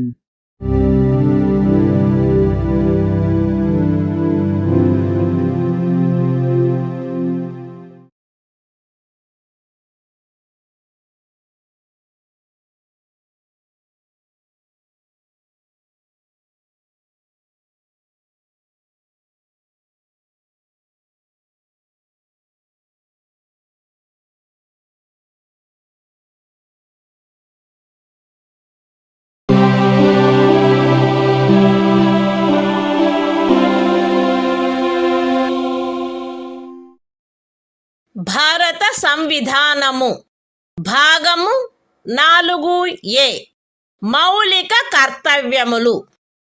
Article 51A ప్రతి భారత పౌరునికి సంవిధానమునకు కట్టుబడి ఉండుట మరియు దాని ఆదర్శములను, సంస్థలను, జాతీయ పతాకమును, జాతీయ గీతమును గౌరవించుట, జాతీయ స్వాతంత్ర పోరాటమునకు స్ఫూర్తినిచ్చిన ఉన్నతాదర్శములను జ్ఞప్తి అందించుకొని వాటిని పాటించుట, భారతదేశ సార్వభౌమతను, ఐక్యతను మరియు అఖండతను సమర్థించి కాపాడుట, దేశమును రక్షించుట మరియు కోరినప్పుడు జాతీయ సేవ చేయుట, భారత ప్రజలందరి మధ్య మత, భాష మరియు ప్రాంతము లేక వర్గ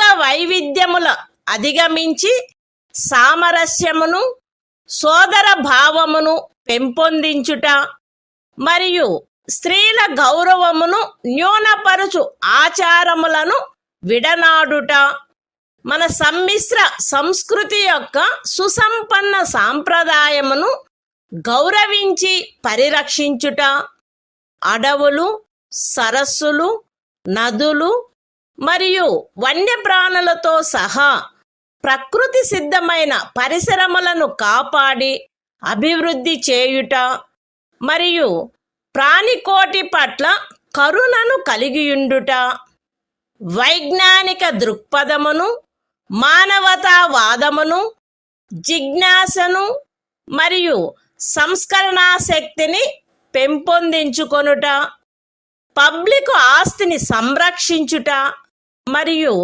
హింసను విడనాడుట, దేశ ప్రజల కృషి మరియు సాధనముల ఉన్నత స్థాయిలను నిరంతరం అందుకొనున్నట్లుగా వ్యష్టి మరియు సమష్టి కార్యరంగములన్నింటిలో శ్రేష్టతకై పాటుపడుట, తల్లి, తండ్రి లేక సంరక్షకుడు 6 మరియు 14 సంవత్సరముల మధ్య వయసు కలిగిన తమ పిల్లలకు లేక పోషితునికి విద్యావకాశములను కలగచేయుట కర్తవ్యమై ఉండవలెను.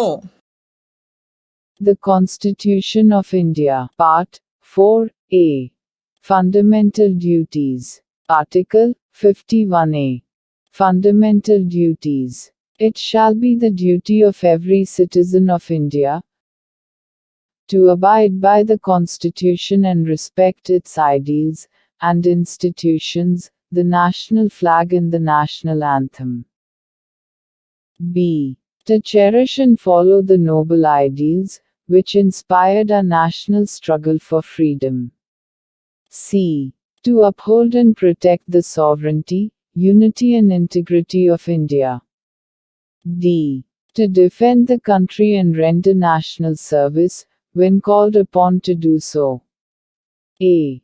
To promote harmony and the spirit of common brotherhood amongst all the people of India, transcending religious, linguistic and regional, or sectional diversities.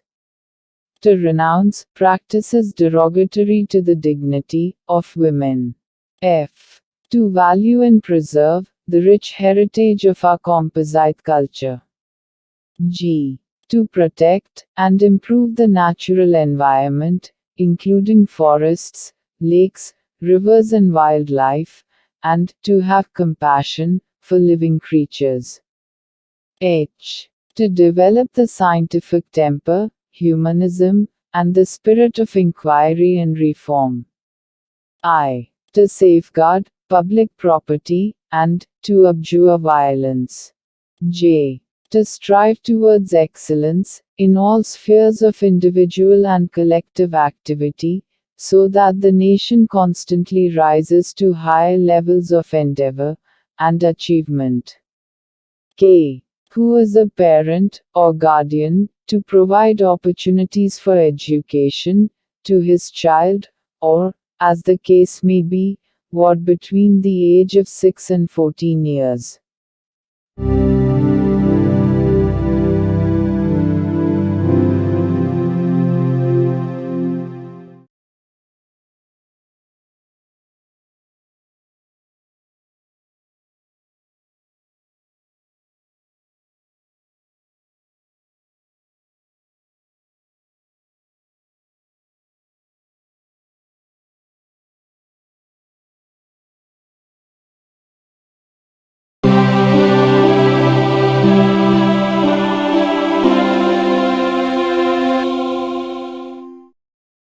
భారత సంవిధానము భాగము 5 సంఘము అధ్యాయం 1 కార్యపాలక వర్గము రాష్ట్రపతి మరియు ఉపరాష్ట్రపతి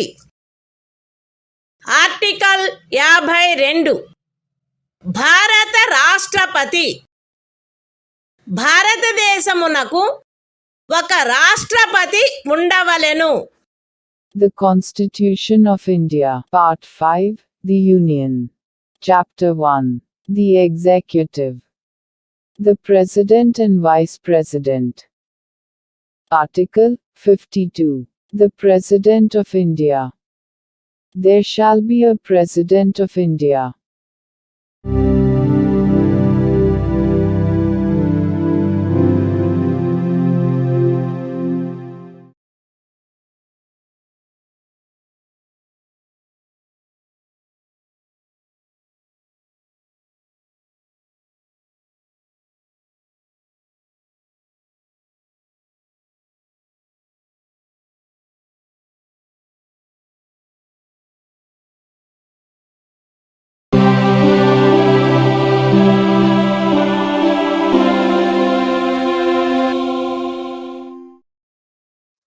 భారత సంవిధానము భాగము 5 సంఘము అధ్యాయము 1 కార్యపాలక వర్గము రాష్ట్రపతి మరియు ఉపరాష్ట్రపతి ఆర్టికల్ 53 సంఘము యొక్క కార్యపాలకాధికారము సంఘము యొక్క కార్యపాలకాధికారము రాష్ట్రపతి యందు నిహితమై ఉండవలెను.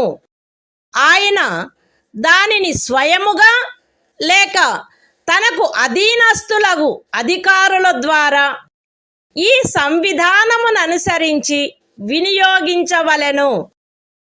పూర్వగామి నిబంధన యొక్క సాధారణతకు భంగము కలగకుండా సంఘము యొక్క రక్షణ బలములపై సర్వాధిపత్యము రాష్ట్రపతి యందు నిహితమై ఉండవలెను మరియు దాని వినియోగము శాసనము ద్వారా క్రమబద్ధము చేయబడవలెను.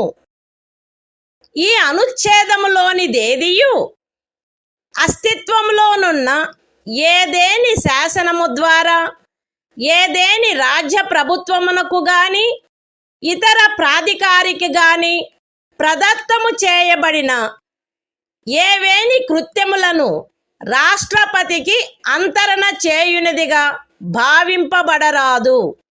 లేక రాష్ట్రపతి మినహా ఇతర ప్రాధికారులకు శాసనము ద్వారా కృత్యములను ప్రదత్తము చేయుట నుండి పార్లమెంటును నివారించదు. The Constitution of India, Part 5, The Union. Chapter 1. The Executive. The President and Vice President. Article 53. Executive Power of the Union. 1. The executive power of the Union shall be vested in the President, and shall be exercised by him, either directly, or through officers, subordinate to him, in accordance with this Constitution. 2. Without prejudice to the generality of the foregoing provision, the supreme command of the defense forces of the Union shall be vested in the President, and the exercise thereof shall be regulated by law. 3. Nothing in this article shall be deemed to transfer to the President any functions conferred by any existing law on the government of any state, or other authority, or prevent Parliament from conferring by law functions on authorities other than the President.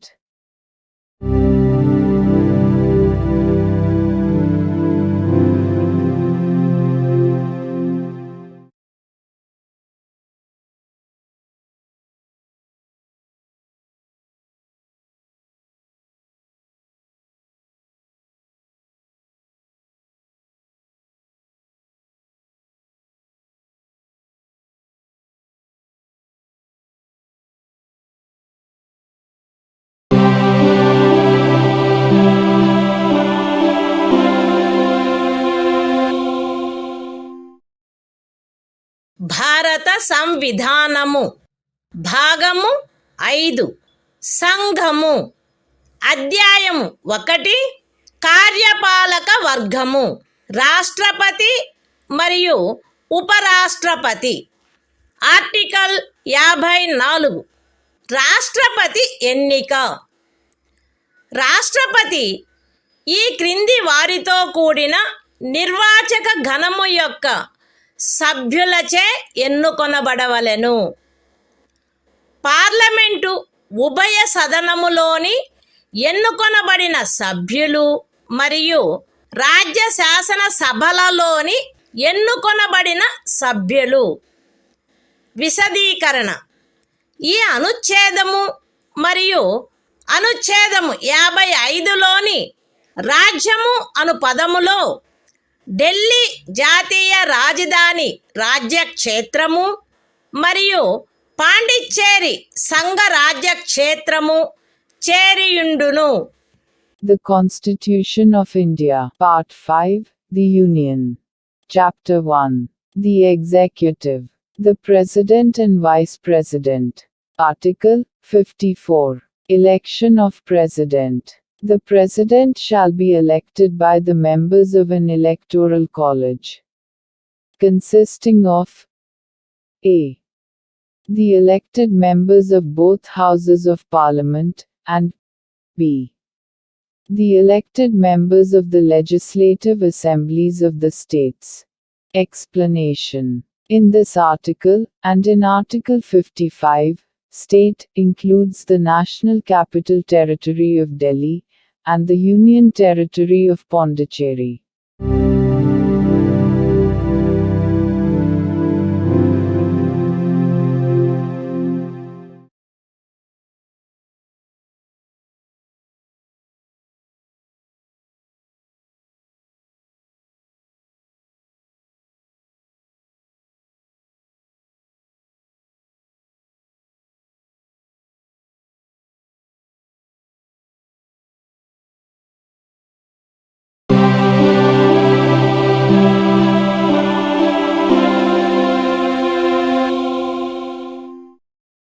భారత సంవిధానము భాగము 5 సంఘము అధ్యాయము 1 కార్యపాలక వర్గము రాష్ట్రపతి మరియు ఉపరాష్ట్రపతి article 55 రాష్ట్రపతిని ఎన్నుకొను రీతి రాష్ట్రపతి యొక్క ఎన్నికలో వివిధ రాజ్యముల ప్రాతినిధ్య ప్రమాణము ఆచరణీయమైనంత మేరకు ఏకరూపముగా ఉండవలెను. రాజ్యముల మధ్య అట్టి ఏకరూపతను చేకూర్చుటకుగాను మరియు మొత్తము రాజ్యములకును సంఘమునకును మధ్య సమత్వమును చేకూర్చుటకుగాను అట్టి ఎన్నికలో పార్లమెంటులోని మరియు ప్రతి రాజ్య శాసనసభలోని ఎన్నుకొనబడిన ప్రతి సభ్యుడు ఇచ్చుటకు హక్కు కలిగియున్న ఓట్ల సంఖ్యను ఈ క్రింది రీతిగా నిర్ధారణ చేయవలెను. ఏ రాజ్యం యొక్క జనసంఖ్యను ఆ రాజ్య శాసనసభలోని ఎన్నుకొనబడిన మొత్తము సభ్యుల సంఖ్యతో భాగించగా వచ్చు భాగఫలములో 1000 యొక్క గుణిజములు ఎన్నియుండునో అన్ని ఓట్లను రాజ్య శాసనసభకు ఎన్నుకొనబడిన ప్రతి సభ్యుడు కలిగి ఉండవలెను. బి 1000 యొక్క సదరు గుణిజములను లెక్కించిన పిమ్మట శేషము 500కు తగ్గనిచో ఉపఖండము ఏలో నిర్దేశింపబడిన ప్రతి సభ్యునకు గల ఓట్ల సంఖ్యకు అదనముగా 1 ఓటును చేర్చవలెను. సి ఉపఖండములు ఏ మరియు బిల క్రింద రాజ్య శాసనసభలోని సభ్యులకు నియతమైన ఓట్ల మొత్తపు సంఖ్యను పార్లమెంటు ఉభయ సదనములో ఎన్నుకొనబడిన సభ్యుల మొత్తము సంఖ్యతో భాగించగా ఏ సంఖ్య వచ్చునో అన్ని ఓట్లను పార్లమెంటు ఉభయ సదనములోని ఎన్నుకోబడిన ప్రతి సభ్యుడు కలిగి ఉండవలెను. సగమునకు మించిన భిన్నమును 1గా పరిగణించవలెను. ఇతర భిన్నములను ఉపేక్షించవలెను. రాష్ట్రపతి ఎన్నిక ఏకల అంతరణీయ ఓటు ద్వారా అనుపాతిక ప్రాతినిధ్య పద్ధతును అనుసరించి జరగవలెను మరియు అట్టి ఎన్నికలో పోలింగు రహస్యపు బ్యాలెట్ పద్ధతిలో జరగవలెను. విశదీకరణ ఈ అనుచ్ఛేదములో జనసంఖ్య అను పదబంధమునకు కడపటిదియు అందుకు సంబంధించిన అంకెలు ప్రచురింపబడినదియు అగు జనగణనతో అభినిశ్చితమైన జనసంఖ్య అని అర్థము. అయితే ఈ విశదీకరణలో కడపటిదియు అందుకు సంబంధించిన అంకెలు ప్రచురింపబడినట్టిదియు అగు జనగణనకు గల నిర్దేశమును 2026వ సంవత్సరం పిమ్మట చేయబడు మొదటి జనగణనకు సంబంధించిన అంకెలు ప్రచురించబడు వరకు 1971వ సంవత్సరపు జనగణనకు నిర్దేశమైనట్లు అన్వయించుకొనవలెను. The Constitution of India, Part 5, The Union. Chapter 1. The Executive, the President and Vice President. Article 55. Manner of election of President. 1. As far as practicable, there shall be uniformity in the scale of representation, of the different states at the election of the President. 2. For the purpose of securing such uniformity among the states, inter se, as well as parity between the states as a whole and the Union. The number of votes, which each elected member of Parliament, and of the Legislative Assembly of each state, is entitled to cast at such election, shall be determined in the following manner. A. Every elected member of the Legislative Assembly of a state shall have as many votes as there are multiples of 1,000. In the quotient obtained by dividing the population of the state by the total number of the elected members of the Assembly. B. If, after taking the said multiples of 1,000, the remainder is not less than 500, then the vote of each member referred to in subclause A shall be further increased by 1. C. Each elected member of either House of Parliament shall have such number of votes as may be obtained by dividing the total number of votes assigned to the members of the legislative assemblies of the states under subclauses A and B by the total number of the elected members of both houses of Parliament. Fractions exceeding 1/2 being counted as one and other fractions being disregarded. 3. The election of the President shall be held in accordance with the system of proportional representation, by means of the single transferable vote, and the voting at such election shall be by secret ballot. Explanation. In this article, the expression population means the population as ascertained at the last preceding census, of which the relevant figures have been published. Provided that the reference in this explanation to the last preceding census, of which the relevant figures have been published shall, until the relevant figures for the first census taken after the year 2026 have been published, be construed as a reference to the 1971 census.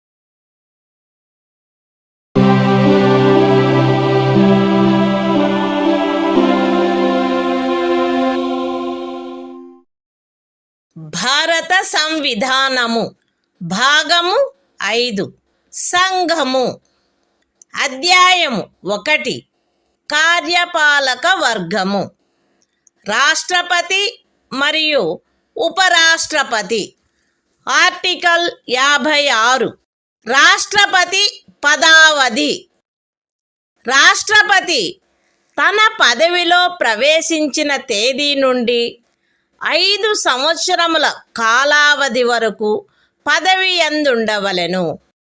అయితే రాష్ట్రపతి తన చేవ్రాలుతో ఉపరాష్ట్రపతికి లేఖ రాయుట ద్వారా తన పదవికి రాజీనామా ఇవ్వవచ్చును. రాష్ట్రపతిని సంవిధానాతిక్రమణము కావించినందుకు 61వ అనుచ్ఛేదములో నిబంధించబడిన రీతిగా మహాభియోగము ద్వారా పదవి నుండి తొలగించవచ్చును. రాష్ట్రపతి తన పదావధి ముగిసినప్పటికీ తన ఉత్తరాధికారి ఆ పదవిలో ప్రవేశించు వరకు పదవిలో కొనసాగవలెను. ఖండము 1 యొక్క వినాయింపులోని ఖండము ఏ క్రింద ఉపరాష్ట్రపతికి పంపబడిన రాజీనామా పత్రమును ఆయన లోక్సభ అధ్యక్షునికి తక్షణమే పంపవలెను. The Constitution of India. Part 5. The Union. Chapter 1. The Executive. The President and Vice President. Article 56. Term of Office of President. 1. The President shall hold office for a term of 5 years, from the date on which he enters upon his office. Provided that a. The President may, by writing under his hand addressed to the Vice President, resign his office. b. The President may, for violation of the Constitution, be removed from office by impeachment in the manner provided in Article 61. c. The President shall, notwithstanding the expiration of his term, continue to hold office, until his successor enters upon his office. 2. Any resignation addressed to the Vice President under Clause A of the proviso to Clause 1 shall forthwith be communicated, by him, to the Speaker of the House of the People.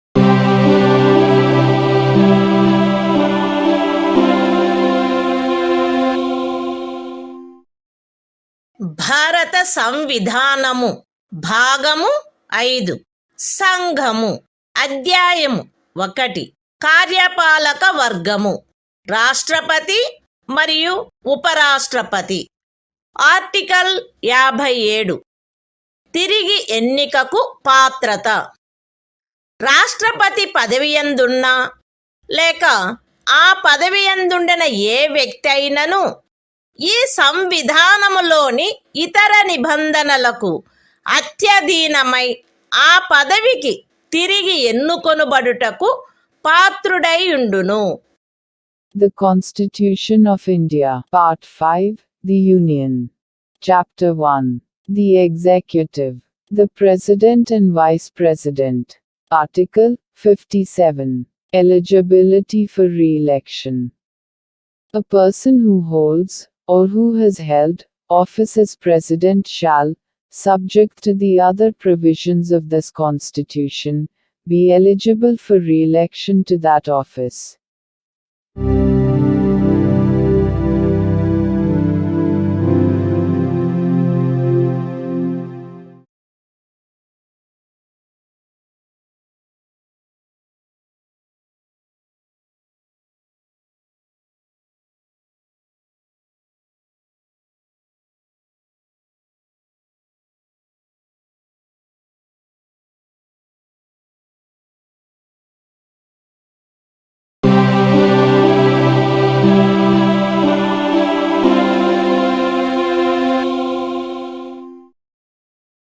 భారత సంవిధానము భాగము 5 సంఘము అధ్యాయము 1 కార్యపాలక వర్గము రాష్ట్రపతి మరియు ఉపరాష్ట్రపతి article 58 రాష్ట్రపతిగా ఎన్నికకు అర్హతలు ఏ వ్యక్తి గాని భారతదేశ పౌరుడై ఉన్ననే తప్ప 35 సంవత్సరముల వయస్సు పూర్తి అయిననే తప్ప మరియు లోక్సభ సభ్యుడుగా ఎన్నుకొనబడుటకు అర్హుడై ఉన్ననే తప్ప రాష్ట్రపతిగా ఎన్నుకోబడుటకు పాత్రుడు కాడు. ఏ వ్యక్తి అయినను భారత ప్రభుత్వము క్రింద లేక ఏదేని రాజ్య ప్రభుత్వము క్రింద లేక సదరు ప్రభుత్వములోని దేని యొక్క నియంత్రణకైనను అత్యధీనమై ఉన్న ఏదేని స్థానిక లేక ఇతర ప్రాధికారి క్రింద గాని లాభాయుతమైన ఏదేని పదవి యందున్నచో ఆ వ్యక్తి రాష్ట్రపతిగా ఎన్నుకొనబడుటకు పాత్రుడు కాడు. విశదీకరణ ఈ అనుచ్ఛేదపు నిమిత్తము ఎవరేని వ్యక్తి సంఘము యొక్క రాష్ట్రపతిగా లేక ఉపరాష్ట్రపతిగా లేక ఏదేని రాజ్యము యొక్క గవర్నరుగా లేక సంఘము యొక్క లేక ఏదేని రాజ్యము యొక్క మంత్రిగానున్న కారణమును బట్టి మాత్రమే లాభాయుతమైన పదవి ఎందున్నట్లు భావించబడరాదు. The Constitution of India, Part 5, The Union. Chapter 1. The Executive. The President and Vice President. Article 58. Qualifications for election as President. 1. No person shall be eligible for election as President, unless he is a citizen of India, has completed the age of 35 years, and is qualified for election, as a member of the House, of the people. 2. A person shall not be eligible for election as President if he holds any office of profit, under the Government of India, or the Government of any state, or under any local or other authority, subject to the control of any of the said governments. Explanation.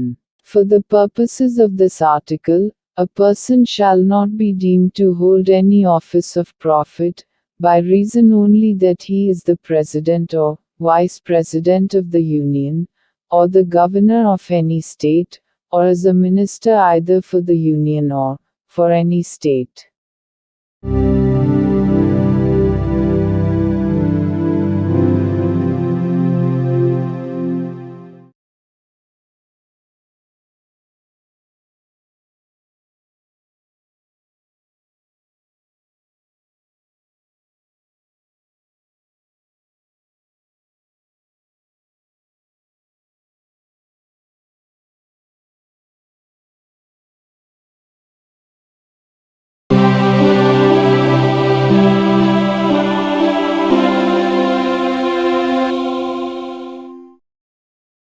భారత సంవిధానము భాగము 5 సంఘము అధ్యాయము 1 కార్యపాలక వర్గము రాష్ట్రపతి మరియు ఉపరాష్ట్రపతి. Article 59 రాష్ట్రపతి పదవీ షరతులు. రాష్ట్రపతి పార్లమెంటు యొక్క లేక ఏదేని రాజ్య శాసన మండలి యొక్క ఏ సదనములో గాని సభ్యుడుగా ఉండరాదు మరియు పార్లమెంటు యొక్క లేక ఏదేని రాజ్య శాసన మండలి యొక్క ఏ సదనములోని సభ్యుడైనను రాష్ట్రపతిగా ఎన్నుకొనబడినచో ఆయన రాష్ట్రపతి పదవిలో ప్రవేశించిన తేదీ నుండి ఆ సదనములోని తన స్థానమును ఖాళీ చేసినట్లు భావించవలెను. రాష్ట్రపతి లాభాయుతమైన ఏదేని ఇతర పదవి యందు ఉండరాదు. రాష్ట్రపతి అద్దె చెల్లించకుండా తన అధికార నివాస గృహములను ఉపయోగించుకొనుటకు హక్కు కలిగియుండును మరియు పార్లమెంటు శాసనము ద్వారా నిర్ధారణ చేయు ఉపలబ్ధులకు, భత్యములకు మరియు విశేషాధికారములకు మరియు తద్విషయమున అట్లు నిబంధన చేయబడు వరకు 2వ అనుసూచిలో నిర్దిష్టపరచబడిన ఉపలబ్ధులకు, భత్యములకు మరియు విశేషాధికారములకు ఆయన హక్కు కలిగియుండును. రాష్ట్రపతి యొక్క ఉపలబ్ధులు మరియు భత్యములు ఆయన పదావధిలో తగ్గించబడరాదు. The Constitution of India, Part 5, The Union. Chapter 1. The Executive. The President and Vice President. Article 59. Conditions of President's office. 1. The President shall not be a member of either House of Parliament, or of a House of the Legislature of any state. And, if a member of either House of Parliament or of a House of the Legislature of any state be elected President, he shall be deemed to have vacated his seat in that House, on the date, on which he enters upon his office as President. 2. The President shall not hold any other office of profit.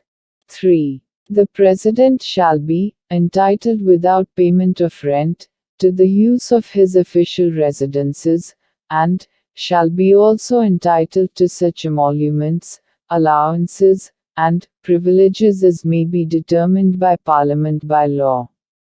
And, until provision in that behalf is so made, such emoluments, allowances and privileges, as are specified in the second schedule. 4. The emoluments and allowances of the President shall not be diminished during his term of office.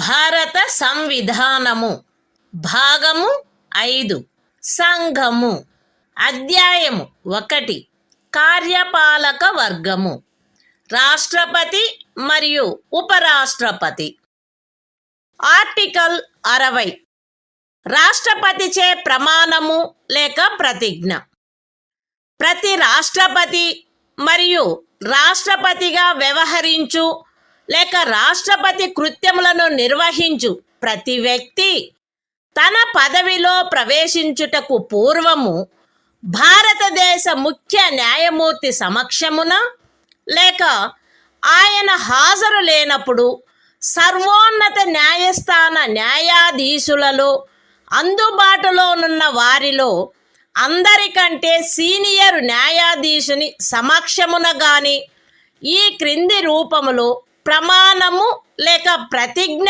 చేసి దానిపై చేవ్రాలు చేయవలెను.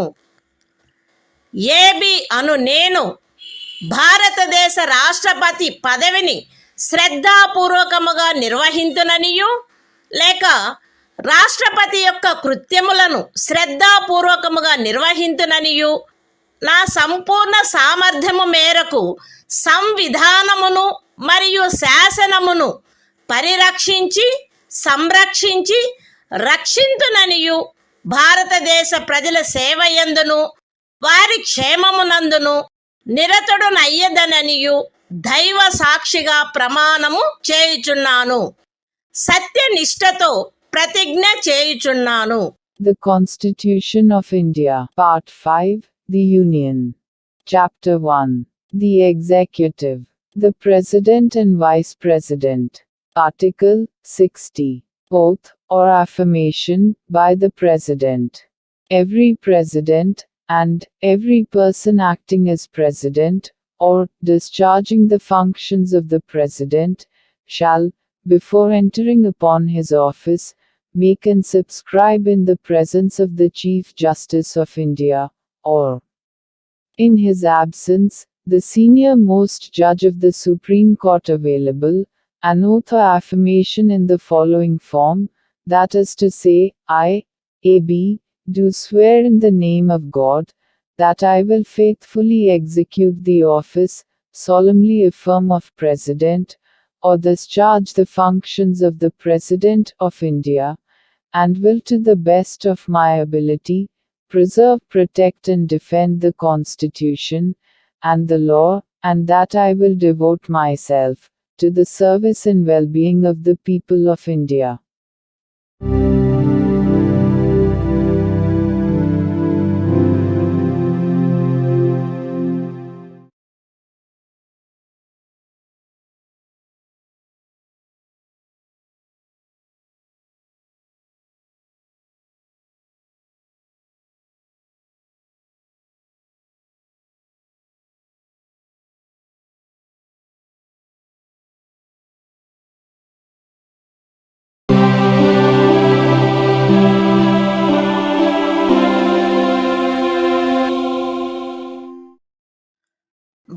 భారత సంవిధానము. భాగము 5. సంఘము. అధ్యాయము 1. కార్యపాలక వర్గము. రాష్ట్రపతి మరియు ఉపరాష్ట్రపతి. ఆర్టికల్ 61. రాష్ట్రపతిపై మహాభియోగము తెచ్చుటకు ప్రక్రియ. సంవిధానాతిక్రమణము కావించినాడని రాష్ట్రపతిపై మహాభియోగము జరపబడవలసినప్పుడు పార్లమెంటు యొక్క ఏ సదనము చేనైనను ఆరోపణ చేయబడవలెను.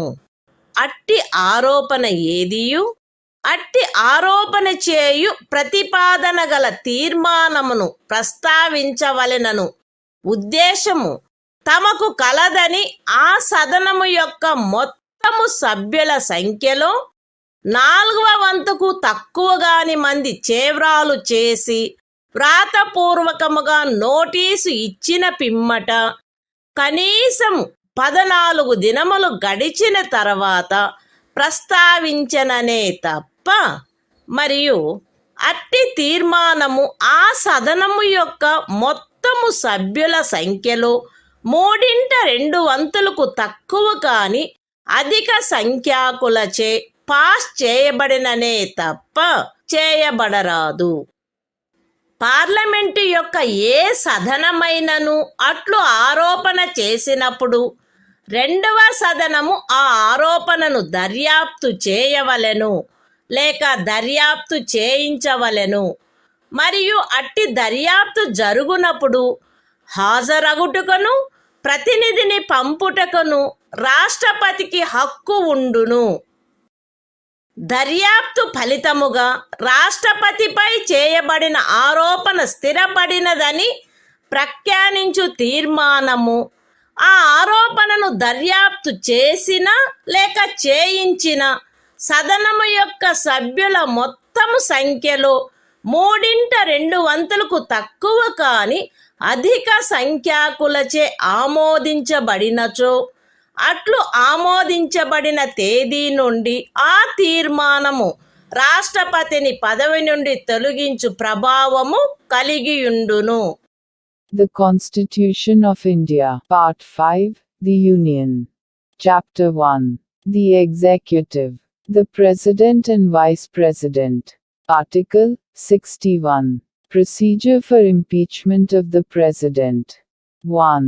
When a President is to be impeached for violation of the Constitution, the charge shall be preferred by either House of Parliament. 2. No such charge shall be preferred unless the proposal to prefer such charge is contained in a resolution, which has been moved, after at least 14 days' notice in writing, signed by not less than 1/4 of the total number of members of the House, has been given of their intention to move the resolution, and such resolution has been passed by a majority of not less than 2/3 of the total membership of the House. 3. When a charge has been so preferred by either House of Parliament, the other House shall investigate the charge, or cause the charge to be investigated, and the President shall have the right to appear, and to be represented at such investigation. 4. If as a result of the investigation, a resolution is passed by a majority of not less than 2/3 of the total membership of the House, by which the charge was investigated, or caused to be investigated, declaring that the charge preferred against the President has been sustained, such resolution shall have the effect of removing the President from his office, as from the date on which the resolution is so passed.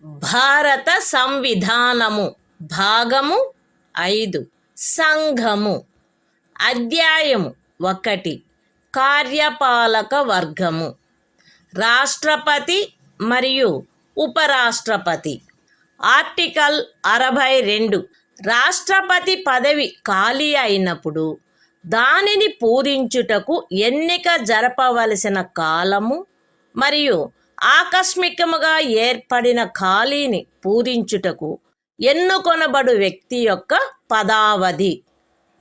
రాష్ట్రపతి యొక్క పదావధి ముగియుటచే ఏర్పడు ఖాళీని పూరించుటకు జరగవలసిన ఎన్నిక ఆ పదావధి ముగియుటకు పూర్వమే పూర్తి చేయబడవలెను.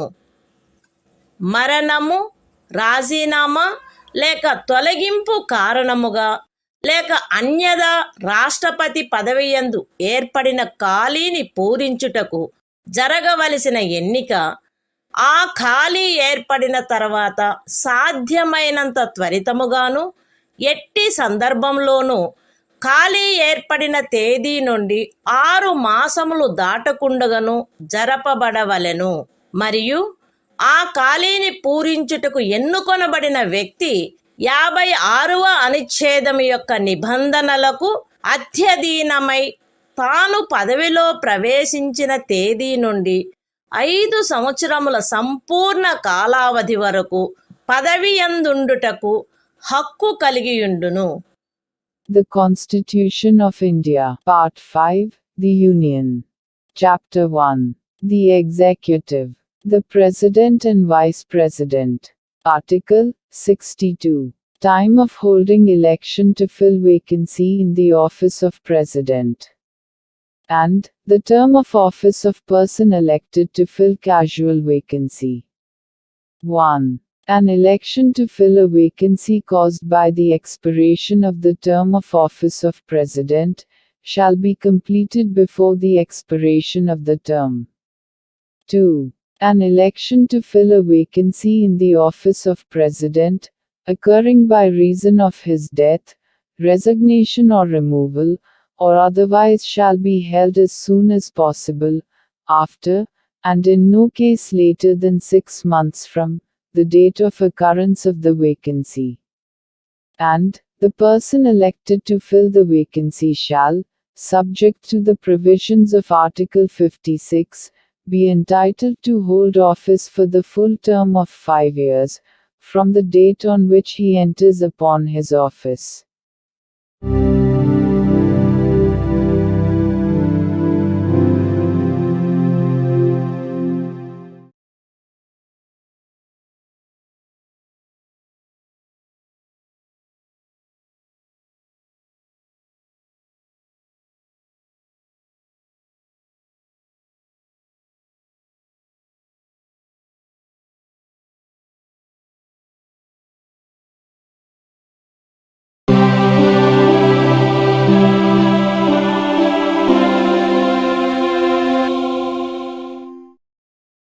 భారత సంవిధానము భాగము 5 సంఘము అధ్యాయము 1 కార్యపాలక వర్గము రాష్ట్రపతి మరియు ఉపరాష్ట్రపతి ఆర్టికల్ 63 భారత ఉపరాష్ట్రపతి భారతదేశమునకు ఒక ఉపరాష్ట్రపతి ఉండవలెను. The Constitution of India, Part 5, The Union. Chapter 1. The Executive. The President and Vice President. Article 63. The Vice President of India. There shall be a Vice President of India.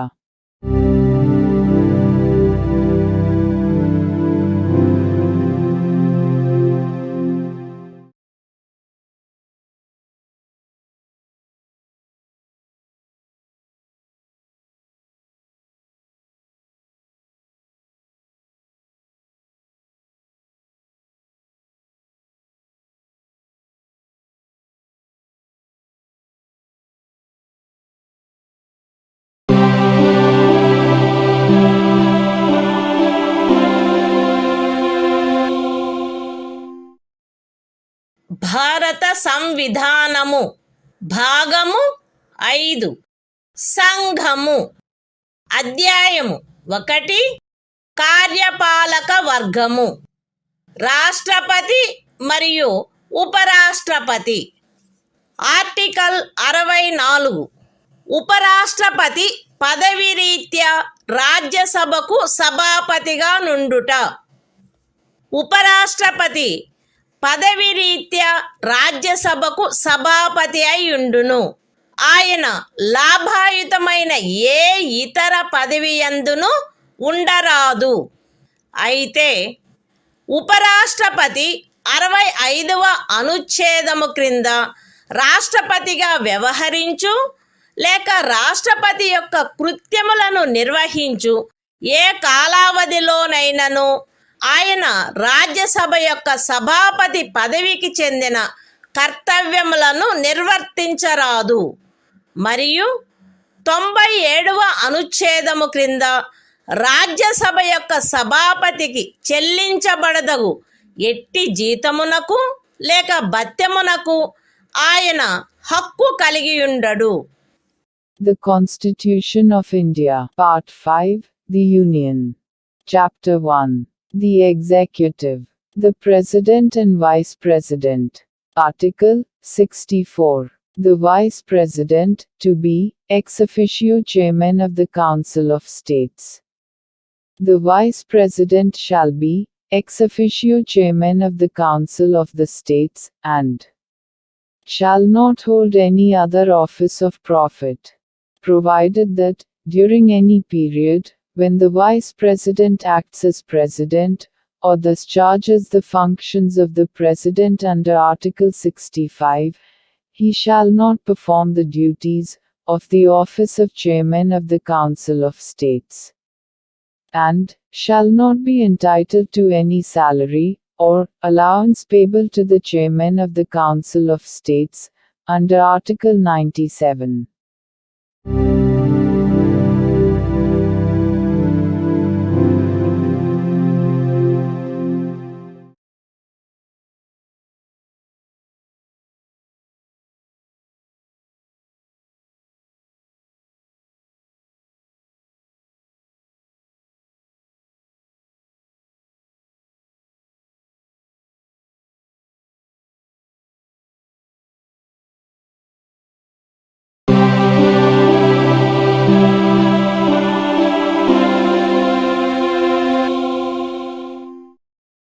భారత సంవిధానము.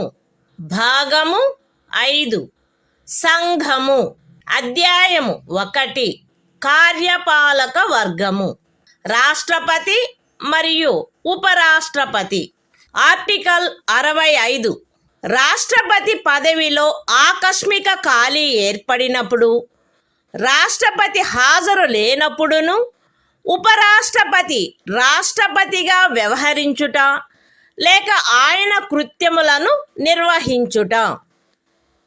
మరణము, రాజీనామా లేక తొలగింపు కారణముగా లేక అన్యదా రాష్ట్రపతి పదవిలో ఖాళీ ఏర్పడినప్పుడు అట్టి ఖాళీని పూరించుటకు ఈ అధ్యాయము యొక్క నిబంధనలను అనుసరించి ఎన్నుకొనబడిన కొత్త రాష్ట్రపతి తన పదవిలో ప్రవేశించు తేదీ వరకు ఉపరాష్ట్రపతి రాష్ట్రపతిగా వ్యవహరించవలెను.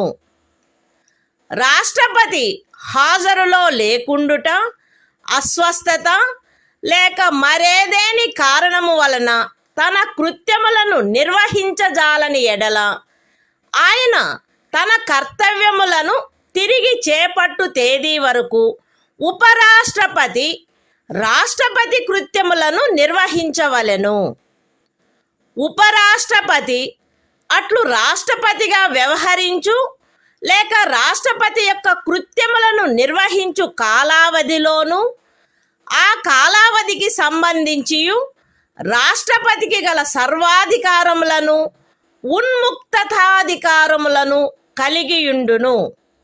పార్లమెంటు శాసనము ద్వారా నిర్ధారణ చేయు ఉపలబ్ధులకు, భత్యములకు మరియు విశేషాధికారములకు మరియు అట్లు నిబంధన చేయబడు వరకు 2వ అనుసూచిలో నిర్దిష్టపరచబడిన ఉపలబ్ధులకు, భత్యములకు మరియు విశేషాధికారములకు ఆయన హక్కు కలిగియుండును. The Constitution of India, Part 5, The Union. Chapter 1. The Executive.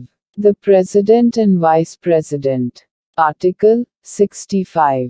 The Vice President, to act as President, or to discharge his functions, during casual vacancies in the office, or during the absence of President.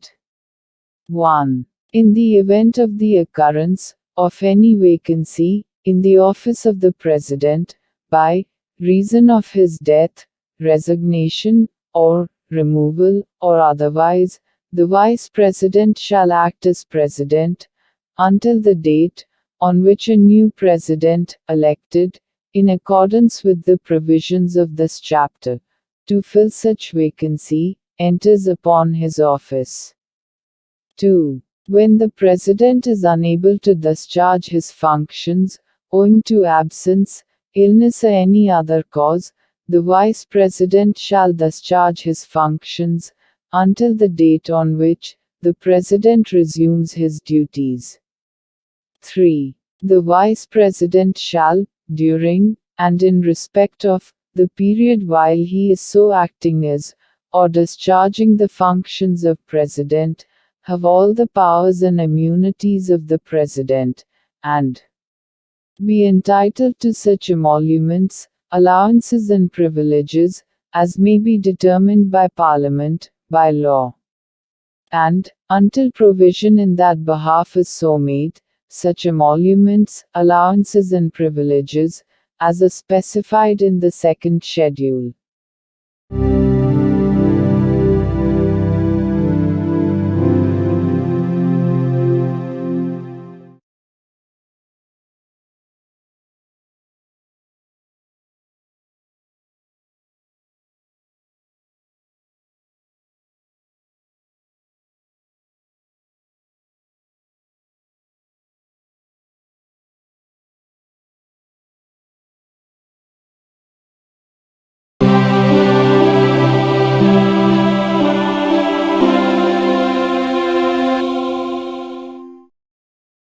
భారత సంవిధానము భాగము 5 సంఘము అధ్యాయము 1 కార్యపాలక వర్గము రాష్ట్రపతి మరియు ఉపరాష్ట్రపతి.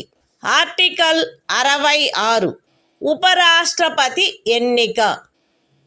ఉపరాష్ట్రపతి parliament ఉభయ సదనముల సభ్యులతో కూడిన నిర్వాచక గణము యొక్క సభ్యులచే ఏకల అంతరణీయ ఓటు ద్వారా అనుపాతిక ప్రాతినిధ్య పద్ధతిని అనుసరించి ఎన్నుకొనబడవలెను మరియు అట్టి ఎన్నికలలో ఓటింగు రహస్యపు బ్యాలెట్ పద్ధతిని జరగవలెను. ఉపరాష్ట్రపతి పార్లమెంటు యొక్క లేక ఏదేని రాజ్య శాసన మండలి యొక్క ఏ సదనములో గాని సభ్యుడుగా ఉండరాదు మరియు పార్లమెంటు యొక్క లేక ఏదేని రాజ్య శాసన మండలి యొక్క ఏ సదనములోని సభ్యుడైనను ఉపరాష్ట్రపతిగా ఎన్నుకోబడినచో ఆయన ఉపరాష్ట్రపతి పదవిలో ప్రవేశించిన తేదీ నుండి ఆ సదనములోని తన స్థానమును ఖాళీ చేసినట్లు భావించబడవలెను. ఏ వ్యక్తి గాని ఆయన భారతదేశ పౌరుడై ఉన్ననే తప్ప ఆయనకు 35 సంవత్సరముల వయస్సు పూర్తి అయిననే తప్ప మరియు ఆయన రాజ్యసభ సభ్యుడుగా ఎన్నుకొనబడుటకు అర్హుడై ఉన్ననే తప్ప ఉపరాష్ట్రపతిగా ఎన్నుకొనబడుటకు పాత్రుడు కాడు. ఏ వ్యక్తి అయినను భారత ప్రభుత్వము క్రింద గాని ఏదేని రాజ్య ప్రభుత్వము కింద గాని సదరు ప్రభుత్వములలో దేని యొక్క నియంత్రణకైనను అధ్యధీనమయ్యున్న ఏదేని స్థానిక లేక ఇతర ప్రాధికారి క్రింద గాని లాభాయుతమైన ఏదేని పదవి ఎందున్నచో ఆ వ్యక్తి ఉపరాష్ట్రపతిగా ఎన్నుకొనబడుటకు పాత్రుడు కాడు. విశదీకరణ: ఈ అనుచ్ఛేదపు నిమిత్తము ఎవరేని వ్యక్తి సంఘము యొక్క రాష్ట్రపతిగా లేక ఉపరాష్ట్రపతిగా లేక ఏదేని రాజ్యము యొక్క గవర్నరుగా లేక సంఘము యొక్క లేక ఏదేని రాజ్యము యొక్క మంత్రిగా ఉన్న కారణమును బట్టి మాత్రమే లాభాయుతమైన పదవి ఎందున్నట్లు భావించరాదు. The Constitution of India, Part 5, The Union. Chapter 1. The Executive. The President and Vice President. Article 66. Election of Vice President. 1. The Vice President shall be elected by the members of an electoral college, consisting of the members of both Houses of Parliament, in accordance with the system of proportional representation, by means of the single transferable vote, and the voting at such election shall be by secret ballot.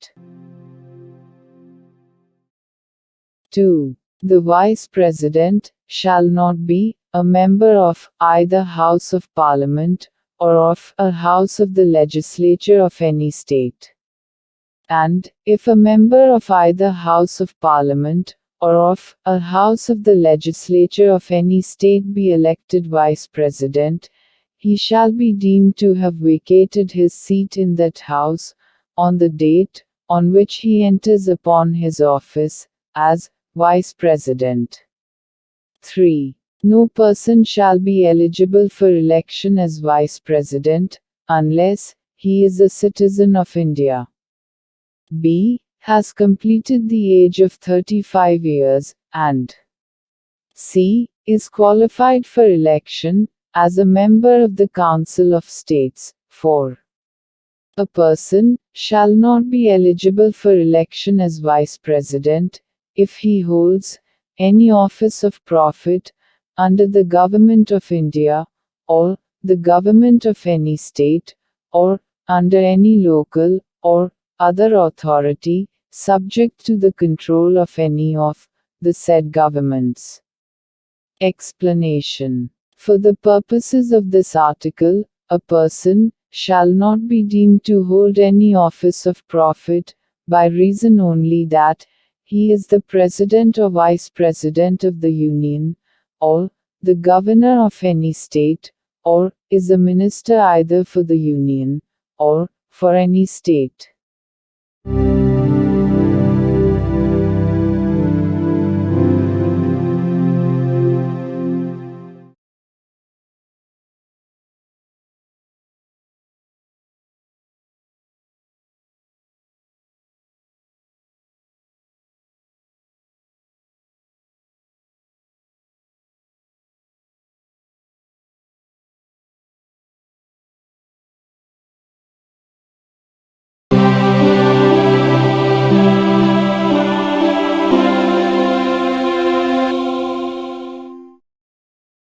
భారత సంవిధానము భాగము 5 సంఘము అధ్యాయము 1 కార్యపాలక వర్గము రాష్ట్రపతి మరియు ఉపరాష్ట్రపతి article 67 ఉపరాష్ట్రపతి పదావధి ఉపరాష్ట్రపతి తన పదవిలో ప్రవేశించిన తేదీ నుండి 5 సంవత్సరముల కాలావధి వరకు పదవి యందుండును.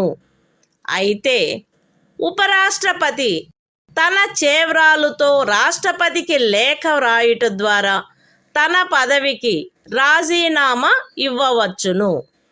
ఉపరాష్ట్రపతి రాజ్యసభలో అప్పుడు సభ్యులుగానున్న వారందరిలో అధిక సంఖ్యాకులచే ఆమోదించబడి లోక్సభచే అంగీకరించబడిన తీర్మానము ద్వారా పదవి నుండి తొలగించబడవచ్చును.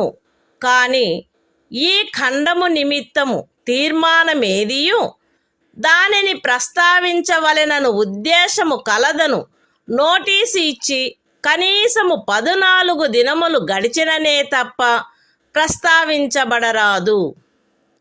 ఉపరాష్ట్రపతి తన పదావధి ముగిసినప్పటికీ తన ఉత్తరాధికారి ఆ పదవిలో ప్రవేశించు వరకు పదవిలో కొనసాగవలెను. The Constitution of India, Part 5, The Union. Chapter 1. The Executive. The President and Vice President. Article 67. Term of office of Vice President. The Vice President shall hold office for a term of 5 years from the date on which he enters upon his office, provided that a. A Vice President may, by writing under his hand addressed to the President, resign his office. b. A Vice President may be removed from his office by a resolution of the Council of States, passed by a majority of all the then members of the Council and agreed to by the House of the People. But no resolution for the purpose of this clause shall be moved, unless at least 14 days' notice has been given of the intention to move the resolution. c. A Vice President shall, notwithstanding the expiration of his term, continue to hold office until his successor enters upon his office.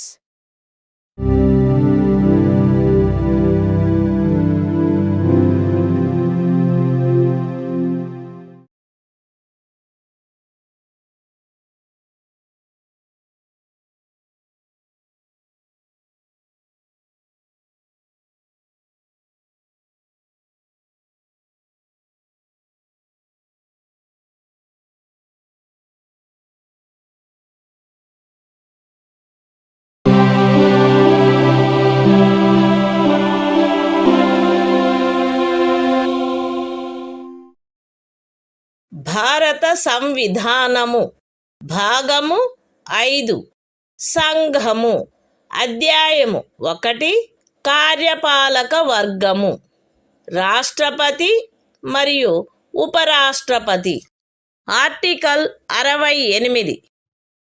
ఉపరాష్ట్రపతి పదవి ఖాళీ అయినప్పుడు దానిని పూరించుటకు ఎన్నిక జరపవలసిన కాలము మరియు ఆకస్మికముగా ఏర్పడిన ఖాళీని పూరించుటకు ఎన్నుకొనబడు వ్యక్తి యొక్క పదావధి. ఉపరాష్ట్రపతి యొక్క పదావధి ముగియుటచే ఏర్పడు ఖాళీని పూరించుటకు జరగవలసిన ఎన్నిక ఆ పదావధి ముగియుటకు పూర్వమే పూర్తి చేయబడవలెను. మరణము, రాజీనామా లేక తొలగింపు కారణముగా లేక అన్యథా ఉపరాష్ట్రపతి పదవియందు ఏర్పడిన ఖాళీని పూరించుటకు జరపవలసిన ఎన్నిక ఆ ఖాళీ ఏర్పడిన తరువాత సాధ్యమైనంత త్వరితముగా జరపబడవలెను మరియు ఆ ఖాళీని పూరించుటకు ఎన్నుకొనబడిన వ్యక్తి 67వ అనుచ్ఛేదము యొక్క నిబంధనలకు అత్యధీనమై తాను పదవిలో ప్రవేశించిన తేదీ నుండి 5 సంవత్సరముల సంపూర్ణ కాలావధి వరకు పదవి యందుండుటకు హక్కు కలిగియుండును. The Constitution of 1. An election to fill a vacancy caused by the expiration of the term of office of Vice President shall be completed before the expiration of the term. 2. An election to fill a vacancy in the office of Vice President occurring by reason of his death, resignation or removal, or otherwise shall be held as soon as possible after the occurrence of the vacancy. And the person elected to fill the vacancy shall, subject to the provisions of Article 67, be entitled to hold office for the full term of 5 years from the date on which he enters upon his office.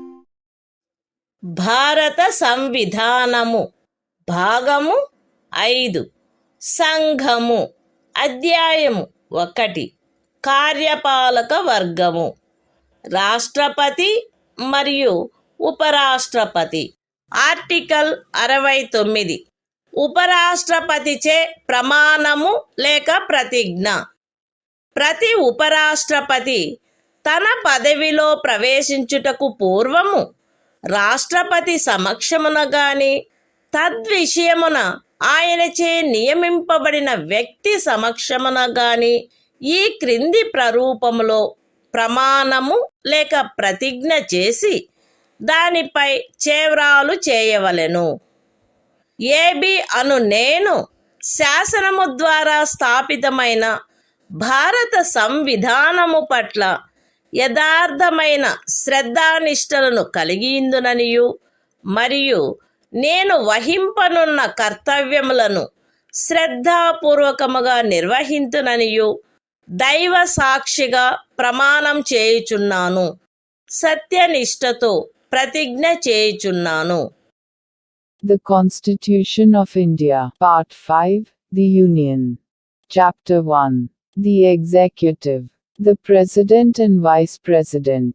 Article 69. Oath, or affirmation, by the Vice President. Every Vice President shall, before entering upon his office, make and subscribe before the President, or some person appointed in that behalf, by him, an oath or affirmation, in the following form, that is to say, I, A.B., do swear in the name of God, that I will bear true faith and solemnly affirm allegiance to the Constitution of India, as by law established, and that I will faithfully discharge the duty upon which I am about to enter.